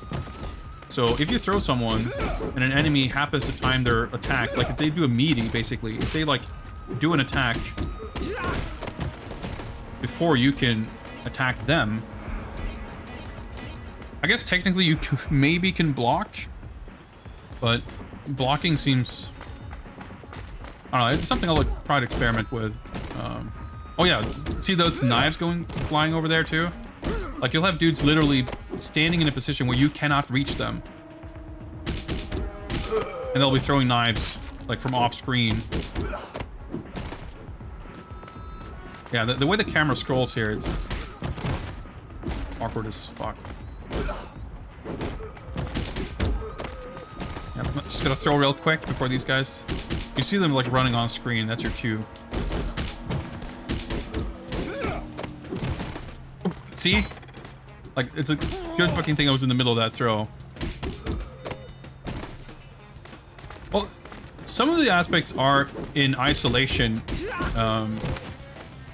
mechanically similar to how it works in the original game, Zuck, but context is everything, because in that game you have certain tools to deal with certain situations, or as it was mentioned, you know, those kind of gotcha spawns happen like half a dozen times across the game. Whereas here, yeah, it's like constantly. Yeah, I mean, I would hope, I would trust you to realize that the point you were making, however sarcastically, doesn't really hold water. But at the same time, like, it is a valid observation because it is true, and I think it's interesting, and it serves to highlight how intricate a puzzle a game like Final Fight is. I mean, you could look at any number of bad beat-em-ups to say that clearly you can make some pretty bad ones. Making a good beat-em-up isn't as simple as having you walk right and punch dudes. There's a lot more to it. But I think it's interesting in cases like this where you can observe a lot of specific similarities, but a few key differences that end up, like, you know, being the difference. The camera is like so weird. I gotta move it. Okay, I think I triggered some spawns, so let's walk out in the open area again. But clearly these levels, I mean, they're just repurposed from the main game. But they're not like designed for the needs of this kind of game. Oh yeah, right, there's nothing here, so we just go outside again.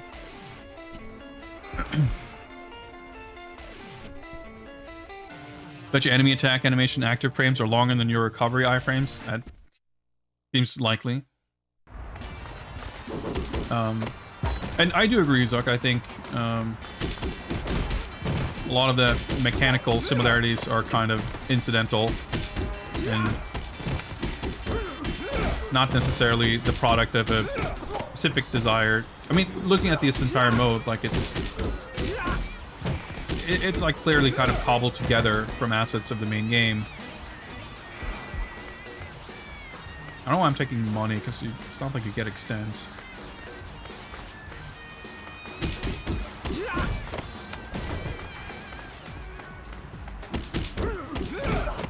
Like the lowest health enemies, you can kill with one full combo into a throw. Like that's the literally weakest enemy in the game. It's kind of...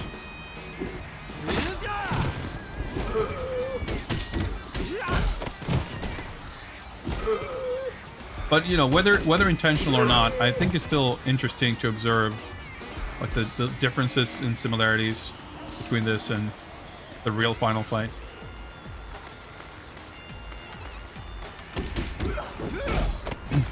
I think this mode, it gets old really, really quick. But what it has over the main game is that it's focused on the combat. The combat in the main game is like pretty decent. I mean, it has a lot of the same problems that this does, but you have more moves. It doesn't have the same camera problems, but it kind of has some other camera problems. But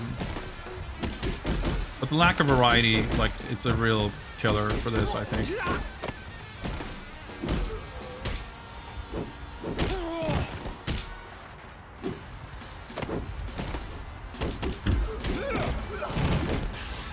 But like on a very core level, like the feeling of the chunkiness of the hits, like the hit stop and the sound effects, like all this stuff is like really well done. Like I feel like few 3D beat 'em ups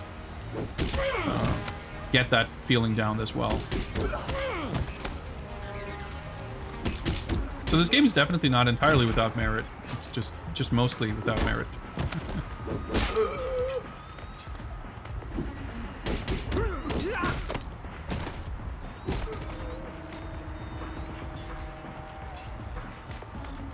I can't remember if we actually beat the stage before. Oh yeah, it's the warehouse. What do we? Oh, that was disco. Okay.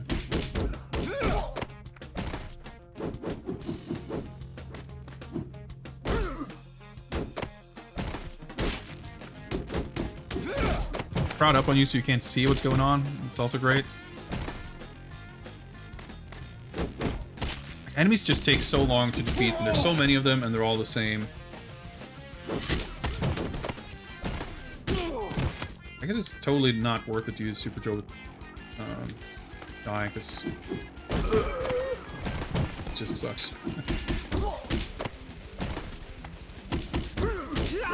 I really, really wish you could aim his throw. It's so strange that you can't. It works pretty effortlessly with Cody. I'm assuming Kyle has the same throw. Oh boy, I didn't mean to pick. Let's unequip the bat.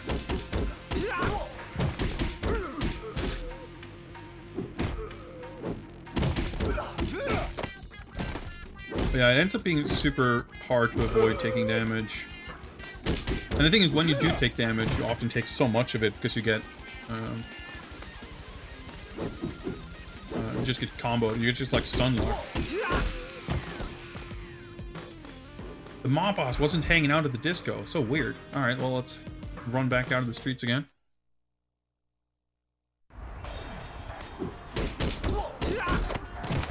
Yeah, I love that you can literally cancel whatever kind of into the throw, and if it connects, it'll just connect. That is satisfying, and a thing that I really like about this. It doesn't function exactly the same as the arcade Final Fight, but it does feel similar. Just that the throw itself isn't maybe... I mean, I guess Cody's like pretty... Or Guy's pretty like quick slam is the... Gets the closest to having the same satisfying feeling as doing it in the original game, but it's still, again, like... The thing is, the actual canceling, the fact that you like transition instantly into the throw,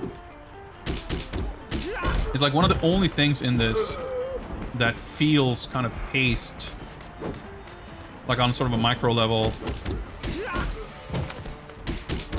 like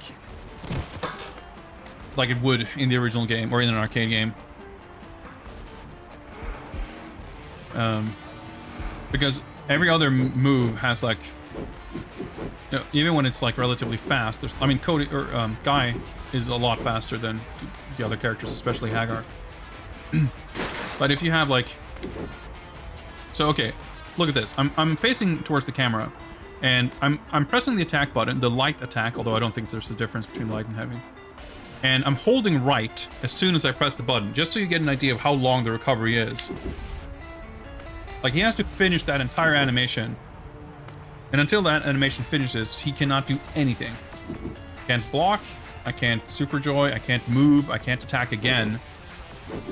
So, it, you know, and when you're being attacked by that many enemies at once... What the fuck?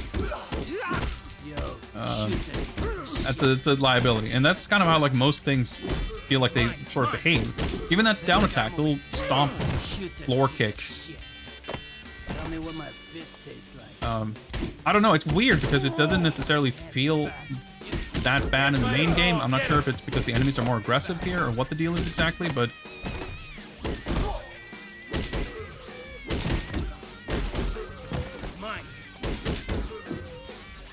Like, almost anything you do, you feel like you're just...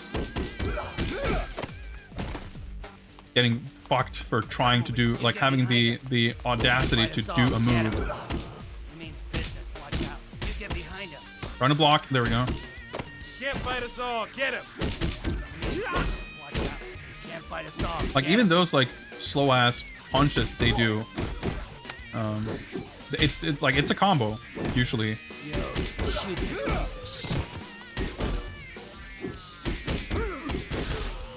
Huh, hit behind me, that's pretty cool. Oh, I'm on it. Get the body. It's mine.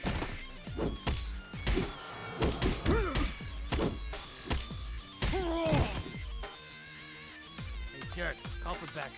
You get behind him. No, I know you can't cancel the attacks into a Super Joy, but like you can't really use them defensively here. Oh no, I wanted the fucking burger. Right.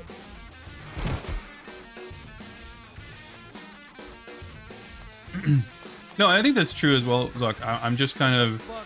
I'm less interested in the developer's intentions and more in the... just the factual analysis of the text, so to speak.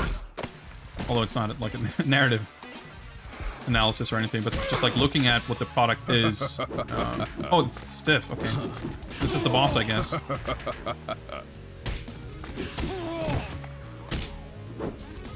Oh yeah, you can get attacked when you're on the floor too. I gotta get to do with the knife. He's gonna keep throwing knives at me from off screen. Should have stayed home, Trevor. Oh yeah, just try to throw.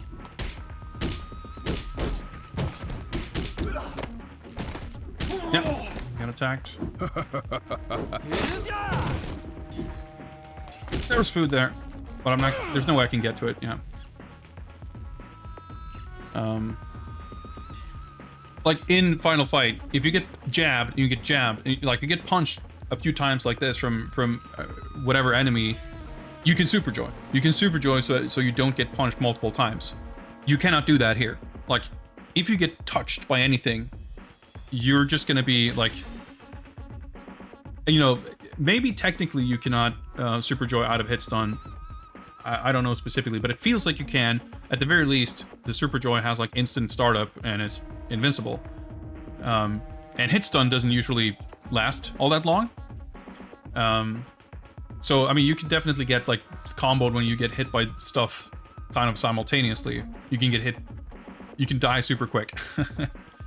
But here, like you get touched and you like fucking stagger for like a full second.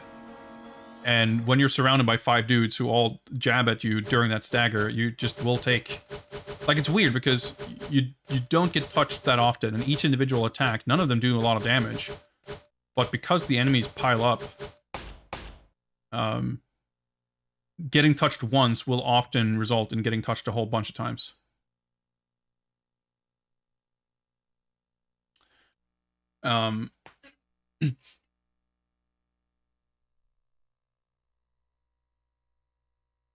But it's how do I put it? You're just like weirdly defenseless.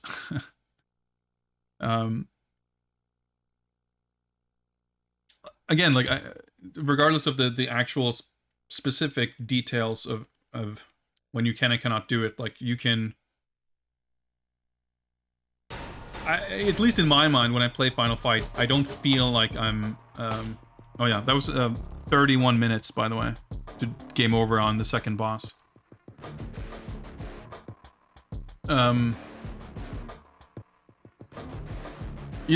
I don't feel super limited by my like when I can and cannot do it. But again, like it's interesting because even if the rules are the same, which they may be, it still doesn't feel the same on account of the timings on every single action being very different. We're gonna try Kyle because we've tried every other character. And Hagar was hard to use.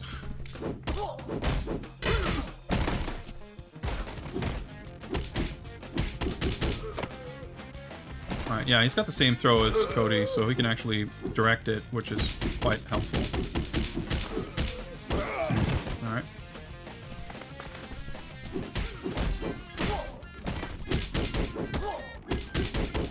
Curious to see if like any of the combos from the real game is still here. It doesn't seem like it, but fuck it.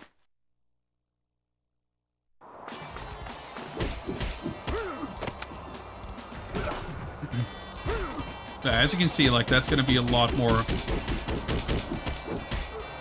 efficient at like giving you some space whenever you land a grab, but it's so slow that it's just like not slow in terms of being dangerous to use, but tedious to watch.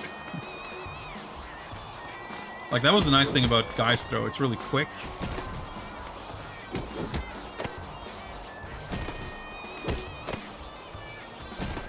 But if you want to survive, like you're gonna want to make sure that you're not getting crowded. That's how you do that, I guess.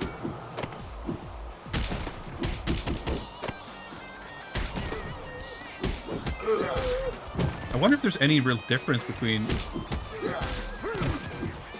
Kyle and Cody, actually. I played Spike Out a bit. I have Battle Street on Xbox, which unfortunately is like hard as balls to play on the Xbox pad. I mean, it's a really fucking difficult game to begin with, but whenever like I was watching, I know FP played it a bunch. I think McCaw used to play it too. I got really inspired to pick up Battle Street because I played it a little bit when I first got it. I thought it was cool, but like never beat a single stage because it was so fucking hard. And watching people play, it's like, man, I should play that again.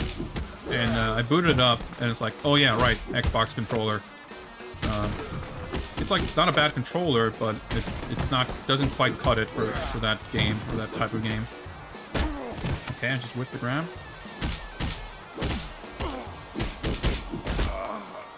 I was trying to use my Super Joy there, but it just didn't come out.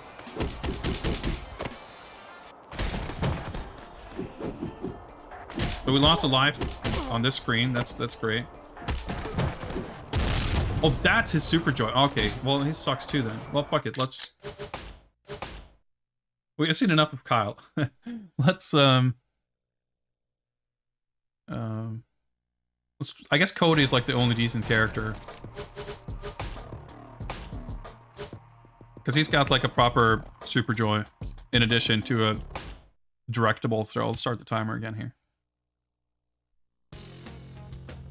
Yeah, the special in that game is kind of interesting when you charge it and stuff, right?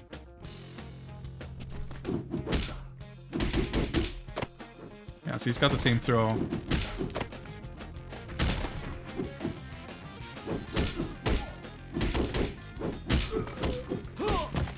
Yeah, Guy seems alright. Like, the slide is pretty good, but just having the directable throw, I think, is kind of a game changer, honestly.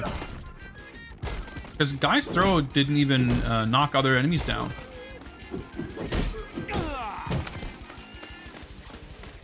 Let's try this. I don't give a shit about money. Let's go quick.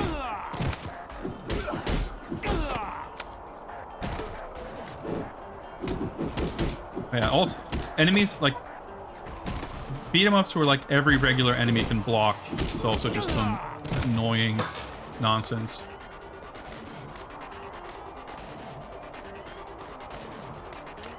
Speaking of Streets of Rage, I still haven't... I bought the DLC, but I haven't taken the time to try it out yet. I watched some people stream it a little bit. It seems really sick.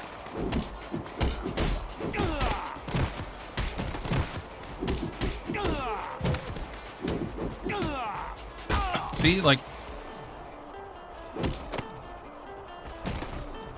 I think it's like a perfectly legitimate sort of design concept to have blocking enemies. I wouldn't want to say that it's like something you can't ever do. But I think it's something that should be used with extreme caution. Because I think it's just inherently not fun to deal with. It's kind of like when you have like something in your game that reverses your controls. Although, except I guess that's something that's just like wow, I can't talk. Legitimately should just never be done because it's just not fun. I guess you can't quite so clean cut say that blocking enemies is inherently never fun. I'm sure there's a way of doing it that feels fine, but I think it's combined with the fact that you have in this game, and this reminds me a lot of like Scott Pilgrim and to a degree River City Girls, the beat 'em up where the regular enemies are like on par with you in terms of capability.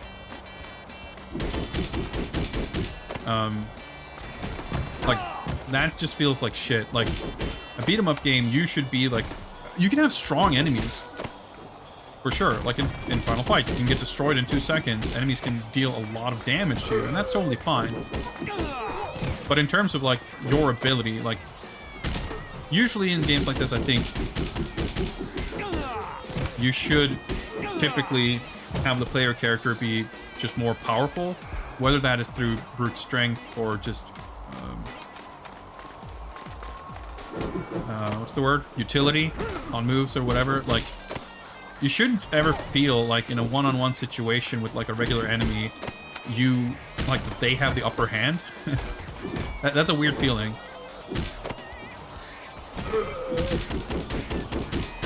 And when you like, especially, I feel like have you don't really have the tools to deal with them blocking. Good beat 'em up creates difficulty by mixing and matching enemy types. Yes, exactly. Like encounter design is such a key thing. Like having each enemy type like have a distinct and learnable behavior and pattern that may or may not be challenging to deal with in and of itself, but where the complexity comes from the decision making of prioritizing which enemy to target first, you know, how to effectively apply your counter strategy to any one enemy type when you're simultaneously being assaulted by 3 other enemies. It's like, how do you fight Andre? It's no big deal. Land a grab, you can just like loop grabs on him. But can you do that when you have poisons flipping over you and you have Hollywood throwing knives at you, you know? Maybe not, or at least not without thinking about it for a split second. And taking that split second to think about it can be enough to get you killed. And that's where that kind of tension comes from, for sure. So I think absolutely, like a singular enemy of any type, except, you know, maybe if some more of a mid-boss type situation, but like generally speaking, any singular enemy shouldn't feel like you don't know how you can deal with them, or like you shouldn't feel outgunned.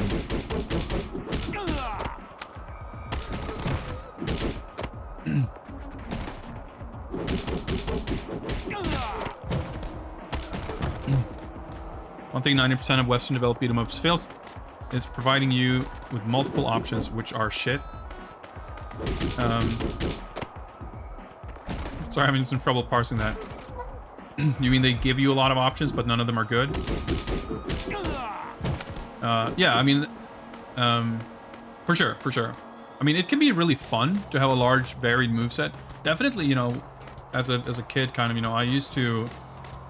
It took me a while. I never disliked Final Fight, but it took me a good while for me to really appreciate it. And one of the things, for sure, that made me kind of prefer Streets of Rage over Final Fight. Now, keep in mind, of course, I would not have been able to play the arcade version, so I would probably have been based this on the Super Nintendo version. But even so,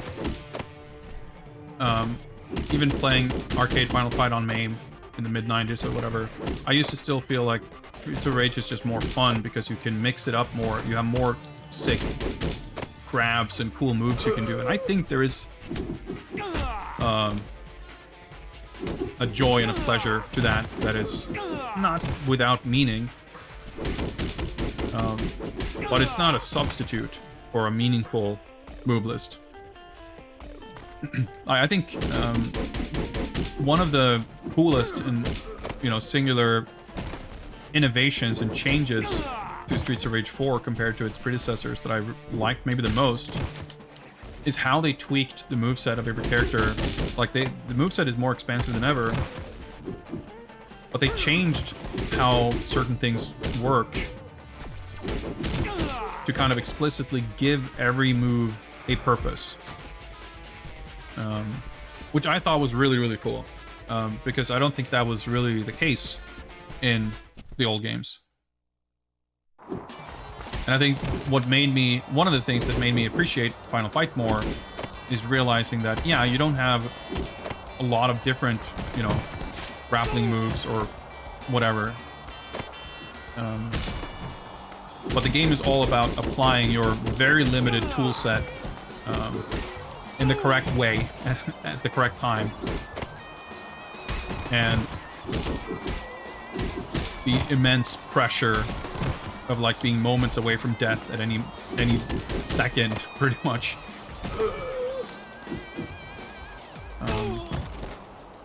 And as long as that balance is right with like the options I have and the challenge of figuring out where and when and how to apply the correct option. Maybe a knife. Like that's kind of what makes beat 'em up, in my opinion.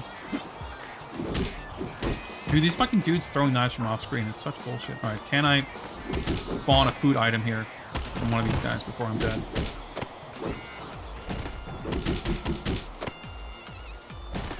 Like, there's a lot of food items, but...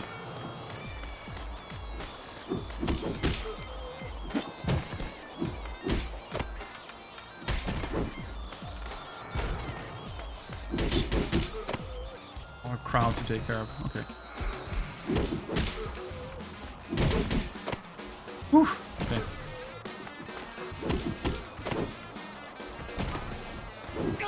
Oh, I didn't mean to do that.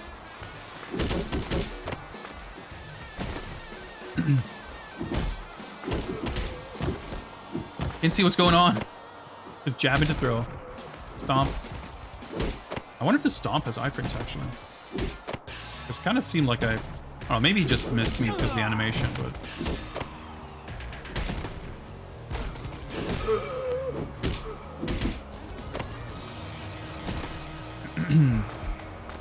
Oh! Thought we were done. Yeah, the body staying is like kind of cool, but it's also making it harder to see what's going on.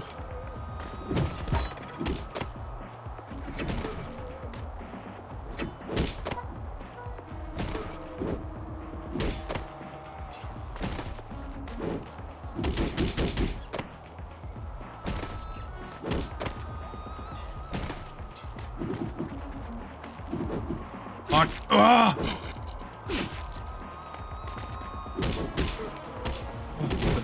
Attack killed him, so I missed the grab. There's like so many enemies. It's so tedious. I think hopefully we'll get food before the next scene, at least. Nope, I guess not. hell?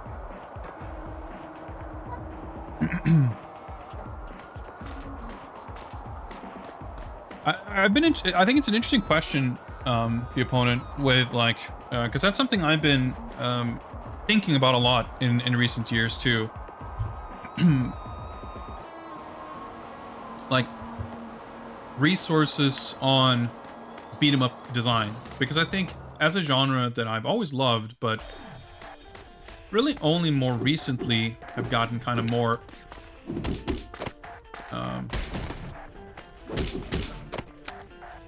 you know, appreciative and knowledgeable of, like,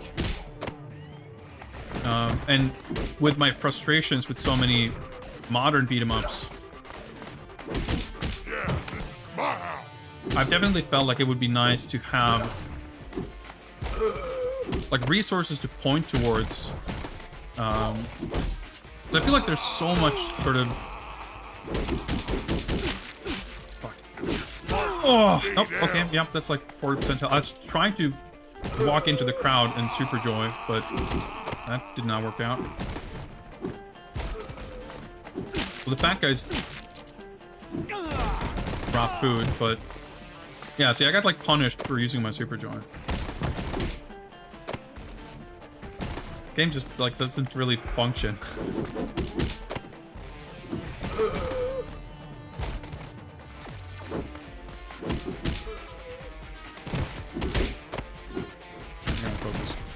Like, I feel like there's a lot of stuff I've learned, whether it's like specifics of Final Fight, and maybe you can extrapolate from that, like, that it's a good design practice, or other games, but I feel like a lot of my understanding and knowledge of like beat 'em up design is from watching high-level play, and primarily like watching people stream it and explain and talk about it. Like, I'm sure there's like gamist magazines that'll explain like the inner workings of how to manipulate enemy spawns and whatever, but like there's not like super like, even if you look for a walkthrough or a guide, like, even, you know, and even not taking it from a game design perspective, but like, hey, I just want to learn to understand this game better. I'm not sure what easily accessible resources there are that would explain, you know, so many of the finer details and intricacies, which are, you know, that would go over most people's heads.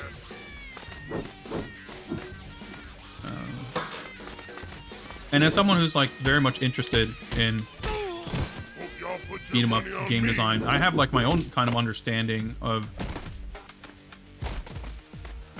what I consider kind of good design practices. I definitely wouldn't feel that I have the authority to write some kind of design Bible or anything. But I would be very interested in like, just for my own like education's sake, like kind of seeing what's available, what resources are out there for, like,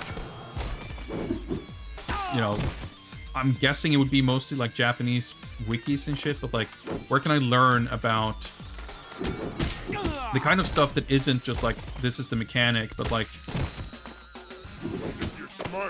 Stay down. There's like a specific example I can think of, and I don't remember where I saw or heard of it, but it's like the first signal that you come across in stage 1 of Streets of Rage 2 will never attack you from behind, I think it is. There's like a specific little quirk that I guess is like designed to, you know, not overwhelm you or whatever. Even you know, you can even be less specific than that. Like the fact that certain enemies in certain games will behave differently whether you're facing them or, you know, turning your back. Like, you'll have certain enemies in certain games who are programmed to always try to hit you from behind. And that's like, if you know about it and or are looking out for it, or maybe are just experienced enough in beat 'em ups to know that that's something that you might want to look out for, then yeah, it might be kind of evident. But I think for the other 97% of people playing the game, they would never even consider that that's a thing. And I would, you know, I've played a lot of these games, even if it's like on a hyper casual level. Like I've never really tried to like get good at arcade games, or like I've always just enjoyed them just for the, you know, if the punching feels good, I'm gonna have a good time, and I'm not too concerned beyond that. Like historically, that's kind of how it's been for me. Right? Oh shit, I thought we were done. But it's like, it's making me wonder how much else there is to these like really good games in this genre that goes over my head. And that's the kind of stuff that I like, for the purposes of wanting the ability to kind of do my own beat 'em up game design. Oh, right, they can just block it too. I would just like want to learn more about what are the details that I should be like cognizant of and thinking of when it comes to designing enemy behavior or combat mechanics or whatever it might be. I wanted to combo a light into a heavy and I just got a super joy and wasted health. Like, to be clear, I don't think it's as with anything, as a player, you're free to enjoy whatever it is for whatever reason, and if you're not interested in those details, that's totally fine. But as a designer, it's a bit of a different matter, because I think if you don't show interest, or at least concern, or at least awareness of the inner workings, I feel like you're kind of doomed to create something like, well, this, or any other number of tedious, kind of shitty beat 'em ups. So yeah, to go back to the original question of like resources, or like, yeah, it'd be really interesting to read or write just the concept in general of some kind of not even like a design bible to say this is what you should do, like best practices or anything like that, but just like breaking down, you know, call it a, not a glossary necessarily, but like just kind of breaking down what are some common components of like how a game like this is built up to just like further understanding, you know, maybe give examples of how certain games do certain things, or what are some exceptions or whatever. I don't know. I think there's like, I think this is definitely a genre that is, most people who engage with it, and yeah, it's got some similarities to fighting games like that for sure, but maybe more so shoot 'em ups. Like, people who are kind of in the know are in the know. But for anyone who would like to be in the know, whether they realize it or not, there aren't like super obvious avenues for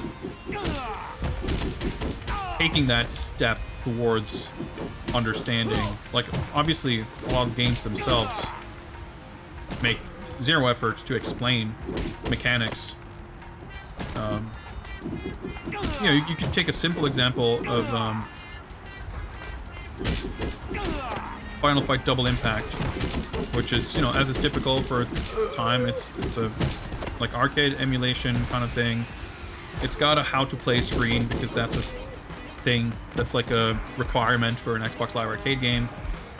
It shows you that you have a punch button and a jump button, and it, like, I guess it explains that you have grabs. It maybe tells you that you have a down attack when jumping, and it maybe has some kind of very broad piece of advice, like try not to get surrounded or something like that. But it doesn't, like, you could quite easily write a second page of a Final Fight how to play that, like, explains the importance of iframes, the importance of not getting stun locked, the importance of I don't know, maybe even explain like what the purpose is of each of your moves or something like that. Like, and this isn't like obviously unique or specific to beat 'em ups, but it's kind of, they're definitely an example. I was just trying to unequip my fucking bat. yeah, like how to most easily pull off a super joy. Sure, like that's there's just an endless amount of that kind of stuff. And I think a big reason why arcade games have kind of a difficulty, I think, penetrating a larger audience, it's definitely, you know, not exclusively due to that kind of thing, but I think there's a perception that there is, you know, that they're just button mashing quarter munchers or whatever. And I think if you're gonna have any chances of getting a larger audience interested in engaging with those types of games, whether it's a shoot 'em up or a beat 'em up or a fighting game or I don't know, any kind of things, it's first person shooter, whatever, like mechanically complex games that are a little obtuse. It would be nice to see the games themselves make some manner of effort to kind of invite new players to understand the appeal. He's mine. Watch his hands fast. What the fuck was it? Got him over here. So I think, I mean, it's been interesting to see that a game like Streets of Rage 4 has done quite well. Makes me happy because I like that game a lot. And I think that sort of speaks to the other thing you can do, which is just to make something aesthetically appealing. I think one thing that Streets of Rage 4 did really smartly was it has the arcade mode, which in my opinion is like the real game mode, but it doesn't frame it. I think anyone who's into arcade beat 'em ups will see the arcade mode and see like, oh yeah, cool, sick, this is how I want to play the game, but I'll use the story mode as practice. For people who aren't familiar with arcade beat 'em ups, may consider arcade mode like an extra bonus challenge. And I think veterans will recognize what the arcade mode is and how it works, regardless of where it's buried in the game itself. Whereas new people, I think, would get potentially kind of scared off a little bit if that was presented, it was framed as like, this is, you know, they don't even need to put a thing in the game that says this is how the game is meant to be played, you know? They can just offer it there and say, hey, this is a challenge. So I think they did a good job of finding that balance of making something that doesn't compromise that arcade sensibility, but also doesn't compromise the appeal or like the approachability. I think Streets of Rage 4 is it's a little bit long, but I think it's generally fun throughout, which I think is a length is an issue in beat 'em ups for sure, but I think pacing is a bigger issue.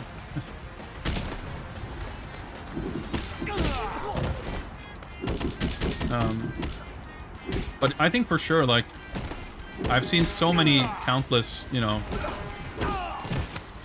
examples of people who kind of dismiss games because they are so used to,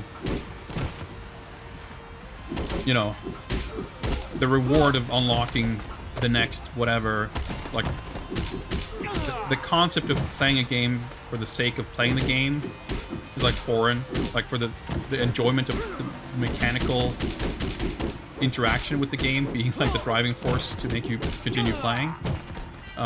Let alone the challenge of like completing the game on a limited number of lives or credits. It's just foreign to a lot of people, and I mean that is what it is.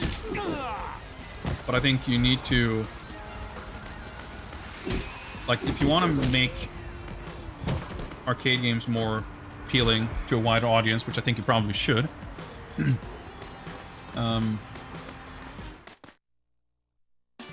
You could do well to kind of meet those players halfway, I think, and I think that's like an area where, frankly, there's a lot of work to be done. Like, and I think there's certain things that could be done fairly, you know, they're not that complicated to do. Now, obviously, I don't have proof that they would like work or whatever specific effect that they would have, but just like spelling out to a new player like what kind of the expectation is of them, as well as providing good options to let players engage with the game in different ways. It's just something I think could be done better in a lot of cases, and I think it would be exciting to see more games have the potential to appeal to different audiences and altogether a larger audience, which in turn would ideally serve to make arcade-style games a more viable like product to pursue as a publisher and a developer.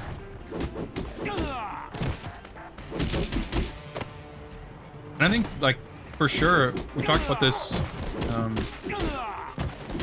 about Dead Rising, which obviously is not an arcade game, but like that is a game that I really love, but it's also a game that you have to kind of understand what the game wants from you and how you're meant to be playing it. And it was a game that was really unusual when it came out. I mean, it's still unusual because there's really been nothing like it. But I think it found an audience who really loved it, myself included, but it also put a lot of people off. Like when they compromised with a lot of the things that made the game unique in the sequels, you know, a lot of people say they liked Dead Rising 2 better.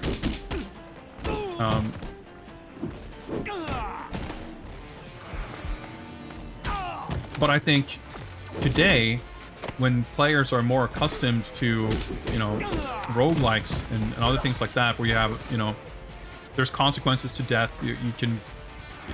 People are maybe more accepting of structures of games that play kind of by their own rules.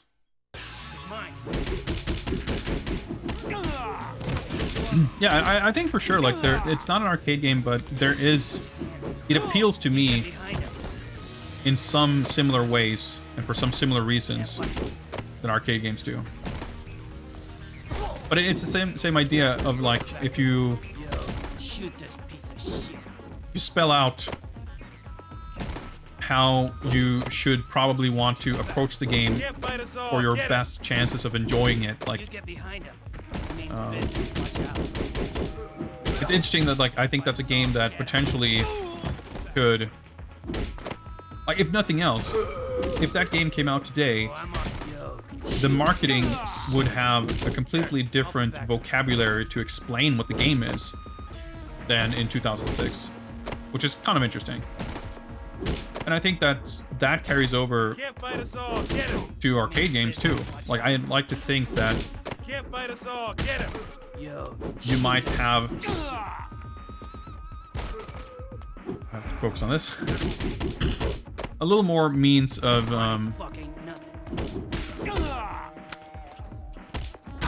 shit. Present something that's, like, Alright, yeah, so this is not a 12-hour campaign. This game is 45 minutes long. But get this, you know, like... You know, like, there have been games that are like that in a sense. Like, Spelunky is not a 8-hour game, right? You know, it's pretty short, but it's going to take you a lot of attempts to learn to beat it. And, you know, eventually there was a point where that was marketable because it was possible to communicate to an audience that's what the game experience is. And I think that's definitely a struggle that arcade games have had ever since the actual arcade, you know, environment sort of fell out of fashion. Where people, you know, presented without context on equal terms with like console games. People see a game that you finish in an hour, and you just... There's a great camera angle here, by the way.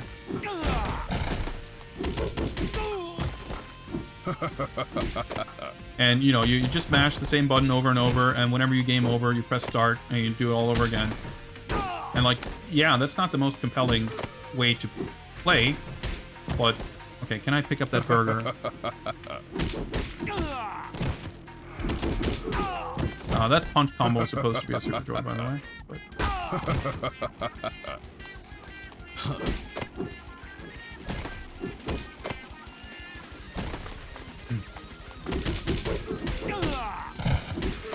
And I think, like I said, I just think there's more that could be done there, and I think if approached the right way, it should be perfectly possible to bridge that gap to some degree, at least.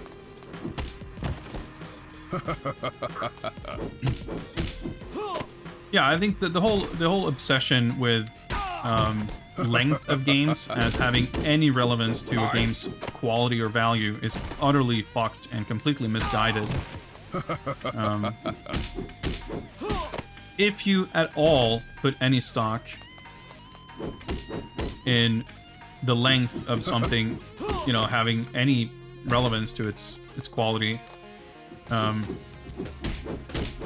think measuring the amount of time between title screen and staff roll is a asinine, you know, thing to measure, because surely you're pissing. I'm what? Sorry. All right. I got me a little sidetracked.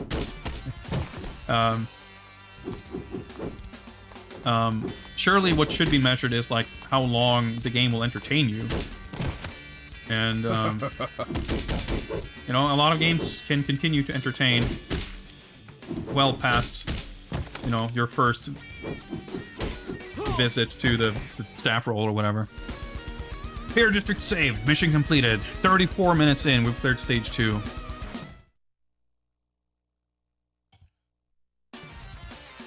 Local church, Little Italy district. Is nothing sacred? Oh, well, I guess not. Oh, I didn't. Oh, nice. You don't even get a health refill on the next stage. That's pretty stingy.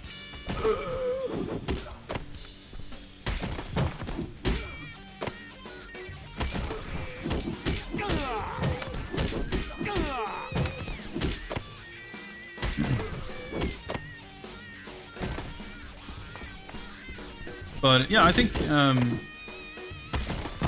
Streets of Rage 4 has me excited in a lot of ways. Not only because I enjoyed the game, but I like to believe that it has shown, you know, consumers and publishers alike that beat-em-ups can be, you know, something other than 6-hour-long XP grind fests. Like that the, you know, Castle Crashers, Scott Pilgrim school of beat-em-up design did in fact not make arcade beat-em-ups obsolete. Which seems to be kind of the pervasive view, just, you know, anecdotally based on the games that have been coming out for the past decade and what the reception has been to games. So I think I'm definitely excited to see what the TMNT game is going to be like, because I'm not even a very big fan of the Konami TMNT games. I think there are parts of them that are cool, but I don't like the way they feel. But it looks like the new one is also kind of aiming to be an arcade-style game. And it looks like the combat feels better than the old Konami games. And the art looks awesome, so I'm definitely looking forward to it. There's that Asterix game too, which I don't know what to make of, but more beat-em-ups coming out is an exciting development in my opinion. And I feel like nowadays, with the success of Streets of Rage 4, you know, being a contributing factor, I think we're in a better spot than in a long time for like new beat-em-ups. I mean, I would imagine that most people who are like, more so than me, like hardcore into like arcade beat-em-ups, it's gonna take a lot for a new game to be engaging on the same level. And as you say, like, you know, it should be fun, okay, it should be a decent game. I reckon a lot of people in those circles are gonna be like, well, if it manages that, I'll be impressed. I won't expect more than that. Which I think is fair enough. You know, it's probably a step towards, you know, potentially actually being able to have new games like that. I mean, I don't mean that I don't mean that in as dismissive as a way as it probably sounds. Okay, I didn't realize my enemies were spawns. I saw a green arrow. I mean, I'm a lot like that with some things. And I don't mean to say that, like, oh, if you're open-minded like me, you'll appreciate it. I just mean that, like, truthfully, like, there haven't been a lot of modern beat-em-ups that scratch that itch, you know.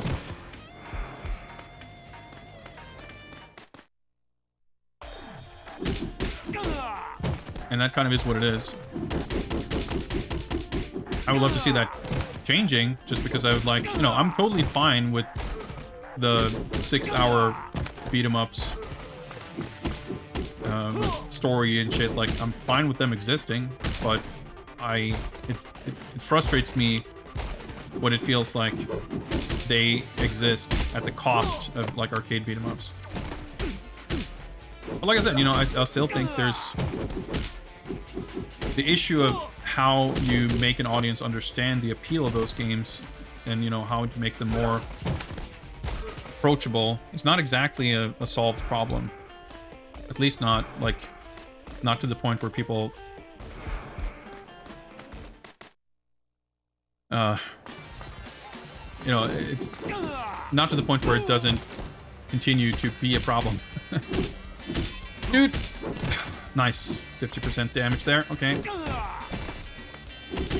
Alright, just lost 2/3 of my health.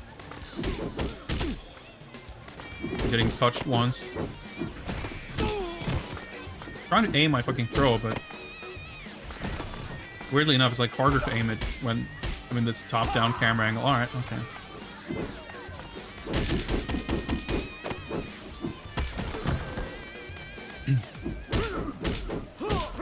It's definitely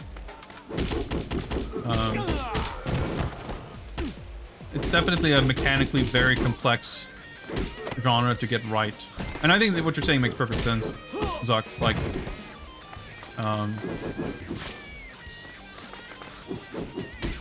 I mean, looking at, like, shoot 'em ups for the past, I don't know, 15-20 years. So many of them, you know, there's been ones that are made for arcades, but I guess even ones that haven't been, or like home releases of arcade ports. Like, routinely, like in Japan, they've like very explicitly targeted like a super hardcore demographic, as evidenced often by, like, you know, very high prices, and like games only kind of available in these like limited, like, it's just a small but dedicated crowd who you can kind of get away with charging an arm and a leg because they're that loyal. But also, like, you probably need to charge a lot because the math doesn't add up otherwise. But that kind of works if you have like a very loyal, very proven market. It's and I don't think that exists for something like a beat 'em up. But that kind of goes with what I was saying too. Like I think the problem with beat 'em ups isn't how do you appeal to a wider general audience. The issue I think that hasn't quite been solved, or I think Streets of Rage 4 maybe gets about as close as I've seen anyone get to solving it, is how do you create something that is more broadly appealing to a wider audience without sacrificing the parts of the genre that the kind of arcade veterans like. Because whether it's Scott Pilgrim or River City Girls or whatever, Volver Blade, 25 other Steam beat 'em ups, like almost without exception, they're doing something with the formula or the pacing or the structure or the gameplay system that makes it impossible to enjoy it like an arcade game. And that's my problem with it. Like,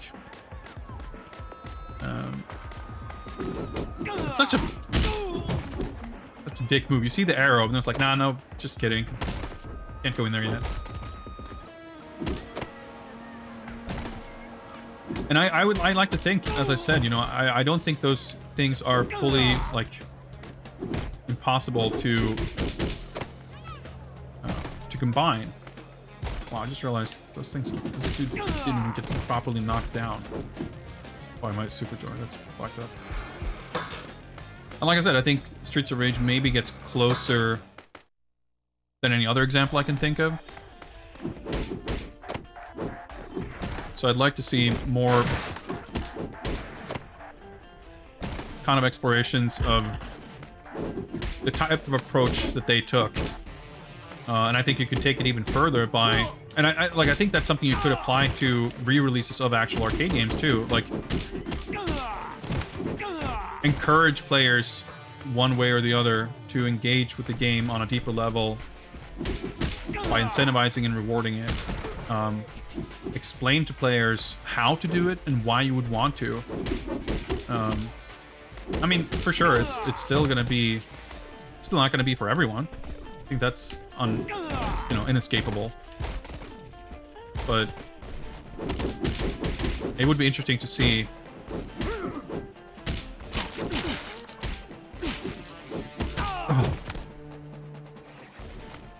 how well that might work, you know.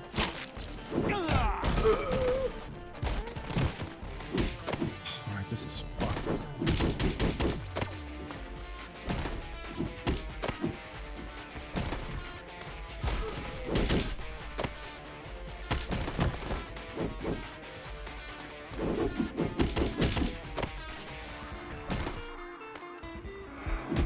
Steak dinner, nice. Could maybe have saved that, but at least I'm alive.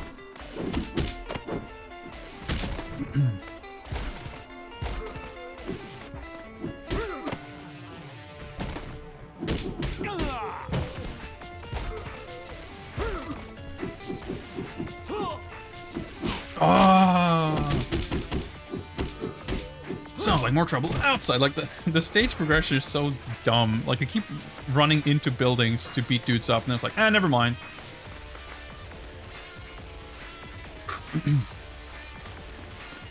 But I mean, overall, for sure, like I think, oh my god. As I said, like I think beat 'em ups are in a more healthy and exciting place than they probably have been in like 25 years. I imagine, even though it's, I know, at least partially wishful thinking, but that Streets of Rage 4 will help kind of herald somewhat of a new era of like a new era, not necessarily of like great arcade beat 'em ups, but at least an era of the tedious 6-hour grindy RPG beat 'em ups being less ubiquitous, like the genre being less like, I guess a perception, a shift in perception of the genre that, you know, makes, because I think for sure, and I think it still is the case in a lot of, you know, with a lot of people, that people look at stuff like Final Fight and say that it's like obsolete, and that, you know, by making the games tedious 6-hour slogs with, you know, extensive menuing, somehow that has evolved the genre, and like there's no need for these types of games anymore. You know, similar to how in some circles, I think, or, you know, in some contexts, there was kind of a perception that, you know, 3D games had made or were making 2D games obsolete. And I think there was a time and a place where you could make such an assertion and no one would bat an eye. But in 2021, I think you would kind of be laughed out of the room. Well, I mean, I guess you still have people saying that Metroid Dread shouldn't cost $60 because you can't control the camera or whatever. So, I mean, there's... We're we still got ways to go. But I still think, obviously, like, 2D gameplay is not seen as, like, in a broad sense.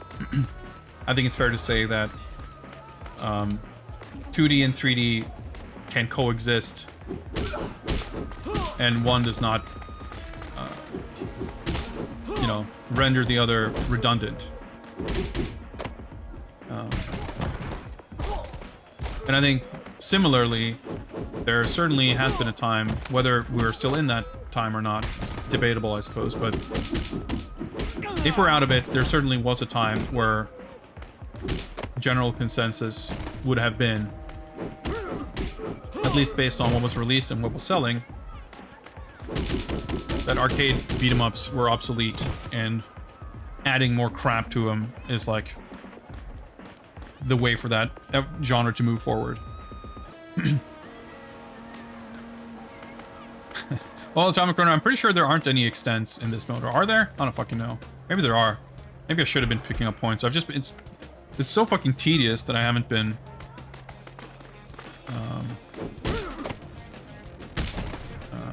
bothering. Oh, it's Ghost. Okay. Well, I guess it's the boss.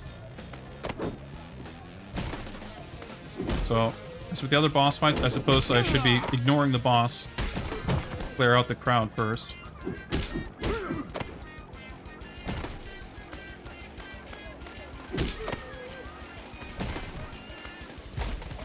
Is that it? Is that it for the crowd?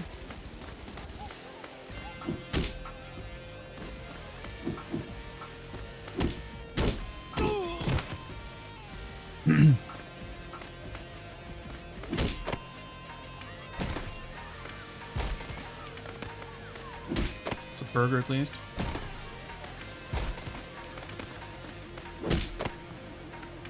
But yeah, and I think, like, the thing is, I imagine that Streets of Rage 4, had it been a big flop, would probably have, you know, made a lot of people, companies, very skittish about making a game like that. And I think for sure, like, the thing about beat-em-ups,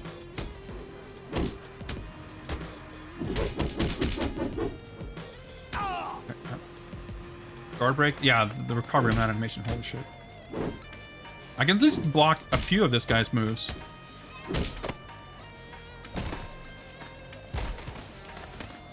Like, I think, you know, when Castle Crashers came out, and Scott Pilgrim, not super long after it. Great camera here, okay.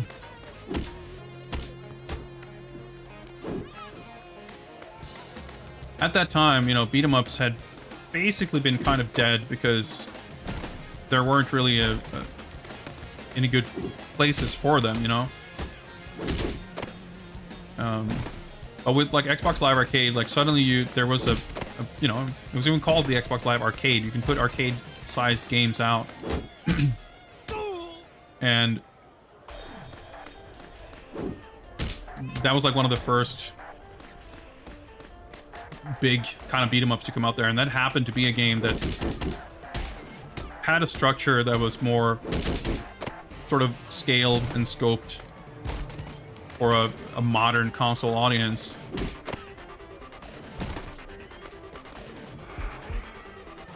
And I was very successful. So people, I guess, looked to that and said, you know, this is how you make and market a successful game in that genre, and that kind of led to the next decade of the only beat 'em ups coming out being that kind of thing.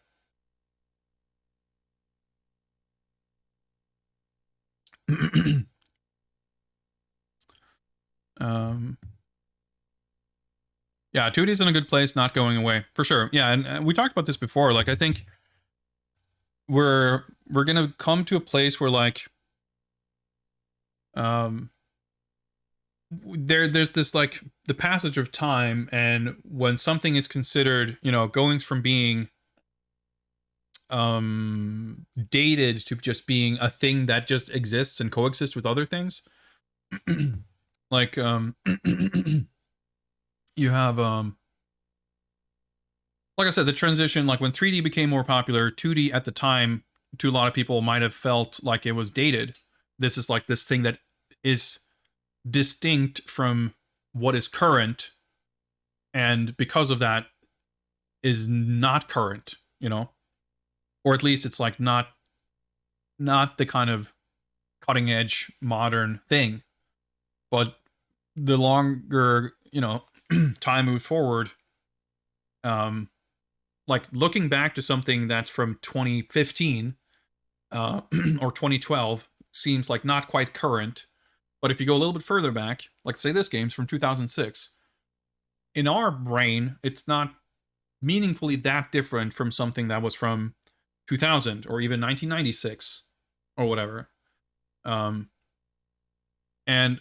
at some point, like the different types of expressions, you know, whether it's 2D or 3D or types of games or scale or whatever it is, like as these things, as older things coexist and we get new versions of old things, like newer generations of consumers and players will not have the same perception of such and such being dated or old compared to some other thing, because they all like coexist, you know. Kids growing up today with mobile games and computer games and console games and whatever, and like the average sort of library of what's available and how it's presented and things being available on sort of equal terms, I think will mean that certain types of distinctions that exist today as to what feels like a current thing, what feels like a dated thing, will probably change, and will probably, I feel like we're in the middle of that movement, so to speak, when it comes to something like arcade beat 'em ups, like where at some point it felt like, well, that's an 80s thing, you can't do that now or whatever. Like you can't put a 45-minute game on a disc and sell it for $60. That just doesn't work. I think frankly it would be easier to do that in 2021 than it would have been in 2001. Certainly than in 2011. Because you could package it in such a way where you could sell someone on, I mean, it probably, you know, wouldn't, it more likely would be a $40 disc or whatever, but like, I mean, you can and you do. Streets of Rage 4, of course, has like physical editions that people buy, but it's not a 45-minute game, but my point still stands. Exactly, Gary. Like, people who have not experienced firsthand a particular game transitioning from being the current thing to no longer being current will not have that perception of that thing as being dated. It's just going to be a thing that exists. And the more time passes, the more things are going to exist in that space of having kind of always been there. And each new kind of generation of people coming into video games are going to have, you know, less of that you know, fewer games that they feel that way about. And I think that also will kind of coalesce with the fact that like graphics and all that kind of stuff, like we're kind of reaching a plateau in terms of evolution and development where like technical limitations are no longer the bottleneck. It's manpower, you know. Unity and Unreal are literally free. Like you could build whatever like in your garage, whatever, you know, but it takes a lot of work and it takes a lot of money. So like the race, I think the race towards like getting those like ultra realistic graphics or the biggest budget, highest production value AAA thing, like fewer and fewer players are going to be able, I mean, actors in the industry, in the space, will be able to compete in that race. And in the meantime, like everyone else will be doing smaller, cheaper things. And because smaller, cheaper things don't necessarily to the consumer look like lesser products, that can still be super viable. I think the AAA stuff can be exciting. You know, having massive companies with a lot of resources can help push the envelope in certain ways that can be interesting in terms of how, you know, there's a homogeneity to AAA games that puts me off. It's not the type of games I play the most, but I can recognize that it's not completely without value. But I think gaming becomes much more exciting when you broaden your horizons a little bit to see what else is out there. And I think there's more avenues for that other stuff today than maybe was the case, you know, 10 or 15 years ago. I think he said something about going to the church to finish this. Well, I guess we're in the boss rush. I can't even remember which stage this is. Alright, I can't throw Andre, so this might be troublesome. I'm gonna have to throw dudes into him at least.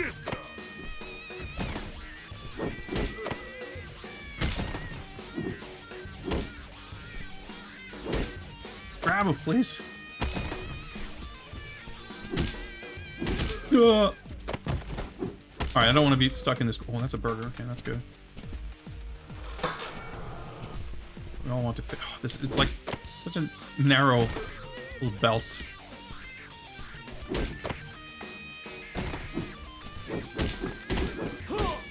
Holy shit, he's got like 1 billion HP. There's no dodging in this mode either, by the way. Yeah, I'm pretty sure we're gonna game over here. Just, I'm not sure how we're gonna deal with this fight. Like my sister. I just want to grab the fucking pizza. Holy... Alright, I'm gonna get the burger instead.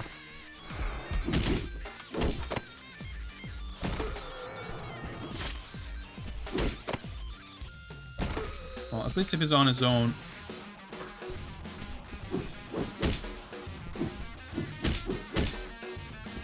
Might not be too bad. Alright. I've been getting too greedy here. Oh, why did I take the initiative? Well, if I can only punish... Fuck's sake, he punished my pickup animation. Oh! The fucking hitbox. I gotta run around him, I guess. Oh, wait. Right, Cody can throw... Like, it's... If I can reverse... Cody's like the only character who can throw the knife. Well, I guess I might as well.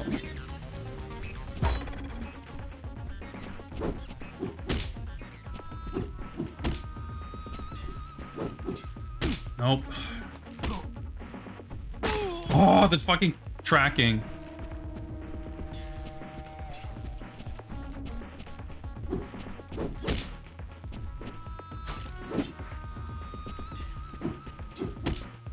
Yeah, I knew it.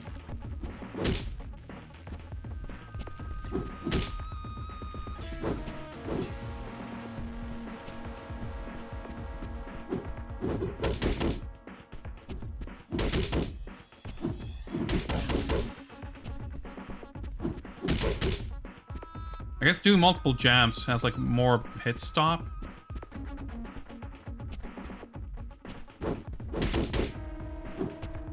And less recovery. Yeah, well, not 0. Oh yeah, the 0 doesn't count. I just realized this is my last life. Thought I had another life. That's why I was being a little careless. Oh, what the fuck? Alright, let's just fucking cancel my wake-up animation and just do a drop kick from laying on the ground. Sure, why not? Well, that was an hour. We didn't go to Japantown, right? So I guess that stage would have been after this.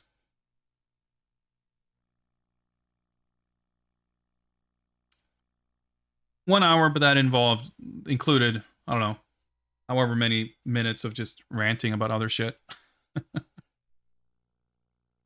Well, I think we've given the arcade mode its due respect. Well, more than its due respect. Speaking of giving something more respect than it deserves, why don't we wrap things up with one last look at the amazing emulated version of the original Final Fight. Yeah, I'd definitely never seen that far into the arcade mode either. And, like, there's no fucking way in hell you could even, or I shouldn't say you could, but I personally at least could not get even close to that far without Cody. But it's so, like, most of the lives you lose, it's like, yeah, it's so weird. Like, you have this chunky health bar, and whenever you lose health, it tends to be in increments of like 50 to 75%. So if you can avoid one or two of those instances here and there, like that can save, you know, keep you alive for a lot longer. Oh, if I can come off in here. What are some AAA games that I like? I really enjoyed the RE2 remake. I thought that was great. I didn't play very far into it, but I really liked DMC5. I've greatly enjoyed the recent Hitman games. I love Yakuza. I'm quite excited for Lost Judgment coming out pretty soon. What's some other like relatively recent big games that I played and enjoyed? I thought Doom Eternal was amazing. I thought that was one of the better games I played last year or whenever that came out. I think that was 2020, early 2020, right? I don't know. I play a bunch of games, but a lot of the bigger kind of mainstream AAA stuff, especially like open world type stuff, like really does not interest me. Yeah, you got reversed controls. A to attack and X to jump, which is fucked up. And yeah, there's like 3 to 4 frame skip. There's no V-sync, so there's like screen tearing, etc., etc. Glowforge, let me link you. I did a previous thing where I played every Batman game. I have pretty controversial opinions. I also did, by the way, on my website, there's a series of articles where I ranked every single Batman game.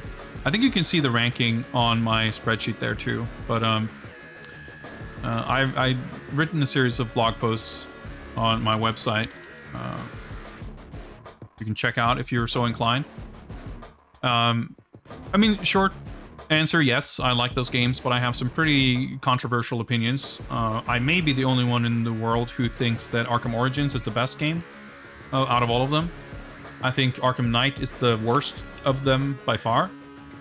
And I think Arkham Asylum and Arkham City are... I used to think that Arkham Asylum was way better. Right now, I think they're similar in quality. I think I ranked Asylum higher than City. There's a lot of things that I think City took the series in more of that generic open world direction, which I didn't like, but it did also add a lot of mechanical improvements to the game. But I think Origins is my favorite because I think it has the best story. It's the only game that doesn't completely shit the bed in the end. Like, the story wraps up in a satisfying way instead of wrapping up in a dog shit stupid way. It has the best character design. It has the best boss fights. I like that game a lot. And I was very distraught when it became clear that the next game from Warner Montreal, the developers of Arkham Origins, is in fact not a new kind of Arkham game, but Gotham Knights, which is some kind of online multiplayer co-op live game loot crafting bullshit with damage numbers and XP and shit. Well, I guess Arkham has XP too, but my biggest hope for Gotham Knights is that because they delayed it, right? It was supposed to come out this year, but it's coming out in 22. I hope that they looked at Avengers and they looked at Anthem and they looked at other live games flopping and saying, maybe we shouldn't make it that and make it something better, but we'll see. Arkham Knight is the one with the Batmobile, which is definitely far from the only reason I didn't like it as much, but a contributing factor for sure. Like, I think the Batmobile stuff is mostly fine, there's just way too much of it. Anyway. Yeah, another cool thing about this is you have 4 credits, and starting a game takes 2 credits. I'm not sure if continuing is 1 or 2 credits, but when you run out of credits, the emulation is just like over. Okay, hang on. Normally, you would just start on the title screen with the coins inserted. Okay, I could at least press start.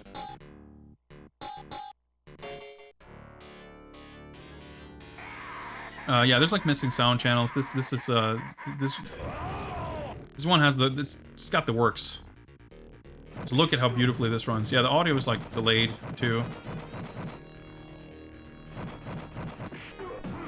Oh, that's a great start.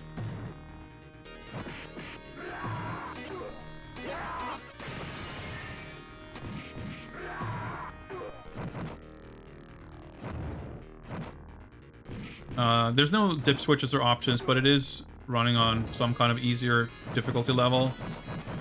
Despite that, I feel pretty satisfied that my last time playing this was by far my greatest attempt at this game.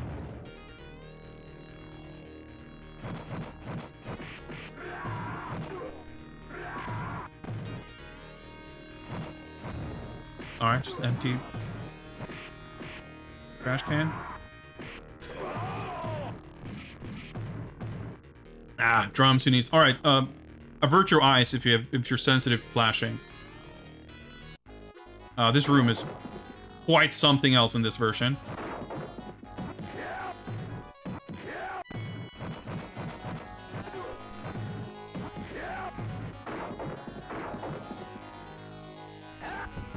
Right, it's so fucking slow.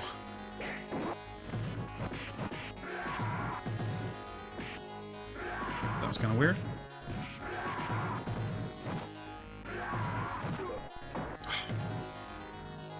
It's like super hard to react to stuff and everything's like fucking teleporting because there's so much frame skip. Alright. It's going quite terribly so far. Well, opponent, as far as I'm concerned, Capcom themselves didn't touch fucking anything in this game because it wasn't... I don't consider the people who made Streetwise to be Capcom themselves. But no, this was credited to Ultracade. I mean, it's running MAME, I guess, but not very well.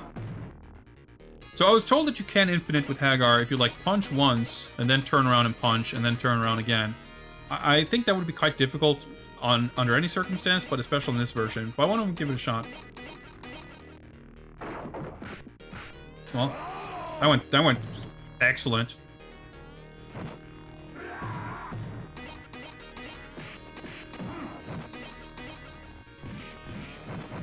All right. Okay. So much for that. What the fuck? Alright. Alright, we're definitely not no missing damned this time. I was thinking, like, you know what? The last time I had a run, I I did really badly. Like, I died on stage 2 in some silly way. But then I started doing a lot better. We made it to, like, almost to the bathroom in the Bay Area.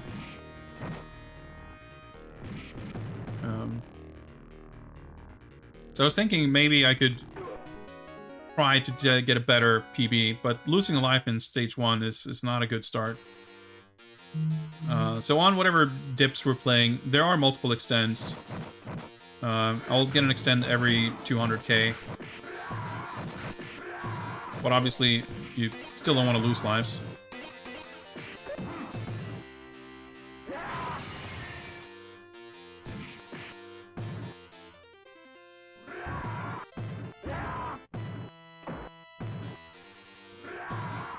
Yeah, I'm about to lose a life here too. That's great. Well, I've been streaming for a long time, and I haven't been eating much. I'll blame that, I guess. Well, I guess I don't think I need an excuse to do poorly in this fucking version when it's so utterly fucked.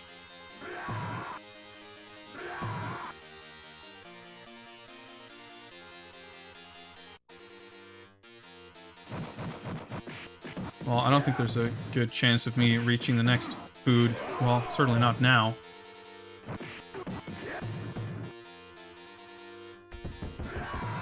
That was a good suplex.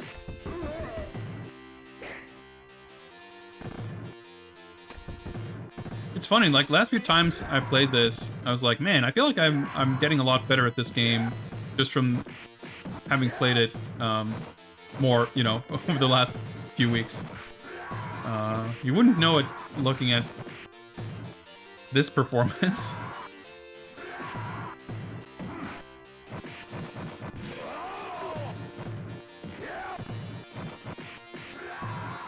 Oh boy. Not that much of a loss. Remember, even when I'm ready for him, which I wasn't this time, I feel like I don't know how to deal with Andre chest bumping on his spawn. I don't know if you got any good strats for that, Zuck, or anyone else for that matter. I'm always open for being educated. This is a game I do really like, and I would definitely like to get better at it. And again, you know, it comes back to that whole idea of, you know, strats. Like I said, all I know, everything I've learned about this game, everything I know about strats is like from watching other people play it on Twitch and having them explain stuff. Oh, that's okay. Sure, I don't got that backwards jump, but Hollywood.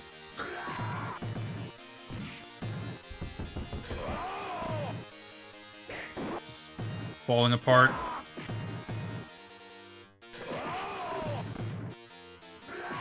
Like fucking 8 lariats. Jesus Christ.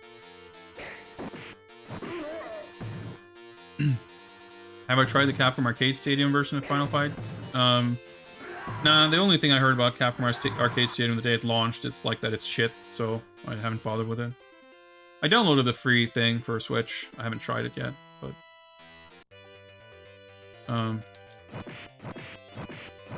not about to spend money on something like that. Alright, we should hopefully be able to get an extend. Playing it safe there, not risking anything.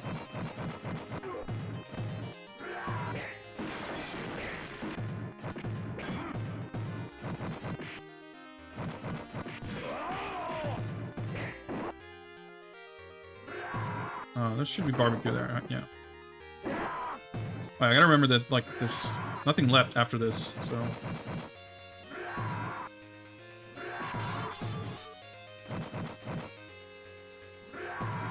I lost the barbecue last time. Okay, let's see if we can no-miss Sodom. I think I did it once. I fucked it up, but I still... No, I don't think I actually no-missed him, but I almost got it. Yeah. I didn't mean to throw him to the left. I don't know how to get him to Yep. I guess I'm jumping too late.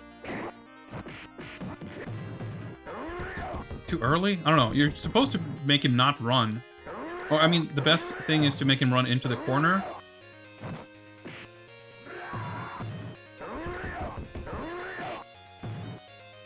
Well, forget no miss. Can we beat him is the question.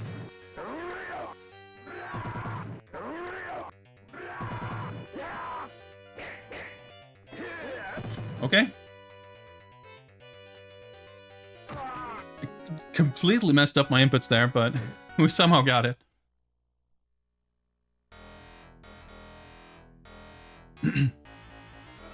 I did play 65 Batman games over a period of about 2 years. That was a lot of fun. And I have been thinking a lot about doing other similar projects. And I've been talking about it very loosely, making vague threats. But as I've always said, you know, that is something that would be fun, but it's such a large thing that I'm currently enjoying the freedom of not being committed to such a large scale thing. I mean, even this Final Fight thing we're doing now, it's like over a few weeks. But it still kind of gets that feeling of, on occasion, well, it's different, I guess, with something that scale, but there can be a sense of obligation, even when I'm enjoying what I'm doing, like... Oh, shit. Obviously, if I'm... Oh, wow, that's great. What? Okay, I guess Jake kicked me. I'm actually gonna continue. That's a cool sprite down there. I'm just gonna play like super casually now, because I'm curious how many continues you get.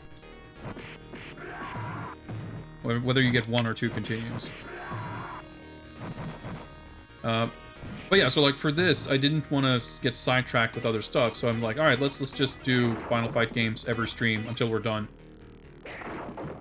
But if you're doing something that's going to take multiple years, then that doesn't really make sense. Like, you want to be able to do other stuff as well. Or at least I do. You know, I have a lot of games that I want to play.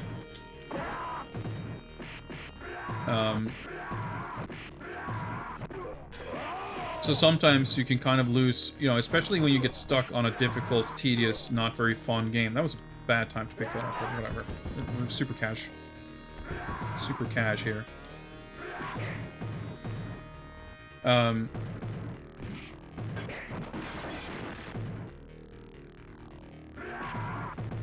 sometimes, you know, that feeling can get a little overwhelming and you kind of don't want to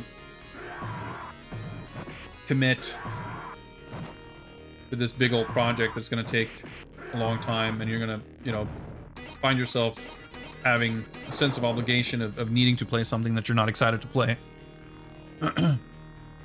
It's not like a huge concern, but like I said, I've enjoyed feeling more freedom.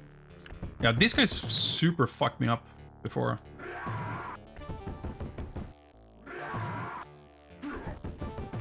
Alright, the bump actually saved me. I don't know how that missed, but... Yeah, we'll definitely be doing more Crazy Climber in one form or another. I mean, I still never finished Hyper Crazy Climber, so we gotta come back to that. I still haven't gotten a proper 1cc of 2000 either.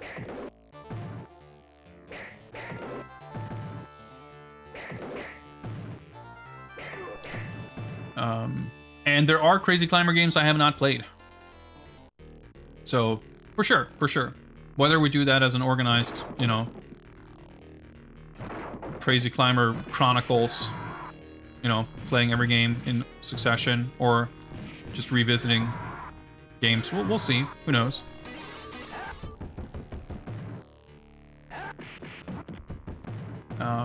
But sure. But I think it's like a double-edged sword in a way, because even though it can be a little daunting to have a big project and to have it kind of loom over your entire streaming life,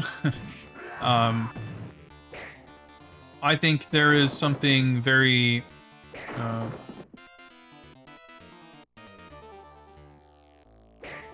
the scale itself makes a project like that appealing. The Batman thing is fun because I'm that lunatic that played every Batman game. I'm not the guy who played 5 Batman games. I played 65 Batman games. Well, 65 counting all the DLC things like separately. I think it was like 56 games.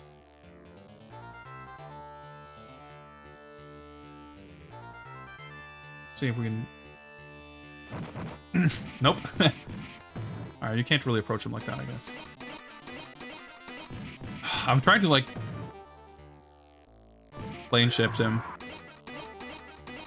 Like, I don't know how to approach him. Not like that.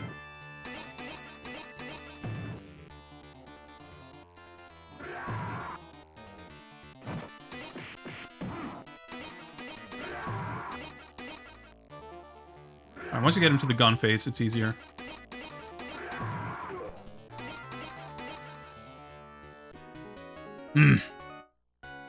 Well, for as bad as this run is, it's going pretty well.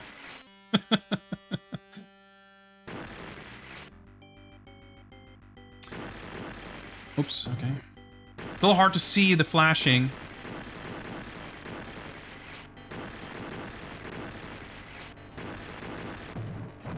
Yeah, this music sounds great.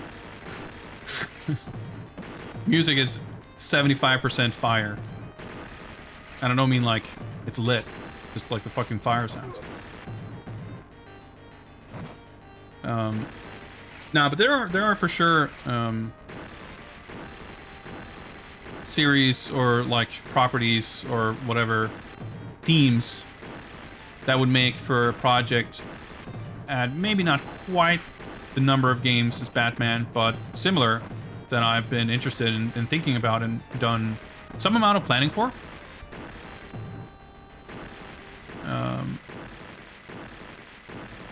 Alright, thank you, that was lucky.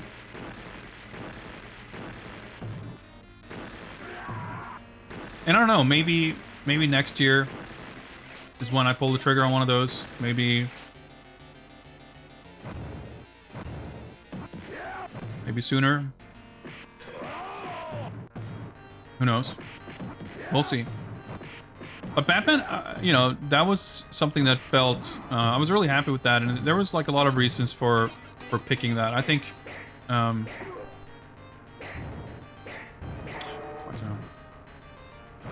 you know, there's a large enough number of games to make it interesting.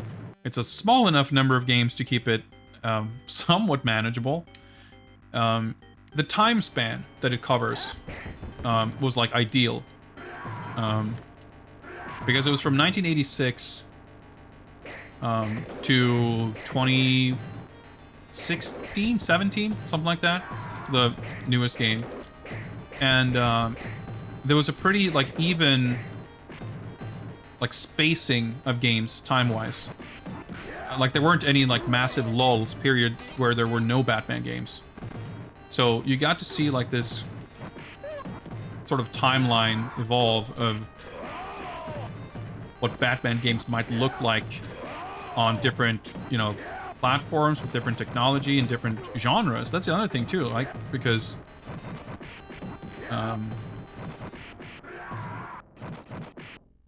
if you do something that's just like a game series, chances are the games are going to be pretty similar. Oh,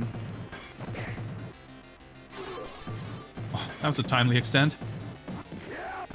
But like my biggest kind of inspiration, for sure, was Tino Badweed, who's doing every Star Wars game. And Batman is like the easy mode version of that, because there's like 120 something Star Wars games he's doing for that. He's currently in the middle of playing through the Old Republic, by the way, the MMO. So he's done amazing progress on that, and he's unlike me. He like beat every game too. I definitely gave up on a bunch of Batman games that were too hard for me. And that's similar, right? Like Star Wars has such an amazing breadth. I think Star Wars is like the perfect thing to do that with, because you have so many games from different developers in different genres on different platforms, like exploring totally different gameplay concepts and totally different like parts of the appeal of Star Wars as a property. And quite frankly, the average level of quality is also very high, all things considered. No, give me that steak, please, for the love of God.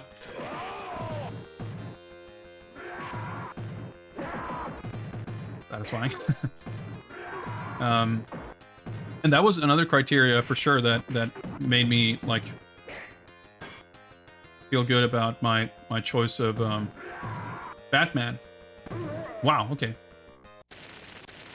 Okay. Well, I get 2 continues at least.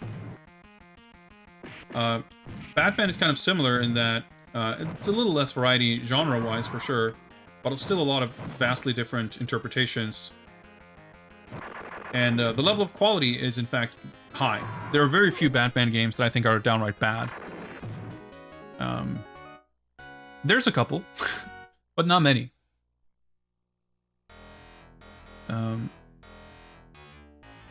So someone mentioned like Superman as like a natural kind of follow-up to Batman, and I mean, in a sense, it would be, sure. But the thing with Superman is there aren't that... Oh wow, got an extent too. There aren't as many games, nearly. And there's not as many good games. I would still be kind of interested. There's definitely... I mean, I like superheroes and I like superhero games, at least in concept. Well, I was gonna say, I can't believe we made it this far. It's like, oh yeah, I used fucking 2 continues. Never mind. But the other reason I think Superman wouldn't make for nearly as interesting a theme is because it doesn't really have that same... there's more like sort of gaps in the timeline. Maybe not as much, but it's like, I think there's like a handful here and there, and there's like a couple of like PS2, GameCube ones, and like I guess all of them are kind of mediocre. I don't know. Yeah, I mean, Romance of the Three Kingdoms wouldn't be... See, that's the other thing. I like comic books, I like superheroes, so there's an inherent appeal to it. I'm sure someone could make a fascinating overview over the history of Three Kingdoms games, but I wouldn't be able to appreciate it, really. Wouldn't be my jam. Not to mention, there'd be so many games I would barely even understand how to play, let alone be interested in. Yeah, we got Shiro. Yeah, Spider-Man, for sure. A lot of games. Some pretty decent ones. I don't think the level of quality is quite up there with Batman or Star Wars, but could it be doable? But there's a lot I think that are not quite in that, like, that upper echelon of, like, massive library of games.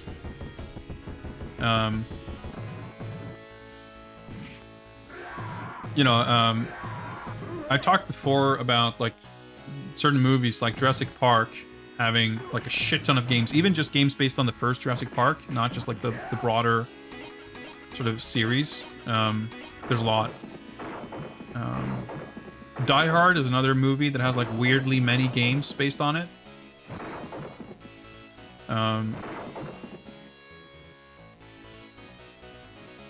And although there's like Die Hard trilogy, there aren't many games based specifically on Die Hard sequels. There's a couple, but not that many. There's like the Amiga Die Hard 2 game. There's a few, I think, Die Hard 2 games. But otherwise, it's like either based on the first movie or just like based on the character of John McClane, kind of loosely. For sure, Terminator is another one. That's definitely one I would be kind of interested in at least like charting what that list of games would be. Oh, that was a poorly timed dropkick. the issue with Terminator is, I think, the level of quality is quite questionable. There's definitely some great ones, but most of them probably not.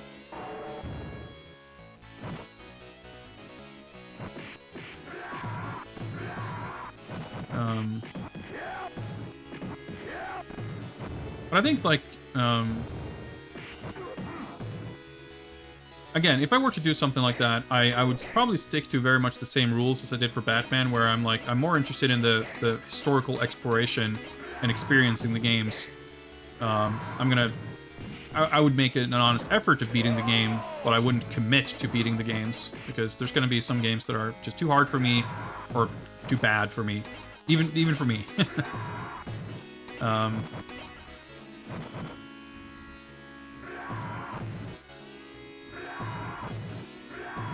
Hollywood. Oh, okay.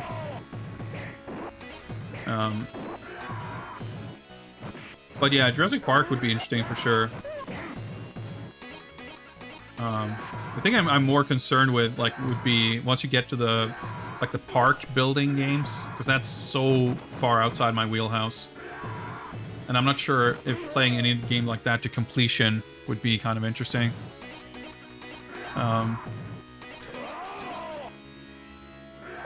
But even just doing kind of a mini marathon similar in scope to this, with just playing every Jurassic Park based on the first movie, that's still probably like a dozen games.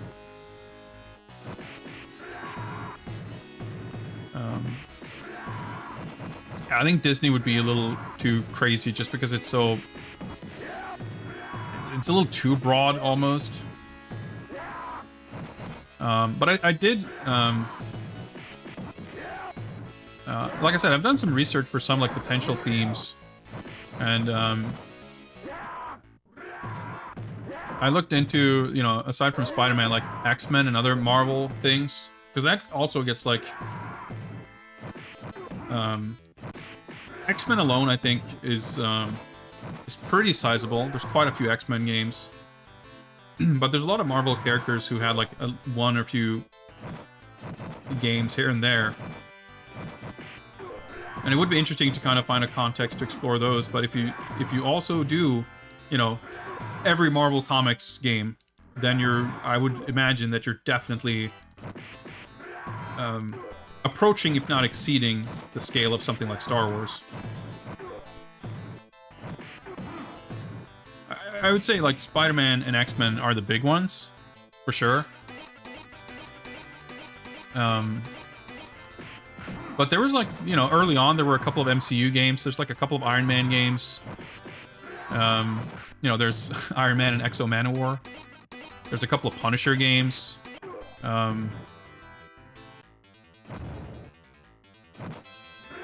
There's a bunch of, well, I don't know about a bunch, but there's definitely a couple of Captain America games.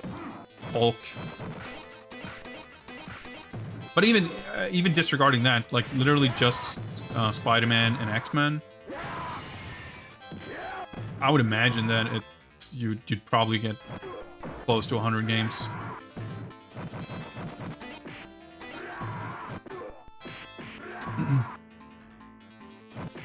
I guess I'd have to do a little more research on that.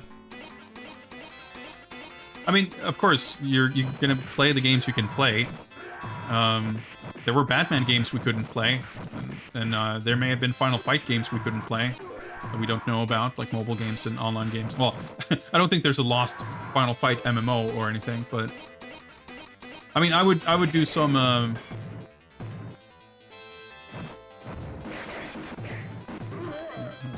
Like, you can't even fucking see where any of the flames are. That was a bad death, because there's food right here, I imagine.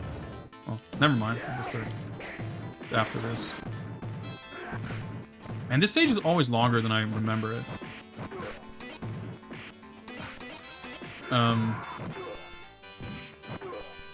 Oh yeah, there's the fucking, like, the Marvel Ultimate Alliance games and shit. But yeah, like, I'm hesitant to say that I played every Batman game because of stuff like that. We didn't play the Raw Thrills arcade game, which is actually playable now, but it wasn't at the time.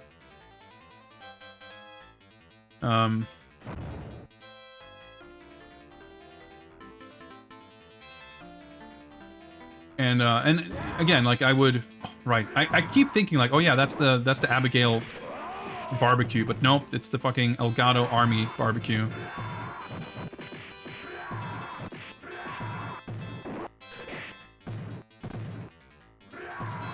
Right, that was kind of weirdly lucky, but.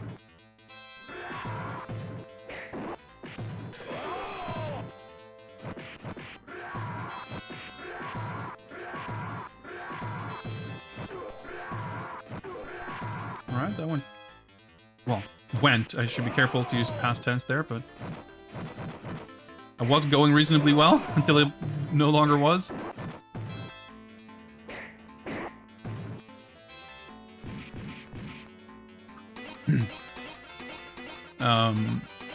What was I gonna say? Yeah, like I'd be a little. I'd do some editorializing. I was gonna say that's probably not the word I'm looking for, but like curation, let's say, in the list of games and such. Dual foods. Yeah, there's like 4 spots where I think we're just heading up until the heading up on the boss. But nope. Didn't really mean to pick up that steak, but at least there's the barbecue there.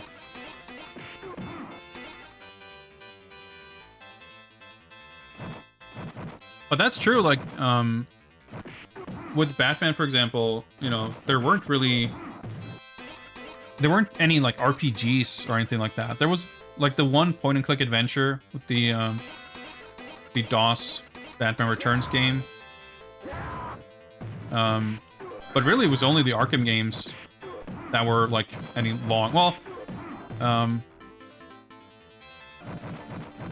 think the Arkham games and the Lego games were almost the only ones that exceeded, like, 10 hours.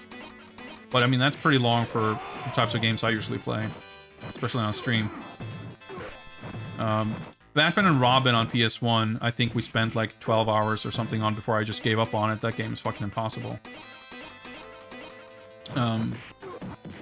But it is true, too, that, like, by the time I got to the end of that project, and a big reason why I wasn't eager to immediately dive into another one, was that it was a lot more fun early on, where you could literally go through, like, 2 or 3 games in a single stream, as opposed to when you do, like, 6 streams of the same game. Just the pace at which you're moving just, like, made it more enjoyable than being stuck with something for a long time, especially if it's a game you, like, maybe don't enjoy super much. So, I saw McCaw play this, and he had some kind of strat where you... Yeah, fucked up that. Okay. I don't think I can continue. Oh, I can. Okay. It's weird. There's some kind of strat where you walk past Abigail, so he, like, turns around, and that somehow makes it so that you can actually approach him and grab him. I don't know how it works. Obviously, I don't have the setup for it here. Something like that. Well, I tried to suplex him into the screen. It didn't quite work, but...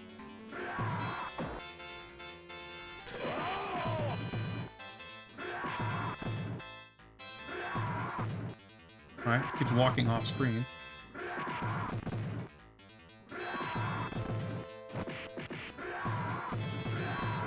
Oh, he's almost dead. Oh, well, I'm fully dead. I didn't really even get a shot to chance at, like, trying the strat, but oh well. See, I'm confused about the credits thing, because normally this game starts up and the title screen shows 4 credits. And when I played 1 credit and I game over and I went back to the title screen, it showed 2 credits. And I started a new game, I game overed, and there were 0 credits and I couldn't start a new game. So I figured, alright, I guess it's 2 credits to start, but however many credits to continue. But now I've used 2 credits to start the game. And I've since continued 4 more times? I guess maybe once you're in the game, it just keeps giving you infinite credits or something. Maybe making progress in the main game increases credits, and you're on free play now because you finished the main game. That'd be weird, but I guess it wouldn't be the first weird thing in this game. I mean, I did notice that when we booted the game up, the game didn't show me the title screen with the credits. It actually showed the attract mode. It never did that before. So, yeah, maybe you're onto something. Maybe there is, like, it would seem entirely plausible that we are on free play. I would never have guessed that it would have to do with progressing in the main game or beating it as a way to unlock free play, but that's very possible. I guess, you know, I did comment on the fact that we had, like, bonus unlock messages show up in the main game more than 4 times, even though there's only 4 things on the bonus screen menu. Maybe one of the bonuses you unlock is free play in arcade mode. Or in this shit. Could very well be. It does say free play, that's true. I'm not being very attentive because I've been playing Final Fight Streetwise for 6 hours. I guess we're finishing this then. Yeah, TMNT.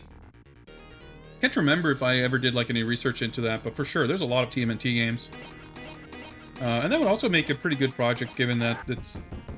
I feel like that is something that I would look into. I would have to look into emulation of PS3 and 360, I think. Because there's like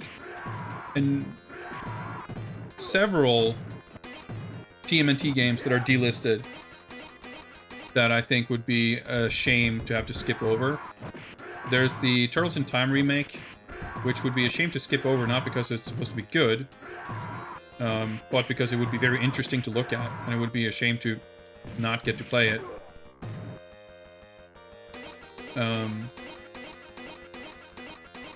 But there was also that other game that was, I want to say it was called,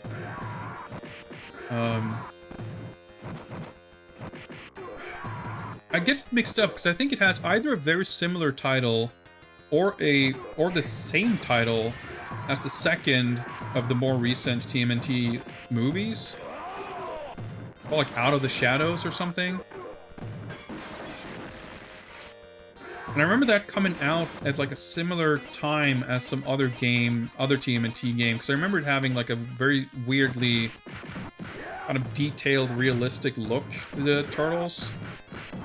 It's all like Unreal Engine, normal mapped shit. But that game, I recall, was delisted as well.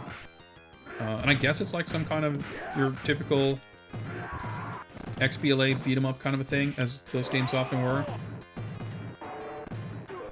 And there may even be more. I mean, whatever it's called, the Platinum game, that's also delisted, but I have that on disc, so that wouldn't be a problem. Transformers definitely had a lot of games over the years, too. Probably not nearly as many as TMNT. But there's been quite a few.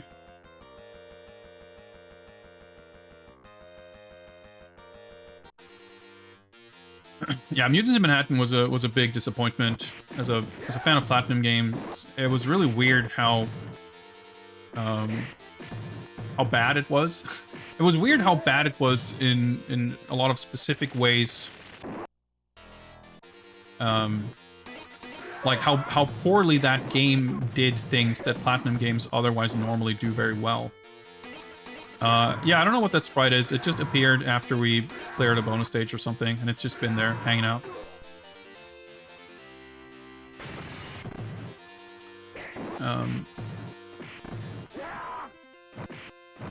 Like, the TMNT game has this weird like dodge mechanic that uses like some kind of a resource or a meter or something. So like dodging is limited. It runs at 30 FPS, which is never a good thing for a game like that. The whole all four turtles always being present just means that every fight is like a complete clusterfuck. The levels are super weird because you have these like big open levels where you're supposed to clear like objectives, like you complete missions, and eventually once you've completed enough missions in the open map, you get like a radio message from April or whatever, and it's like, oh, now you can go here. Which is, in concept, not the worst idea. However, it gets super confusing because the messaging for what the objectives are and what you're supposed to do and like how you're supposed to do it and where you're supposed to do it always gets a little muddled. And the bigger thing is like, because you have 3 like AI companions at all times, they will like go run ahead and do missions, and like the constant updates you get on the status of the missions like feel kind of vaguely related at best to what you're doing, because you're not always involved in completing those messages. So you're running around in the middle of this big old mess with characters yelling at you all kinds of things, and you're kind of incentivized to just fuck around until like, oh well, you've fucked around sufficiently, now you have an actual place to go, so go there now. And the stages are kind of open and look very samey, and it's, I don't know, I found it really confusing and just like not very satisfying. I never actually finished it, so I've been meaning to finish that. And actually, that reminds me, another kind of project like this I definitely have considered, or thought about at least, would be like playing every Platinum game. Because I have almost all of them. And I've quite enjoyed almost all of them. And even the ones I haven't enjoyed, like Turtles, I would still be interested in revisiting, if nothing else, to at least have completed it. I don't think I completed Korra either, but I can't quite recall. I wasn't terribly impressed with that. But I did really, really like... I almost said Terminator Devastation. That would have been sick. But Transformers. Yeah, the visuals were fine. Like, it was... Again, like, it doesn't look as great in motion because it gets so messy and the frame rate and everything. But, like, the art direction and the characters and everything, like, it looked cool, for sure. Like, the visuals were not the problem with the Turtles game. I almost said Terminator again. Yeah, the GBA TMNT games are held in pretty high regard. And as far as I know, it's like the creative leads behind whatever one of those that people really liked are like the people making the new game.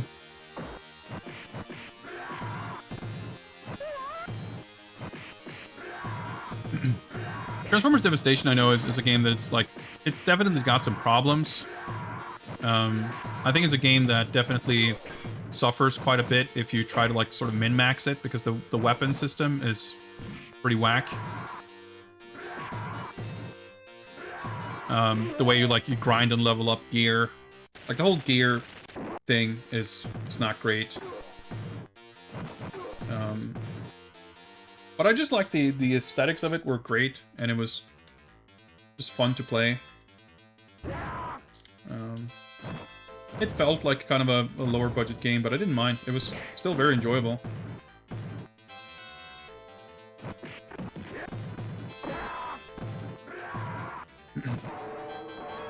But yeah, Transformers, like, because you get like, there's like the C64 Transformers games. There's obviously Convoy no Nanzo for the Famicom.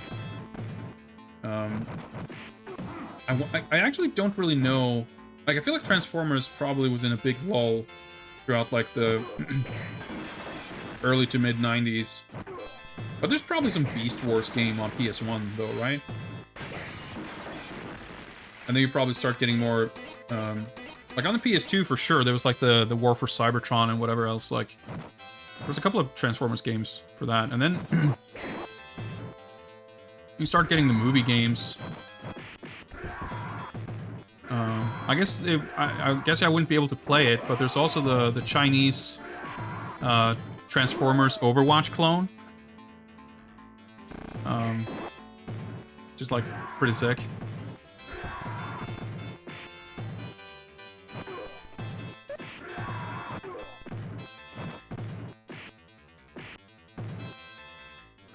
So I feel like there wouldn't be, like, compared to something like Batman or Spider-Man or Star Wars, where there's like a steady stream.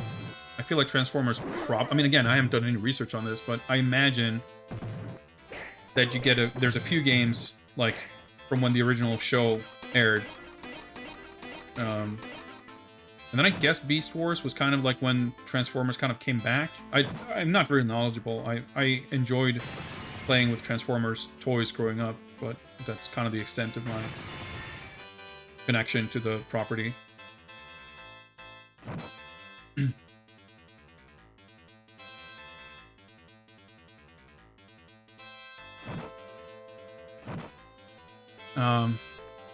But I mean, I wouldn't say that like would absolutely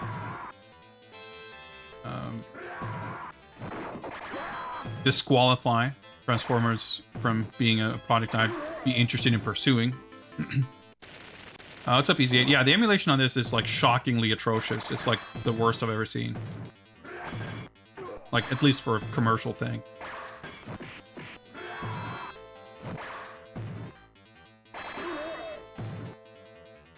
Like, the frame skip makes it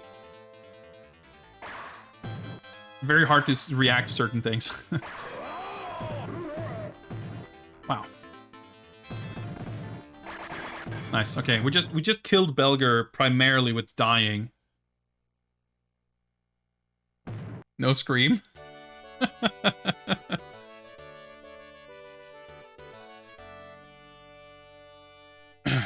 Latest involvement with Transformers, been putting too much money into Masterpiece figures. Oh boy, yeah. It's a good thing, I guess, that I don't have a connection to Final Fight. Dude, my brain is just fried right now to Transformers, because that's a hole into which you can sink an endless amount of money. On a related note, I actually did pre-order a couple of Gundam models. They're supposed to come out at some point in the fall, I think. Just on a whim. It's like, you know what? I've built a few, like, Bandai model kits of some Star Wars, like, Stormtroopers, and they were fun to build. And really high quality, nice looking. And I have no connection to Gundam whatsoever, but I enjoy model building. I was like, you know what? I'll pick up some of these and make some cool looking robots, and we'll see if this is going to be a lethal trap, or if I'll just be happy with a few of them. I got a couple of Common Riders as well, for pre-order.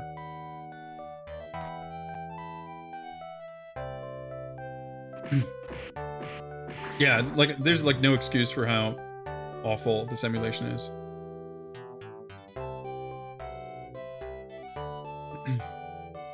And I gotta send after my stuff from my pile of loot at Big Bad Toy Store. Got a couple of, a whole bunch of Masters of the Universe figures, a couple of McFarlane Mortal Kombat. Still waiting for my Death Adder. Ooh, speaking of Storm, by the way, there was it's like convention season right now, right? Because it's like San Diego Comic-Con, except Comic-Con isn't happening, but a lot of toy companies are revealing things as if it was, kind of. But there was some convention in Hong Kong where Storm showed off a bunch of products. They finally showed prototypes of Morrigan, who looked pretty good. And they also unveiled an unpainted prototype of Jury from Street Fighter V.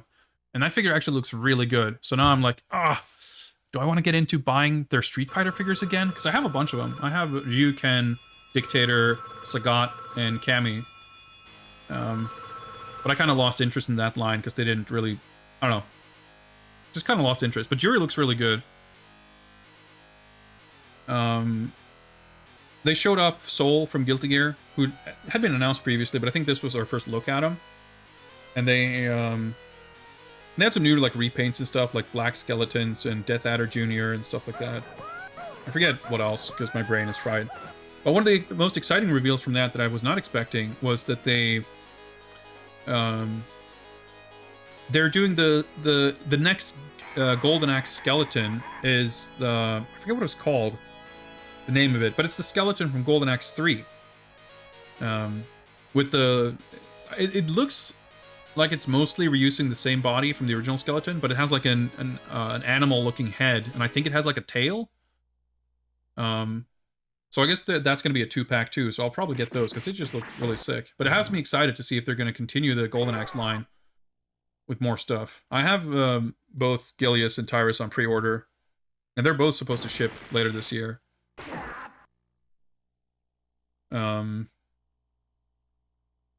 What else did they show? Oh yeah, they showed UMK3 Reptile and MK11 Classic Sub-Zero. But I have the original MK1 Scorpion Sub-Zero Reptile, so I don't really think I need to get any of those. But if they have, if they do a UMK3 version of Smoke, I might consider it. Yeah, I liked, like, the only two Street Fighter Storm figures that I feel a little bit like iffy on missing out on is Zangief and Guile. But the new Zangief that they're coming out with now I think looks better than the Street Fighter V one. Storm Collectibles is the company we're talking about. I still don't think I'll get the Zangief. It looks good, but it's like maybe if I convince myself that I'm going to collect Street Fighter again, maybe I'll pick up Zangief. But because the Jury one just looks really good. So I'm torn. Like Honda looks great, but it's not a character I really much care about. I'm not going to be like completionist. I'd still only get the characters that I care for. Even Mortal Kombat that I'm closer to being completionist on. I skipped a lot of the ninjas because I don't really care for any of the ninjas after MK1. But like I said, I still might consider Smoke, possibly, new Ermac Rain, less likely. But for those characters, getting the MK1 version made no sense to me because that version like never existed.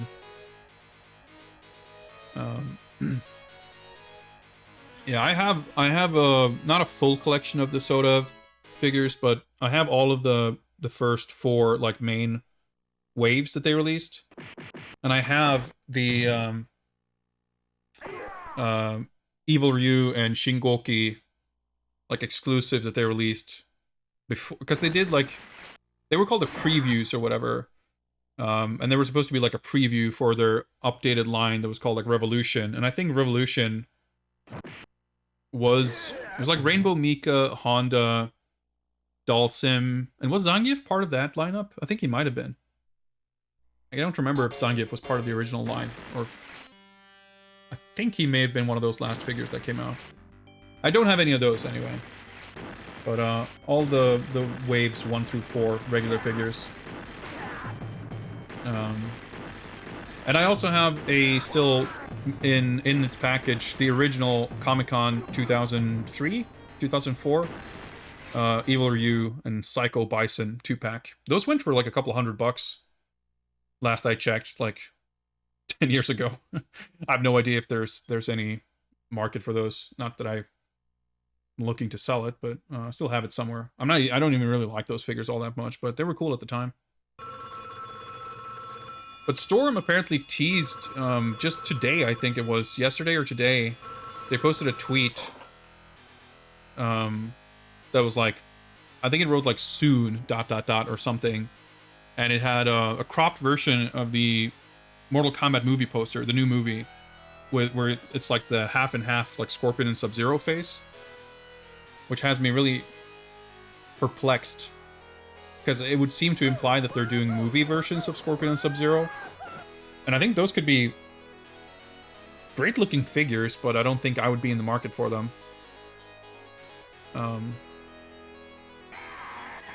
But it makes me really curious if they would be doing movie versions of other characters. The funny thing is, like, most of the other characters in the movie are characters that they haven't made normal figures of. I think the movie version of Jax looks great. I think the movie version of some of those other characters might look good, but it'd be kind of weird to get like a movie version of Jax or Kano or Sonya or Shang Tsung or whoever when we didn't get the versions from the game yet. Oh yeah, Storm are an exciting company to follow because they've always got like 50 billion figures coming out. Revolution had worse quality and Zangief was part of it. Yeah, I vaguely recall hearing that they weren't great. Like I said, I have the previews version of Evil Ryu and Shingoku. They were actually like convention exclusive, or not convention, but like I got them at the Blister Direct store in Shinjuku. Because they were like exclusive to some thing at that day, or I don't forget exactly what it was. But it's the exact same version, it just has a sticker on the box. And I remember opening them up, and the paint was like sticky. I was like, I put it back on the box, and they've been sitting in the box ever since. And that was in like 2006. Anyway, spending a lot of boy, I ended up pre-ordering most of the Master of the Universe Revelation Masterverse figures too, even though I kind of thought / decided that I wouldn't. I'm kind of curious to look at them because the engineering on them seems really great. Did I live near Shinjuku? No, I lived in Akita. I lived in Tohoku, but I went to Tokyo on, I think, I'm trying to remember when that would have been. I went to Tokyo a few times. I'm just trying to think if that would have been right around the time, like, because I was in Tokyo for about a week or two on my way home after, like, I was in Japan for a year, so at the end of it, I would spend a little time in Tokyo. I just trying to piece together how I would have gotten those big-ass figure boxes and bring it with me on the plane, or if I ship it back, or whatever I did. Can't remember.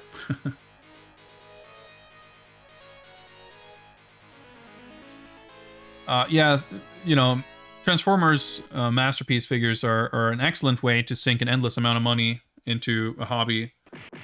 Storm Collectibles, kind of up there too. But yeah, dude, they do so many licenses that are like right up my alley. They've, you know, aside from Street Fighter and Mortal Kombat, they're doing Tekken. They showed off King from Tekken 7. That figure looks pretty great too. King of Fighters, they're also doing, they haven't shown anything yet, I don't think, but they're doing Soul Calibur. Samurai Showdown, they've already released, or at least shown, Haomaru and Nakoruru. I guess they're probably doing more of that. They've done World Heroes, Golden Axe, of course. They announced years ago Fist of the North Star, but nothing has ever come of it. They do so many different like fighting games and stuff, and yeah, they showed Ken the Eagle from Gatchaman, which I think, I don't know if that was a new announcement or not. They're doing, what's it called? Kengan Ashura? It's like some MMA manga. I'm not familiar with it, but I've seen the figure. Guilty Gear, of course, with Soul. I don't remember. Anyway, they have a lot of properties, and their figures are super high quality. Oh yeah, they've been doing a lot of Injustice too, and Gears of War. Who knows? Anyway, I could sit here all night and talk about exciting action figures. And we will have reason to talk more about action figures once I get that other shipment sent here. If you want to talk more action figures, by all means, feel free to join me in my Discord. I'm always happy to talk action figures. Discord and Twitter, generally the best place to keep up with what's going on my stream. I do stream Mondays, Thursdays, Saturdays, normally. I may have plans this weekend, so if that's the case, Saturday's not going to be a stream day, but I should stream on Thursday. And I will be doing something that isn't Final Fight on Thursday. I have no idea. My brain is completely in Final Fight mode, so I have no clue what that's going to be. But we're going to play video games on Thursday, at least. Have I made a Final Fight tier list? No, I don't think it's that, like, interesting. I don't I'm not in any mental state to do it right now, but like, obviously the arcade game is the best. Final Fight 3 is good too. There's a couple of ports of the first game that are kind of neat. Like the Mega CD version is great for the music and the, you know, the extended cutscenes. But there hasn't been any version to ever make the arcade version less than definitive. And I think some of the ports of one, like the Amiga port and the Spectrum port, were interesting novelties that I legitimately had a good time with. But I don't know. I feel like you could play the original arcade Final Fight and not play anything else, and you're not really missing out on all that much, to be perfectly honest. But having said that, it's obviously been very interesting and fun to explore all these different games. I had a blast doing this. Ended up, I think, being a slightly larger, more time-consuming project than I expected, but I'm still satisfied that it was less all-consuming than the Double Dragon project. Nice and tight little thing. You know, it's been fun discussing potential other, you know, future projects, and we'll do more of them. I love doing this kind of thing. But I also feel, even on this like micro scale, having done this for like 2 weeks, 2 or 3 weeks, however long, I'm like itching to do anything else. So we won't be diving into any major, you know, full series game projects, marathons, whatever, right after this. But soon enough, sooner or later, we'll be going through every game in whatever theme we deem appropriate. But I think we will leave it there for now. Thank you very much for hanging out. And I will see you guys on Thursday for video games of some kind of variety. Or higher action, you can play the Slam Master games. Sure. But not tonight. Some other time. Some other time.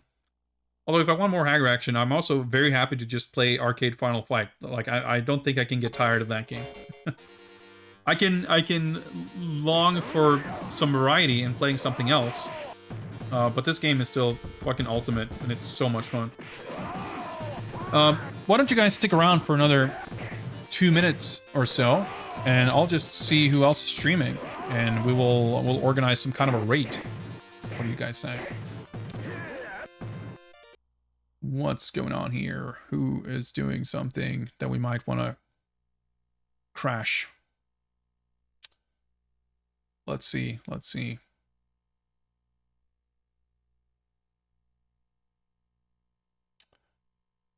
Looks like Hazemaker's doing some interesting looking C64 stuff.